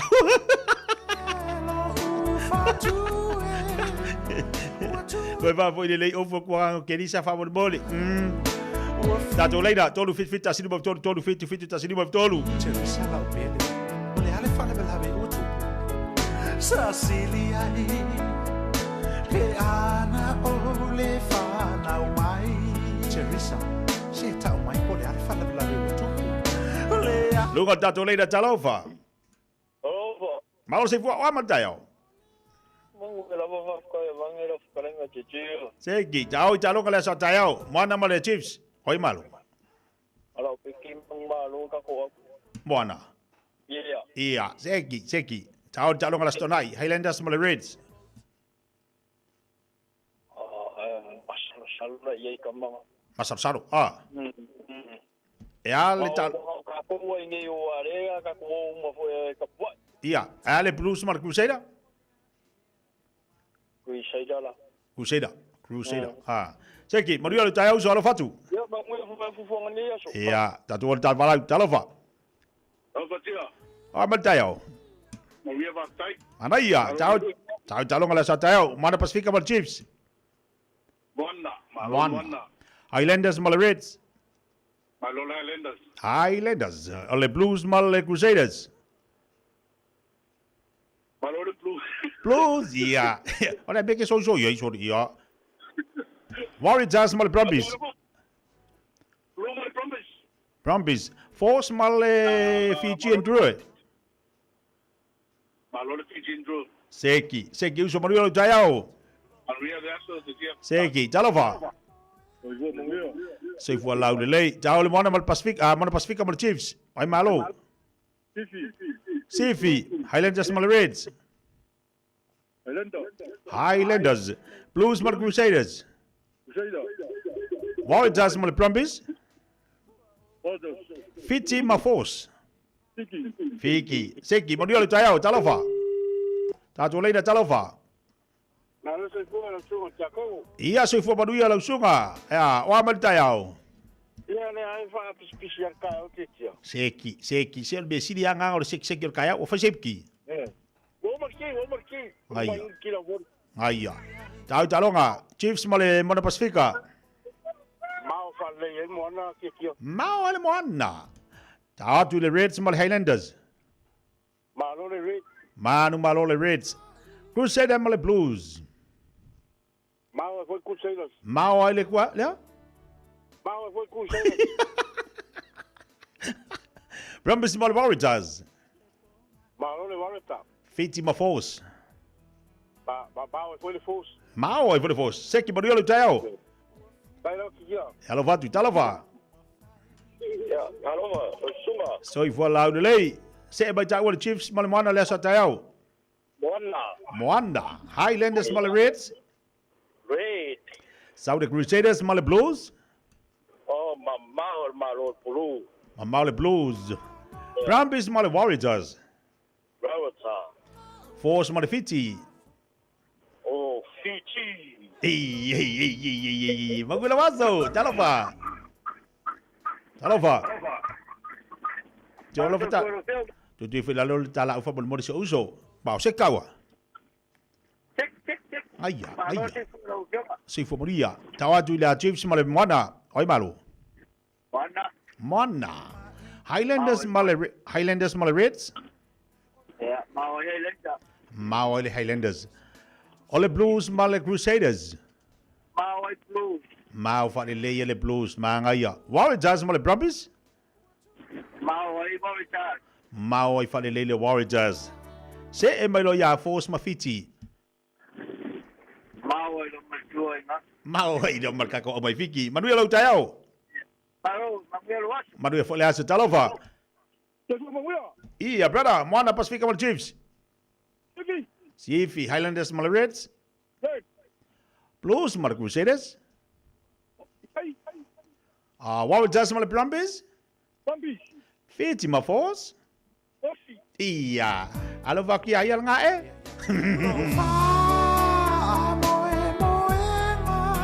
Dai pela wati lo tas furu minute talo le chula se football tasi dunga tak chula udang si football ready Samoa. Sini ba tolo ambo club me mota tolo ni tayo la stofi. Ya fa palo wati ni so tatu pa angalo mafutu ba dunga tatu tak chua. Talo ngale so tayo to tele la tolo tapo tatu mona Pacifica. Tele la tolo tapo tatu ole Blues. Ya so tayo mala stona. Ayo ngale ba yaso.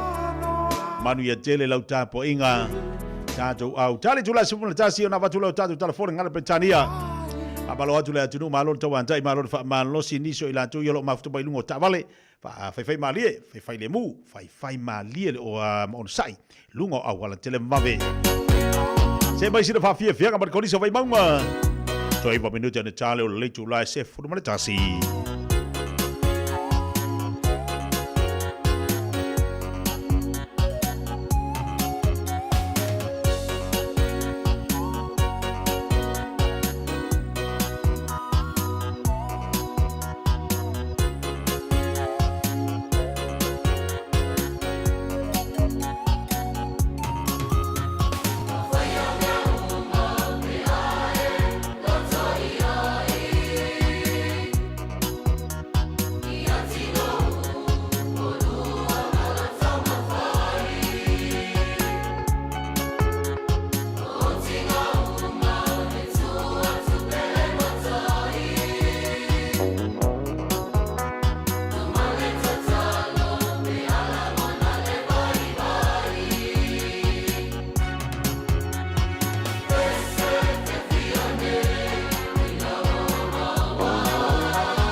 a day, 7 days a week. Radio Samoa streaming live on www.radiosamoa.co.nz.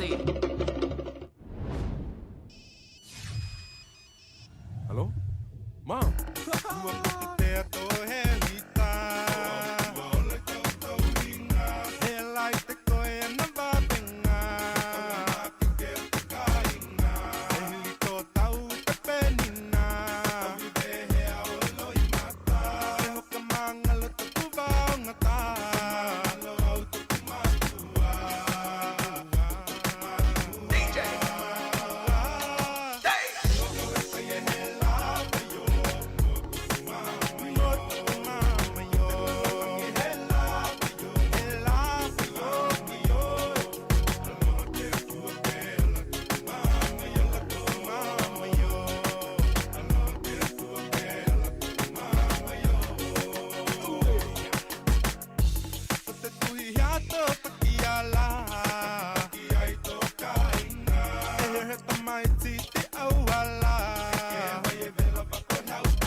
Tele mana olava if I pele o ene I machanana enana lava lo ualofa if I apolonga o ebe eche masola it's a feel lava eche mai le se file mu eche lua fea nai o te mana o tofo oe fia ilo me ana e lo no toe ne I efa atanga file mai ayo tonu olo loto na fe ai ole fanga ole tama futanga na ona feo ilava ele itai yo se tai mi esulu ina ise mama suma se ilonga ha e pasi ola so e na pe etelava ono sai fa ata no for moi ai ua motino halo fire o ile oti so fa alisa o atu Lea lo famoni lea o te no foma ele o sa o fia tama matu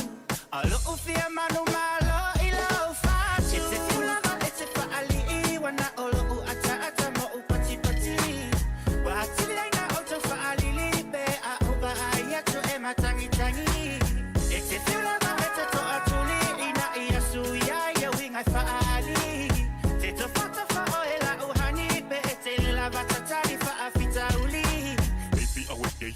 Awanga ya fika Malo walo fwe fari ya lu mai kaika Te mao ya e masangi ya sore apa nga sore hangi Elinga o se fia e te mawere ngi la langi O le mafu ang le ngā o whaari o ko winga le anga. Ke ngā o e masangi aso e so wai o le masa. A waa whai pui pui linga o se whukau sanga. I lika la i le o ke wha au le ai o nganga. A o makiwa, ka lia a kele o kupe fia. Ka lia le manguia.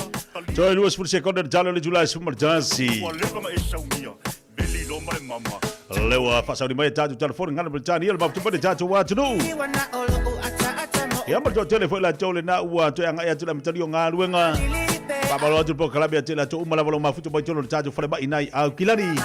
Alol fa malo si malo fa tawa ta itu ba faiba. Abe fa jatu fa ba inai milo mo.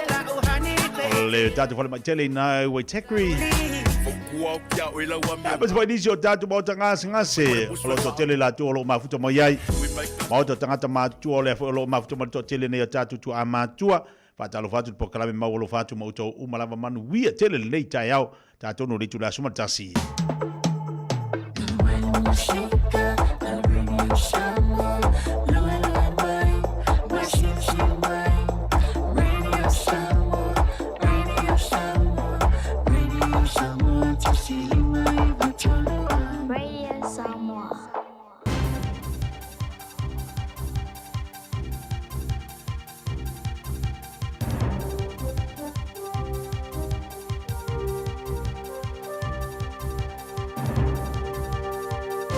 In this update, in breaking news, New Zealand is out of technical recession. Latest GDP figures from Stats NZ show our economy grew 0.7% between October and December.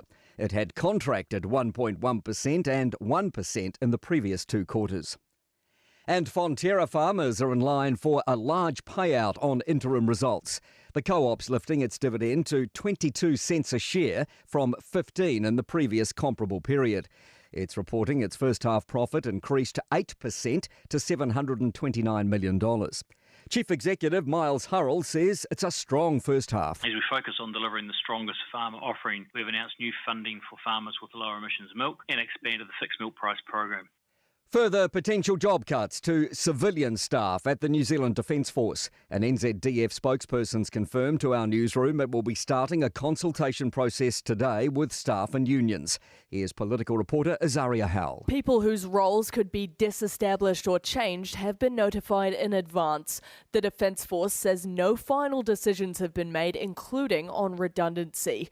A collective agreement between the Public Service Association Union and the NZDF was ratified late last month after industrial action from non-uniform workers. It also follows a voluntary redundancy scheme late last year. A former Warriors player has been named as the TV host headed to trial for multiple drug possession charges. Wairangi Kopu appeared in the High Court at Hamilton in October last year on charges of possessing cocaine for supply, participating in an organised criminal group and conspiring to deal with a Class A drug. The trial of him and 9 others is set down for 10 weeks starting June 2027. A sense of uneasiness that Donald Trump may impose whatever Russia wants on Ukraine. The US president's spoken with his Russian and Ukrainian counterparts about ending hostilities. But where he had hardballed Ukraine into agreeing with his full temporary ceasefire proposal, he's conceded to Russia on a partial ceasefire instead. That's news. In sport, Sam Ruth's tempered talk of being on the same level as Sam Tanner after making history as the first 15-year-old to dip under 4 minutes for the mile. He was paced by the two-time Olympian at Mount Smart after the pair couldn't be split over 1,500 metres this month at the Nationals. To Augusta, where Scotty Scheffler's gone for a Tex-Mex inspired second Masters Champions dinner menu when the tables are set on April 8. One of the appetisers is his dad's meatball and ravioli bites before moving on to a main of cowboy ribeye steak or blackened redfish. If there's room, they might try a Cookie Monster special for dessert. Chocolate chip cookie important to me too. And that will be served with vanilla bean ice cream. That's sport. I'm Malcolm Jordan.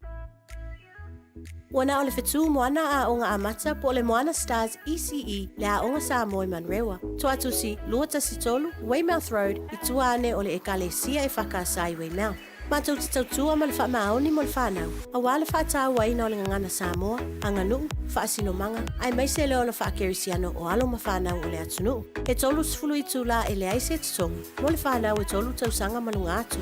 Lua sifulu i tūla e le aise tutongi. Mo le whanau e tolu tausanga anga i lalo. E te pena le whetu moana le tia le tai au. Whapea le tia o le awa uli. Nappies ma wipes e ma wafua. Whafsota i mai loa mo se awanoa o lo walo. I le olua tasi, tasi tolu lima, fitu valu iwa fitu. Olua tasi, tasi tolu lima, fitu valu iwa fitu. O fia maua sau ta avale po sau piki apu. Ai tongi ta iwa yaso, lua va yaso. Pe ta imasina, o le sleek cars o le a maua ai le fisosoani. Ua ta pena le au whaingaruenga a le sleek cars, mo oi malo a inga. Aua e te popole i se mea e tasi. Te tala fitu aso, mai le sifulu i le tai au, angai le afo le ono le afiafi. Tele la lai au kilani i saute, vili mai loa, i le olua tasi, tasi faa, fitu lua selau. Po le olua o, faa lima, tasi lima tasi. Are debts piling up and weighing you down? If you're a homeowner, I'm Api at Finance Direct Limited, and I can help you clear your debts and regain control of your finances. I provide professional, family-like service to guide you every step of the way. Take the first step toward financial freedom.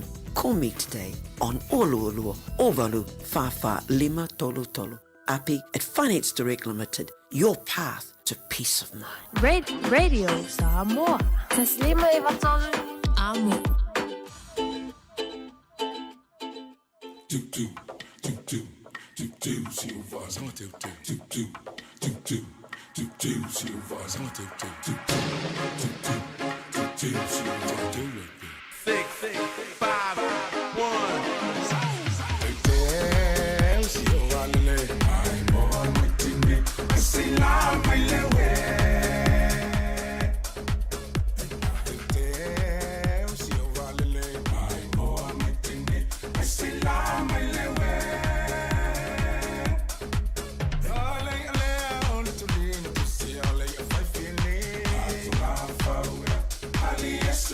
Ali,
O lea ua tatalaina nei whaatalanoanga mō fofuanga whaaltausanga ala pūlenga anu o Aukilani. Mai mātou te mo o mia so manatu whaalia. Ia mautino ai o lo o mātou uia ala sao.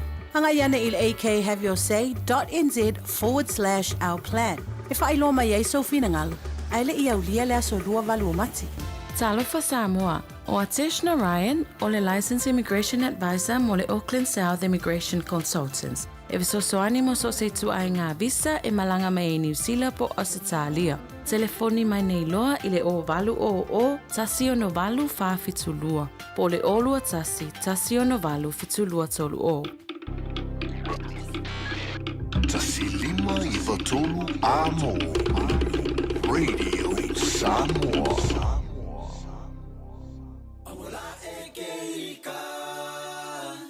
Ai sauka sisiva. Sama hupa si mo wala con eso. Y la cosa suena ra. Y la cosa suena ra. Scooby doo bam bam. Yeah, boom boom boom boom boom. Yeah, boom boom boom boom boom. Y la cosa suena ra. Y la cosa cosa suena rap. Scooby-Doo, papá. Y el pum, pum, pum, pum, pum. Y el pum, pum, pum, pum, pum. Y el pum, pum, pum, pum, pum.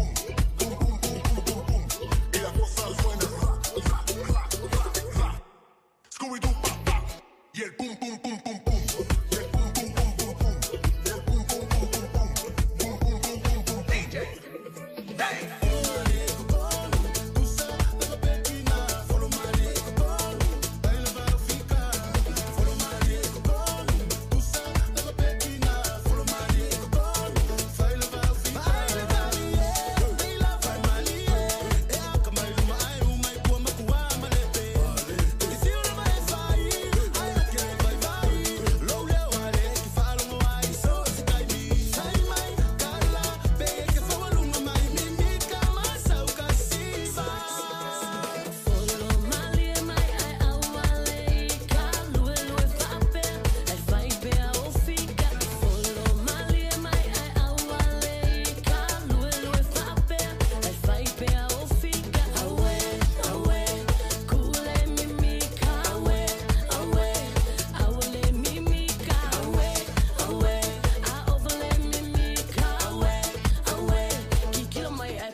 Malia Tonu.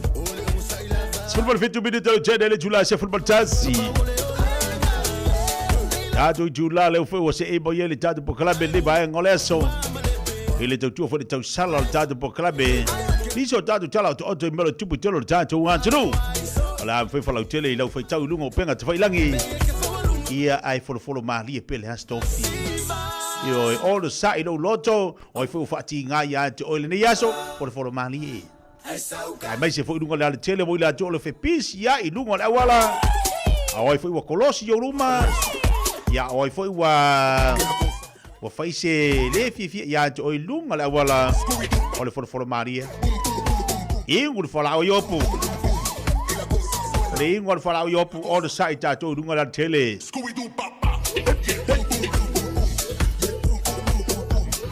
Ala ku ka ngai fai do. Banga ya I ko pai koko la o le aonga. For Maria la ngai puka foi. Ku zape feu. Au fale con ka ko ngifo. Yo for Maria ma au fa pipi ka. Lei la data se atu lai tu le vai lo lewa se ibal de foa.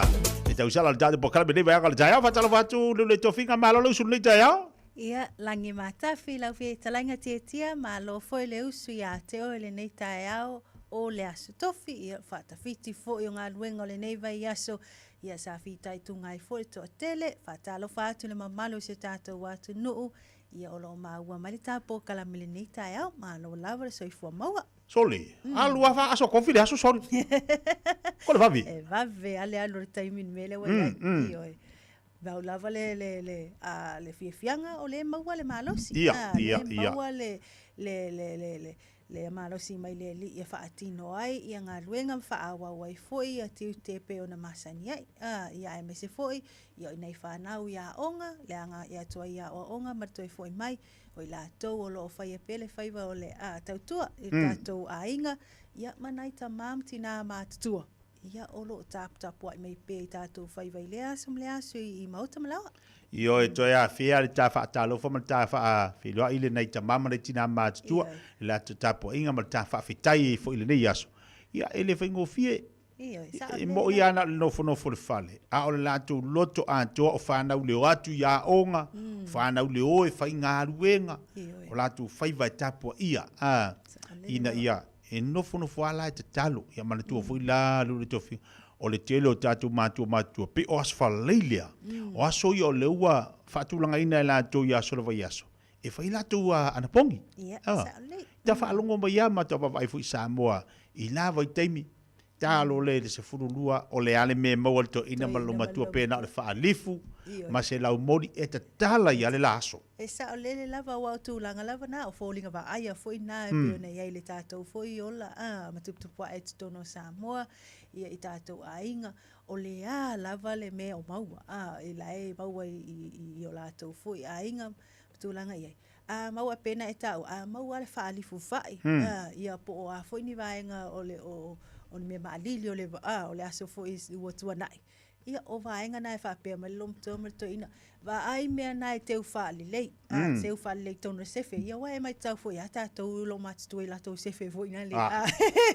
E tu ua i lava ia mea ai tono. Ia vai lei pukoko. Ia e koe whaavela mai.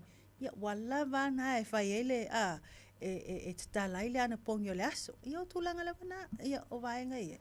Alai maua le fiafianga, alai maua le loto whaaftai ai, ono le malosi, ia alai maua le me e avangali maa ia i lato umai le aso. E o marteimi nei? Ia lai e peise mea maasani, e le ungala utala foi lea peise mea lai maule mafofoto ina malo matua, i le teimi nei, ta e o le lasfalele wha maule ana pongi, te vai lei e taris furulua te tala la pongi, o le kaimingi, ta ilo, e ia utela ngona, e laki ai mawhainga whai, e si tupulanga. Mai si ai, mai si tangata tama talavou. Ka o kuroranga pongi mai, pe o whaaku. Pe o whaaku. Ai nei loa. O le mea lele na tamo whai malto ina mala matua i laso. Ana pongi la ouli, ana pongi la sfalaile, talo si ai le manuia o lana whanau mo le lumanai. Le ala ua maua ngā ruenga. Ia whakoi fwoi, ke rua whapenga haisi. Lau mo ngā ruenga le lei. Ia maua le whanau au le lei, maua ngā ruenga le lei le whanau, ai piwa whaaunga tāuna whaile ana pongi. O le si da tangata, e tau sia le matua, e ana pongi le tina, maritama, ai re anga pongi kakare kausia. Alu ngā tala whaidia. O le tā ua le whaataua ina, o le tangata le tau sia le matua. Kau ngā alu mai ia i le awala lea. Ina ia tiro, o le mea lale na whai mea ta mamalo tina. Ia i la aso sa tamo fai mai ile maai ile matu ai o le ana pongi amal total e fai le poko sala lo vai ke mingi mo poko awinga ali ki a to ale le tamo fai au mai pe mo termine sa ili le ana pongi mal totalo sa ili lava ia wa tu langa lava ia wa e tato te tal no faso ai o le ana pongi fa pe lau taita e se me lai ia ile lokta mafauina ia achieve ia ausia ia o tu langa na vai ia se me tau wa o vaenga na in e o mai tono le vaenga le ana pongi o ani me peila na e tau ana pongi ta mama tina ia manuia fanau ia tau no mal manuia fa moi nga uma po a foni fuanga o lo loma ia tu langa e ana pongi ali ta mama tina ia e pela na ta o sa le la ia wa o le stanga ta e na o le tu la na lom toma le ma to ina fa la u aso ia e no fo tu e lam mo tu kuisiku ia tu langa ia o vaenga mana e mai tawina e mol mawina e fo le tup e fai a pea ia autulanga o le mai tauina lava o lo tu mauina pea le vaenga tau. Ko se ka kala ile aso ko umala mo ko o le vanga ma o ngala ngasumanga. O le vanga ma o ngal puka. Peva. Ko se aso ko le supa kapu vai ko ngwa sino bakua. Wa fa kapu vai lu solo manga. O pole la wa ma wia. Ia o vaenga lava na ma tango fia e foi la ia winga ia tu manga fo ia o tatu tangata. E vai e me fa pea. Manaya, se maniso tatu tala le mfantu fatsia o alfa tau tatu watunu to lua ia te mai tai o filifilia. Ile to fa masino fo, fa masino ngo fanu maswafa. Ia. Ole a tateri ta silia matanga ruenga. O lo te va o le umana ia te le ona lo fai ona fa o wina ia la to fa mta pe ona to ai ni telo mta upu tau fa masinonga to lona tatu watunu o le mana ia le tala mai la vono a o ye foi la masui ala mta fa no tatu watunu le o ye to o ia to mta to o so swani ai ina mta upu lo to dia le tatu watunu nei temi sa le ia wa tu langa lava na le peona eta o le tala o lava no ia wa le na mai tawina pea le fai o fasala launga ia o fala wa tele tu sai fo ila i la to e fai no tu si avan tu star sang atu mo avano ne o fam sinonga o fano mswafa ia wa tu langa peona eta o eta o tele lava ia le fo i vaenga i tono le tato wa tunu ia imata upu ese lava e mese lava i fanua mswafa e pela na e ta ua o leo to alua ta mai ta i tatou tala i tatou tala fofo ni ta e un fan tu fa ta sia fo i tatou tu stala mai Samoa o le si le vaenga ta ua o le mawhai o le moli mawina o lo iai a sui o ta mai ta i te tonu fo i o lea fo i whalanga maia i vaenga wha penei o le va aia i am wha pena fo i na tilo i tūlanga iei whamsinonga whanua mswafa ia wae e sea e va aia i nev o va aia i a tamaitai o tūla i mai rafoile nei i whamsinonga whanua mswafa ai o le mea fia ima mita i fo i le lota maleanganga o le va aia atu o lo o to tele lava ia wa amata fo i o na mawalunga le numero i la to tu star sanga o tamaitai ia a o lea foi ua whapenaun whilwhili a peilau na iele to a wha. Le au fia i lata mai ta e to o lua. O le i tato report e pe ona tu ina mai. Ia e o i lato ia au fia o le to a wha le ne au fia i le fionga ia pesita ta malelangi malo ua maua foa a rasi tio. O le fionga ia Fonuti, Micheline Tauwaa. Ia ma le to o lua lau ta mali ia le fionga ia leunga mata me le sea whalitolu Lofipo. Ma le fionga ia te lea o unga kamu tapua i ta veu po tongi. O la tola ne to fa leo fa pena ona filfilia mai tau ina foi te nisi foi tato reporti mai telefon mai Samoa o le lava na fa solo i sa i lilinga o i loilonga foi o i la to le na tu star sang le lava na 5 phases po tulanga ia fa tulanga ina mal processing o le sa ilinga o i la to fai ona tau aveina ia to finga a maulunga i tulanga o le whamsinonga o whanua msofa. Ia peita ila lea ua whapena ona wha mawina ia matuina mai fo ili wha maunianga. Ia i vaenga ua whapena o i la tola nei e pe ona ta whilwhilia. E tawaweina le nei to finga i to tono le tatou whamsinonga o whanua msofa. Pe ilau na iai ia sui nei e to alua o tamaitai. Ia lea mai tauina o le tasi o tamaitai whaamsino, ia le fiunga ia Fonuti, Micheline Tauwaa, sa ngalue i le telo tau sanga mor company wa alelia Samoa le Polynesia, ia peilau na lewa iai le wasuia nei mo i le Samoa Airways. Ia whapena fo isa ngalue le officer komisina maolunga, ia po le High Commission o le Malo Australia ia pia, ia marita mai tai whamsino le fionga ia pesta ta malelangi malo ua maua foa a rasi tio. Ia o lea ua whapena sa tele tausanga o ngā lue i le matautua le malo. Ia vea ai o se ofisa sili o le wharaputonga o ele o Samoa le Samoa Land. Ia o vaenga la na Samoa Land Corporation. Ia o tūlanga iai ia o le matangofia na o le tiptilo ato ai fo i le vaenga mtaua. O le mai tauina i tato reporti. O le aso swimmer fito le masina fou. Perila ia e whaatauto ai ia whamsino fou nei. Pe ona whiwhilia fo i e lana fionga fo i o le ofisa sili. Ai mese fo i lato sa whaatino sa whita i tunga fo i leilo i longo i lato to whanei titia. Aia, luas for justice scholarship e tongi le malo mo whana wa o ina to mai. Ia tina e tau whaato anga i l'Universite di Pasifika i alfua. O le tasi le o mata upu o lea lava e ti mai tauina tia o lo o alu ai fo i le o lo o te patau lai ai fo i le te le o vaenga e fisosoani e le tato malo. I tutono o Samoa, le tato watunu. Ona o tūlanga i le ola fo o lea fo i matata. Ia ai mai se fo le toa tele lava o tato tangata, ia o tangata whai whaatoanga. Ia manisi o vaenga whapenei. Ia o lea lau o whapena o na whamawina, le whaalau iloa aloa ia ai fo i la alfiso soani ale malo.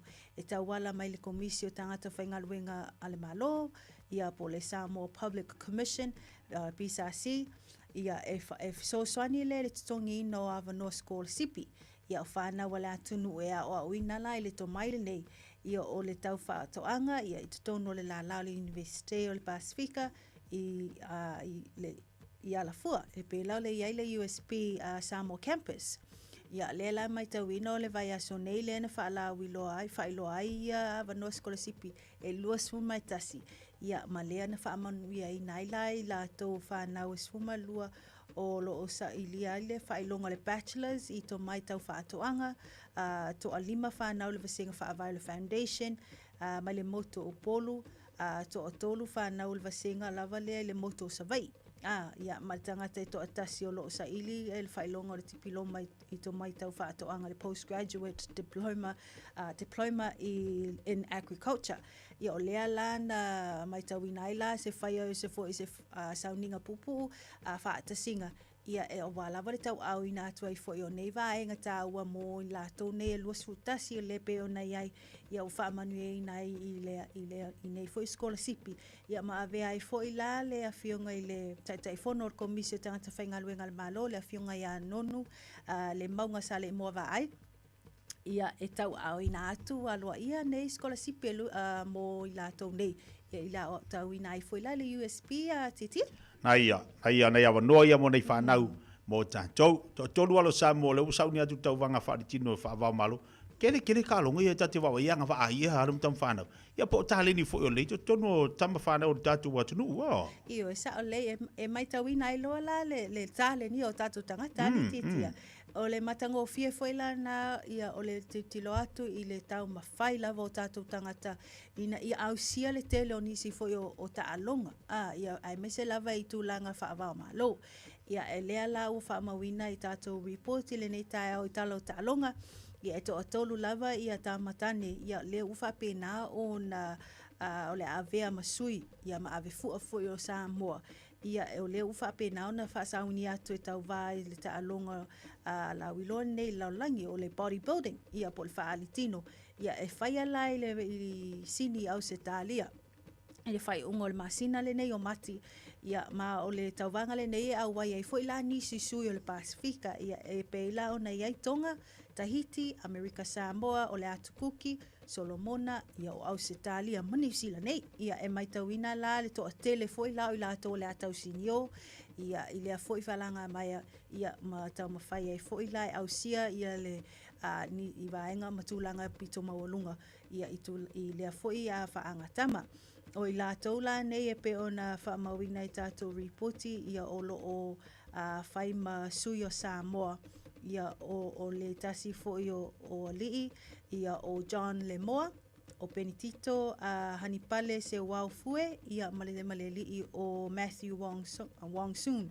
o la tola ne to tolu ia pe o la to foi ia lena mata ina foi la to foi tau mafainga inisi foi o tau vanga i to tonu lava i Samoa pe ona ia a tau vanga bodybuilding lena fatino tau sanga o se vai atu nei lu o lu fa ia manisi foi o tau sanga o vai pe ona ia le li ia pinitito le na man malo le tau vanga le Mr Samoa le tau sanga le te nei lu o lu fa sa ia maua le pine au le tau vanga le fa alitino fa va malo le vaenga la iti po le junior division i tau sanga ia fa pena fo inisio vaenga o Matthew sa man malo le Mr Samoa Classic le tau sanga lu o lu fa pe foi na man malo le Mr Samoa Classic Physique o le tau sanga lu o lu fa na man malo foi la ia i le tūlanga o le physique lava le tau sanga lo lo tasi ia inisio vaenga ia ai me se foi la ia i le li o John Lemoa o tele foi ia tau vanga i tono Samoa ia male fa pena foi tau vanga fa wa malo sa ave fu ai foi la le li le nei o John Lemoa ia le tele tau sanga ma o ia lava le na fai masola mai ai mapine euro ia mo Samoa le tau vanga le bodybuilding atiti le nisi dau tatu tala pera fa fonga tatu watu no le nei foi tai au tatu se mai tatu tala nisi la nei e le vaenga lo tomatitina ia se fai aonga ai fa ngai le tatu se lau sole e to alua tamai ti le na mai tawina le na o so fa ia ai fa ngai la se lau ia e se tu lo ia vaenga ia le pe ona mai tawina tu o fai lava sina mawalungo le tu langa ia i o le o le whamawino whanau la i te whaia ia vaenga. Le whao manua. I vaenga whapena. Ia le maita wina i lata le tu lai lua le awa uli le ana wala awane ai leo leo. Ia i le taimina tupu ai le wha lawe lawe. Ia i vaenga o i le afo, i le campus i ara nui. I tūlanga ia i le afo i a vaenga i le wha lawe lawe. Ia ripotia e tasi whai aonga lo o whapena o nā whaina lo na lima lo na ao. A o le isi ia o lo o iai ia manuanga i lo na ao se i tulou. Ia ma i la lo foi o le sifulono tau sanga le matu o le tamaititi. Ia bo tamaiti foi na whaatino lea a whainga whaale manuia i tūlanga o le whaosa whaia o whaia aonga ne to o lua. Ia i le aso na nawhi e pe o nei ai. Ia le tātou report le nita e au tia. Ia o lea la o lo o whapena on whaasolo pea ia vaenga masani. Ia le pito la au foi leo leo. Tu sai foi ma lato so inga. Ia ma tilo ai foi nisi tu. Ia pe ona fi ai foi lea tamaititi tūlanga o ia le whao lima titia. Na ia le lei, tō ringo le tāpa kalame nita e au. Te le wha ngai au ngā uta, wa le wha tēn kolosi le ui wha taimini. Ia, sao lei ua whapena o na maitawina le alu i lungo tūlanga o le tele lavo o reporti. Ia e whapena fo inisi o i lātou. Ai mai se lava tangata iai o lātou fo i sa po tāwale. Ia e le maitawina o le company insurance le AMI. Lea e whamawina e lata i le fitu se lau. Ia tāla sanga ia po o nisi fo o i lātou o riputia atu. Ia nei winga whaale manu ia foi. Ia i le ngāo ia. Tama whai ngā oi. Ia po le ngāo ia foi. A le maitawina. O le ele o whapena o na matala se whai tuto o le taawale pe a o le la ua whapena o na o lātou msalo mia. Le whao ngā ina o awala whaate konolosi. Ia o technology e mawhai ai o na tatala pe ngā o iai foi la ia taawale nei. Ia ele mai tau wina e tele lava ia i tō ai ngā taawale o le mai tau i tutono New Zealand pe o le Toyota Aqua, Toyota Corolla, ia ma le Nissan Tira.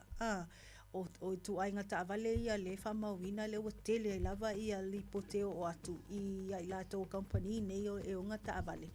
Ia ma insurance company ia whapena o na ngāwia. Ona o vaenga nei e pe o nei ai i whainga whanei o na pōwhoi. Ia o whao ngai o awala whaate konolosi. Ia e lātou le au ngāoi. Ia e tamawhai ave ese wha malosi ia taawale nei titia. Le wata ia i momo taawale. Au wawa ea koe rungo penga whailangi kuso ka awale ngi au pa o ka awale samu. Le we fai baile mea na. Le winga la utala fuida, sorry. Makau kia sorry. Matua ia wo for ava sorry. Ai faile o ka e. Fakor ka kalanga. Ole mea na o te o foi. Ole ma fai na alu e fai. O ka e. Ala e turta avale tangata. Tole. Ele o tātou le tau te mai tau uma a ringoi a alu kong kala wheko a mai se kupe po se ako a paule o i pa o ka wale wa so ma tau tia o i whainga wa e se fo ia kulanga wa e se le mo i tatu atunu a saore le mai kauso le e pe sa ai lava i le tai au i le taimi o le whewa e tangata a nu ma avele rimar ka wale ale avela ngale pa o e kule rim sa ka nga ave ngar kingi pa a fai akula ele ofi nga ale ia nga ave so se fale pa o fa ka oi o mo tino o le ngona na a fa pe le te wa vatu ai le fi tawil ta vale na lu le fa tawi fale mo fale fa ai fa tawi pa ai mo sanga kupe ai o ki tanga tale o na ta vale ele ai fa lo ta vale ai fa lo ta vale ai anga oi yo we e ngwa ke ua so se ka bi wanga ile aber ka vale yo ele lopo ua nga kulanga wa ka kire lo al mele o le fai ala e fa wa nga ia ta vale ai la na ia ta vale ai alu fu fai le ta vale o ris ai soli ai sei fa pe fu ta tala na tau fa mau ile ave kingi pa ai ku le rimar ka vale se skanga kanga ko vai ranga rime ave fa ile se sianga pa soli ai si ya ko le rim ele te tau lava na tupu po le rim pe tu le rim pe le pau le ai ole me makua le kau lava ku ale nei tupu i samo oi. E ngua koe wha e mai pau o ngā ngiu. O whakawalwale ako ia karongi ai sele. Se so ia Samo ai. Ioi. Fai alofa ia sole. Pai se a ia le. Fai pakua ia o le o fo ka kala le pau ai. Ai sei al fesiringa. Sei ave foi le foi. Le kingi pau. Ala ku le fa pela fa vai le pau ave kingi pau. Ai ku pele wi mal ar ka. Nga sa wala foi le fa ngai le spea. Ioi. Ala ngira ave la kingi pau. Ave fa nga le pau. Alwa ko mo le wi mo le pau. Sa si de panga so kai ku merkavale. Ai fa ku. Fa ku merkavale. Ia o tūlanga ia tala ata tate nie fo ale mele wale toe iai lava se tūlanga fo ina le malutia i tele o vaenga i tono Samoa. Ai ke lor ku ala le ku va ku ku. Ia. Ai la ku pakale le ka vrenga lu ave ki. Wa lo winga e mor ka vale. E nga ui male ka vale ku. Eta wala ka ngoi moya. Ala mor ka oh ia we. Ia tūlanga ia ole tu alalo ia alfa tuanga foi na matala. Ai ke lor bere ba koi. Ela ka pa. Ia wa fa peng e wo pa ka va. Ai a moi la ka. E sa wala ka ka si da ka va ngoi. Sí, anu ma avelo ka va. E ngoi da ka va e kur ka va ni. Ai we. Mata utia tele nei fainga sole. Ia a paulava ole fa tuanga. Tatu tangata matala. Ia wa lo lava ia tulanga ia vai lo o lava nei vaenga. Motua ia wo fo lava ile mafai una fatino. A ole lona foi ma fau ile ale fatino le vaenga. Ale va ve for ka kala ngole pau. O kai ka kala le pau la ka ka va ko ke ka fa ku nga kale. Longa winga sole. Pefele ka kala. Waleva spoki. Waleva fai. Ya tulanga ia. Mata alo tatu tangata baba ai le wai ia le tangata na e fai le fai lava le fai volu mata.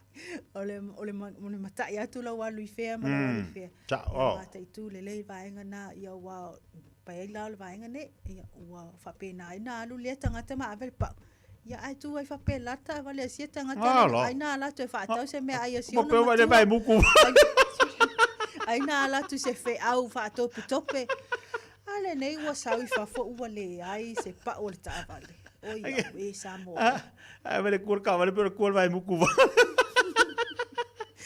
oi sole te ofo ya te oi le na fa ia vai alo fa ia ai ke do la wale fa ia a va pe sa ka vale alo mau akua le ka kale pa wa fa fa pa au ka kango a fai ore kong sa ora o amole pa kango lo amole pa mo yo mo mai ya mo ya ali o sa amole pa alo kai mi ala ngai mo e ko ya oi le ai dai kuri el pa nga wale ai sa pa wa ka vale kuri ai se so ai se e kuri vai ka te le ka vale le o nei vai nga foi tatu tiro yai langa nei te wo mai tatu langa o keri va ai es ka nga se ka kala se pa ngi sila e pa wali nga ka vai i nga oi mare i fale a keri fa longo se ngi me bala kus ka kala nga o samu ale de wo tatu tiro yai ai pe wo o yeri tala no nei tai au tau fun tatu mata ala mata tu va vai le tu langa o yei lu ainga malo fer wa inga i tono o le i lungo awala ia ma vaenga te latu e pakai ia ele ai fusi me ia la fuinga kupu fale kongo lo loka lo latu e le paka se ia mo tato i fafonei e paka o i mo falo lo la te fa tau pakai o se me la ne te fa isa lunch ai ke paka se lo ia longo winga fu ia wa fale tonu e vaenga mo tato watu ai la foto ni vaenga fa va tapo kala me lo le tovinga ai ni si fo ina o tato tala o to mfainu tu fata sia ia wa fo le fa fonga anga si tato watu no ile nei fo ia so tofi ia ai maua uma ia le autelengo tato reporting nei lungo parents fai langi le website o le Radio Samoa ia me se foi lai lungo le tato i tu la o le Facebook page ia le atu ina to ai foi la ni se tato tala ia wa fai tau manino fai tau to ai ai tato watu no i me o lo stupu Ia i Samoa e mese o nisi la nei, ia ma nisi foi o tala mwhaintu whātasi e tātou tusitala mai atunu o mamau. Ia ae mo le teimi nei, seifua mai ia manuea. Wa ule nei o kāsputi alu, a wale sui ale ngila ura ule ki o. A eva mai ina se furu lima iwa kolu, a mo, Radio Samoa, vevela a. Ua mawhai o na awada tula polo kalame le leimo o ia so taitasi o na o le langolango malosi e le whale maliu a se alo le atunuu o ese tātupu Funeral Directors i Manukau City. O kalame leimo o e tālo whalava. E i ainga e te whiwhia e te aru iai. Ua e te whiwhia e te whawai. Ma o ainga fo ia e te maua ai le nganga e pei lava. O lau ainga. Or it makes you feel at home. O ainga nei wa pei lava o lau ainga. E te moe ma e ai ai. Ma e te le pole po o le alava le umi. A wae ma whana le tau ma whatanga ma le nei ainga. Tu sia le evangalia Ioane se tasio ainga. Sa avea ma ainga o Yesu. O le ainga o Mareta ma Maria ma le latua ngane to tasi o la salo. O le nuu o Petania. O le ainga manuia. O le ainga talitonu i le tua. O le ainga tautua i le tua. O le ainga e fia i ai le tua. O le ainga na whai ma pitanga o le tua. O le ainga na iai le file mu ma le fia. O le ainga i le tau mate na fua uma iai loto o tangata iutaia. O le ainga ua filifilia Yesu e avea maona ainga. O le ainga sa tatala o na whaititoa. E wha auru whale a Yesu mana wo. E wha auru whale a Yesu mana au so i aso umala. O le ainga sa toso le latou paketi. A wā le whanga ina o isi tangata e se furu ma le lua. Whata si aima Yesu. Ai betai. Sa tupu ai se whalawalawe ina ua oso se mai. Mai ua ai ina oti la salo le tuangane o Mareta ma Maria. Ai sa le i whaalia le popolo Yesu e wha nati ane. Ina ua taunu uatu le wha aua Mareta ma Maria. Ini ia waweane i Petania e whaamalo la salo. E le tau mate. Na matua i tele whamatalanga whai tiua tangata iutaia. Ona o le tua iane o Yesu. I le teimi na taunu waile whaau ua maila na wo o la salo. E le tau mate fo i ma le na le fia Mareta. O le ala lea na whaalongo loa Mareta wa sau Yesu. Tūlo i lunga malu atu e whaafeta ia i Yesu. Ma whaahari ia ilo na le malie. Ana e i nei se manua le oti lo tuangane. A tu isa isi whaupunga. Sa tawana whaapea Mareta. Yesu. Se au te ofo ia. Se au te ofo. Ia o whea e toi alu iai. We vaila ilo whaiwhaianga mai o lea ua oti la salo. Aina whaalia i le lava aso le mana o le tua soifua. E iui ina ua wha aso talu ona tanu la salo. Aina toi whaatuwina mai lava la salo Yesu. Tusia Ioane o se vavenga o fofongia ma na tele tangata na mole mawina malatu talia matari tonu ya Yesu ilana tala inga. Ole aingo Yesu Petania na whaatino ai vavenga ma mana le tua. Lona lua. Sa avea ma mole mau le to tele tangata na le tali tonu i le tua. Lona tolu. Na avea ma ainga e whaali ai le vi inga o le tua. O le fisili mo tatu. O avea lo ainga ma aingo Yesu. O whaafia Yesu tu tonu o tatu ainga. A whai o avea o tatu ainga ma aingo Yesu. Lona winga ma whai o na whaatino ai va venga ma mana le tua. O lau ainga foi. O lo whai ma mole mau o le alofa o le tua i le lalolangi. O lo ainga o lo whai ma surva ai o le vi inga o le tua. Te tala nei loa, whai te to'o lo ainga e whai ma apitanga, whapa ia ina i le mamalu o le tua, e manu iai o e malau ainga. Mana tua, e le lei mo oi. o le ese tatupu funeral directors o se fale maliu Samoa o le tali foilea o taimi whengata ona o le malanga al maliu maleoti. E mawhaifoi o na latu awina atu ma awina mai tino maliu o e pene mai so o se atu nuo lalolangi. Mala auno le ese tatupu funeral directors i le lua ono lua toru fitu o. Lua ono lua toru fitu o. Pea fiuane ele se fulu malebalu Norman Spencer Drive in Manuka City.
lofa Yesu ya toi Ua manua o ia Ona o ata toa mionea Ua momomo o ia Ona o ata tau soli tula fono Oi le tangata o kale walu ai O le alo le atua soli ua Le aise tasi a lofa e tu malona alo. Wawa tuina atu e ia lona ola. E sui ai ano o. Saunga ai. Ilona tau ai. Ua tape toto. Bayona fofo.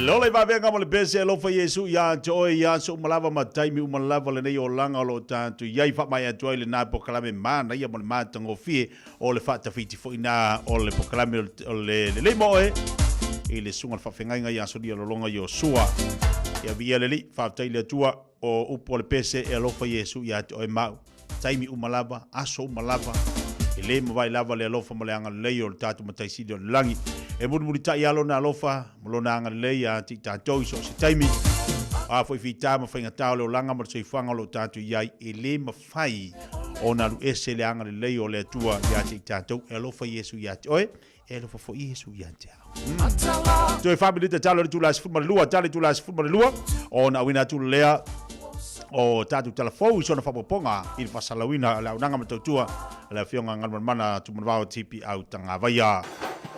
ASB Polyfest. Experience passion, power, connection, legacy, and culture like you've never seen. ASB Polyfest, April 2nd to 5th, celebrating 50 years.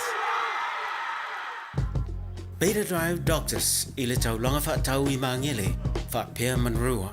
O le vainga o so ngase pe amana o mia.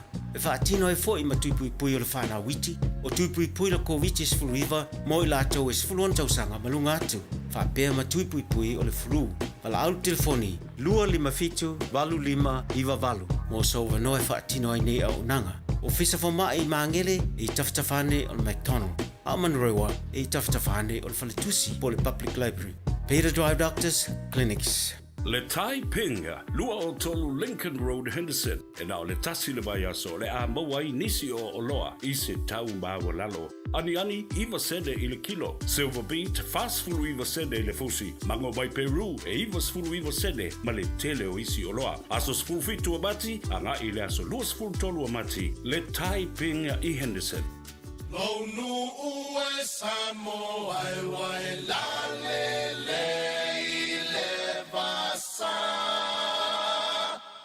La lele, oe inu ole vasha.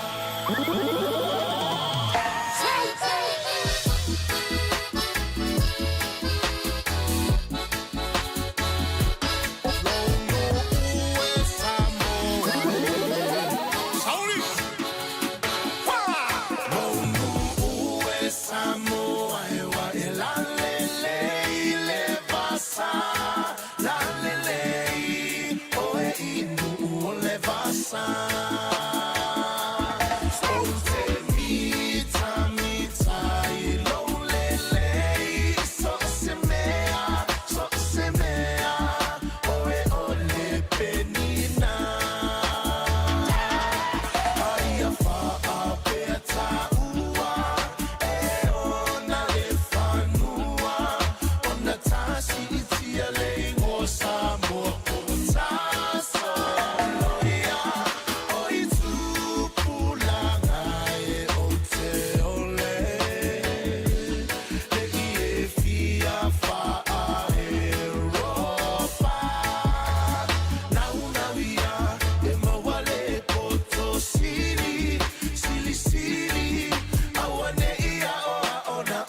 silly, silly loloto.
Samoa se furulima iwa toru a mo e tau tuaina o e ilangu ngana fitua so le vai aso. Usi mai alau whaafafonga. Telefon mai Samoa ya sa taitasi. Ua au mai mo oe ona o le langolango mai a le talofa voucher. O te whiwhia fo e whatalofa lo tātou o tunu ule nei sa fau. I usi mai alau whaafonga. Whaatawhitio le ngā ruenga o tala mai Samoa. Wa whaapopole nu melo le tu pāta mai ta i le laulau o whaamasino. O le whaamasino ngā whanua masuafa lo tātou o tunu. Ina ua maea o na saini ni whaamasino mo lea whaamasino ngā tā ua Samoa. E tō tasil te mai ta i o lo tau veina lea to finga le temi nei. Ina ua malolo li taia nisi o te mai ta i sa avea ma whaamasino o lea whaamasino ngā. O lea ua whaamaoni a mai e le ofisa siri o le pūlenga o le mtanga luenga o whaamasino ngā. Ma le whaafoino ngā luenga tau whaamasino ngā. Le sunga papali i John Taima le langi a Fele. E tō a whaamasino ua whiriwhiria. E au fiai ta mai ta i to lua. O le fio ngā pese tā tama le langi malo ua maua a foa a rasi tio. O le fio ngā ia fono ti Michelin Tawaa. O le fio ngā ia leu ngā mata me le ise a whale tolu lo fipo. Me le fio ngā te lea u unga matale kamu tāpua i tā veu pōtongi. O le fio ngā ia te lea ma leu ngā mata o ni tamali i a whiriwhiria nei a vea ma whaamasino. O lo au na matautua le mtanga luenga o whaamasino ngā. Pa le whaafoino ngā luenga tau de whaamasino ngā. Aina tautua fo i nisi o matanga luenga le malo. Le fionga le tamai tai whaamasino i a fono ti Michelin Tawaa. Sanga rue o ia le tele o tausanga. I le company va lele a Samoa le Polynesia. E peo na suia neilo na ingoa i le Samoa Airways. Sa whapea fo na ngalue le official komisina Mawalunga. O le malo Australia i pia. Ai o le tamai tai whaamasino. Le fionga pese tata ma le langi malo ua maua, a foa a rasi tio. Tere tau sanga lue ma tau tuai lo tātou malo, e peo na sa ave ai ma ofisa sili, o le whaalab tongo ele a Samoa, po le Samoa Land Corporation. O le aso se furufito le masino fou a Aperila, o le awha tau toa ai wha masino fou ua whiriwhiria. O whaalau ilo alo ia neile fiso swani a le malo, e tau wala mai le komisio tangata whaingalue ngā le malo po le PSC. O le awha soaswani ai e te tongi, ni awa noa sikola sipi mō whanau a le tunuu, e awa o ina to mai tau whaatoanga, i to tonu o le la Lauru Universitea le Pasifika i la fua, le USB Samoa Campus. O le vai o sone ina whailo a i awa noa sikola sipi e lua sefutasi, le o le a wha manu e ina ai whanau e se furulua, o lo sa iria le whailonga o le bachelor, i to mai tau whaatoanga. To lima whanau le vasenga whaavai le foundation, mai le motu o upolu, ai to tolu whanau le vasenga lavalea, mai lo tātou motu i savai. Ma le tangata e to tasi lo sa ilia le whailonga tipiloma, i to mai tau whaatoanga, le postgraduate diploma in agriculture. O le teitei whono le komisia tangata whaingaruenga le malo, le fionga nonu le maunga sale mo wa ai, na sau noi le sau ninga na whaalawi loa, ma tau awa ia wanoa sikola sipi i whanau o whaamanu e nai, ma ia whailo ai le sila mamao le malo ia si tia, le to mai o whanau o le atunu i le ati nai o whaatoanga, o le iwi tu o le tamau aingo Samoa. O ia fo i sikola sipi e peo na whailo le teitei whono, Ela I se whaasara launga I wala o fiso ta inga le komisio tangata whainga ruenga le malo. O le lango lea le malo I le ati na e o le tamau a inga o le tātu utano. O le whaatonu le la Laru University le Pasifika I Samoa, le fionga to I le ava Dr. Fanafi ai ono le tangaloa, na ia whaafetai o le tātu malo ma le komisi, I le lango atu I le una I o le ola awa o ina o whanau le atunu I le tomaito whaatoanga, ma ia whautua ina I whanau ua maua ia avano o skolasipi, ina ia finau matawivi, ina ia e manuia o lato whaiva. Wa mamori ai fo I ma whaamanuianga le komisi tangata whaingaruenga le malo, I whanau ina ia manuia fo I lo lato tau mawhai, I le neito sanga. O le porkalame ua whai whaatasi le malo seina ma Samoa e anga I tonu, I le si tio le ati na e o whaatoanga, le aita ua o le Samoa China Agriculture Technical Aid Program, po le SCATAP, ua tere lo na sao le whaasoa mai ai o Fesoa Swani, e le ngata o loa tau whaatoanga, ai ua au mai ei matangata mai seina I eito mai le whaonga ino au wala esese, e whaadele ai le ola o la au tau whaatoanga. O lea fo ina tufa Fesoa Swani mai lea por kalame le vai o sonei, ma ua whaamanu e ina ai nisi o le au whai whaatoanga le tunuu, whaapea ma le mtanga luenga o whaatoanga ma whainga whaiva. Whaaftai tele lama I le malo saina, e whai mafufonga tau moli o le malo Samoa, ma le matanga luenga o whaatoanga ma whainga whaiva, tu sa ai o nei fo hai taua. E ala I mea whainga luenga, a toa ma le lasi o mea ua taua o ina, mele nei aso. Whaaftai tele mo le lango, o lo whaawa wina pea, e ala yati na esese ma meto tia fau, ua whasoa mai, wale si tia o to mai ma ngabaa o le mamalu le au whaifatu anga, ma le matanga ruenga, ina ia si tia ai, leta maua inga o le tato watuno, e ala yati na e o whatuanga. E tu mau pea le avea o ati na e o whatuanga, ma iwi tu malosi o le tamawa inga o Samoa. Lea o la ola wha lango iai a inga uma watu pe maua, ma le tausia o le ola manuia o tangata taito tasi. O tanto umoni mawina nei fo ai taua ma le au ngā. O le asanga wha mausali ai le au ngā, mo le ati na e o wha tuanga, o le mamalu o le au whai tuanga, societe ai maise o paanga tu maoti. E talitonu o le afe soa ni tele nei mea whai ngā ruenga, I le sitia o fua o whatuanga maati nae. Se vaenga o le saunuanga mai le fionga I le minister o whaatoanga ma whainga whaiva, le fionga ni uawa eti malolo, I le tau auina le so swani le malo seina, mo le ati nae o whaatoanga I lo tātu utanu. E to tolu ni tamatani o lo tātu utanu o sauni e tau vai se tasi o tā longa lawi loa I le lorangi, o le whaalitino po le bodybuilding, o whamoe moe whaia le ai o sini Australia, I le whaaiunga o le masina nei o mati. O se tau vanga o le awa I fo I masui mai atunu o le Pasifika e pe o Tonga, Tahiti, Amerika Samoa, o le Tukuki, Solomona, Australia, ma New Zealand. O whailoi se pepo whaamtalanga, o le autua le tau vanga mo tama whanau o le tātu utunu o le aawai. O le sa ini leo ni awa noa e se atua I le isi la asanga maua lunga o le tau vanga le nei, e pei o le mawhai leo na tau sini o, I tau vanga whaali tino le lalangi. A whai e manuia le tau vanga I Australia, ma manu malo I le mawaina leo le brocard, o na sao whanga lea e uru whale atu I tau vanga whaali tino e tau sini o aitangata, o tunu o le rolangi e se mai le Pasifika. O I la tau o le amalanga mo lea tau vanga, o le sunga ia John Le Moa, Penitito hani pale se wao fue, ma Matthew Wong Sun. O le li o Penitito sa manu malo, I le tau vanga o le Mr. Samoa, I le tau sanga na te nei lua o lua wha.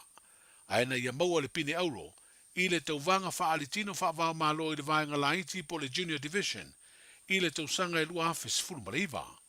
O Matthew sa manu malo I le Mr. Samoa Classic, I le tau sanga I lua o lua wha pia foi na manu malo, I le Mr. Samoa Classic Physique, o le tau sanga I lua o lua wha. Na manu malo fo I le Mr. Samoa Physique, o le tau sanga, e lua o lua tasi ma le lua o lua wha. Ma o le teimi mua le nei, o le auru fale atuai o ia i se tauvanga wha aritino wha vau malo. O le asitolu sifuru o mati le tauvanga e whaia i sini i au se talia. Ia manuia le nei aso i fuafuanga mga aluenga. Talofa lava, o le siu fofonga le nei o Samoa, le Radio Samoa. Hey, don't be that guy, or that auntie, ignoring a sore throat. This isn't just some drinks and lemon tea in your sweet situation. Untreated sore throats can lead to rheumatic fever. Nobody wants that for their family, eh? Go get your Pepe's sore throats checked at your GP, school nurse, or pharmacy.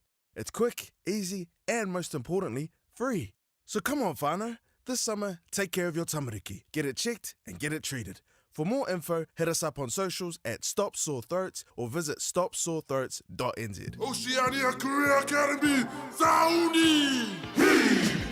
Kako hoa, kaule kaua! He whai ana whai! Wāste lumaga I maguia! A whaia sa ili se la asanga fau mo e, a waloa e teno whai. O le OCA e au tauina ai o e imtata e sese. Maua se nga fau fale, vali fale, palasa, ma le soifua maloloina.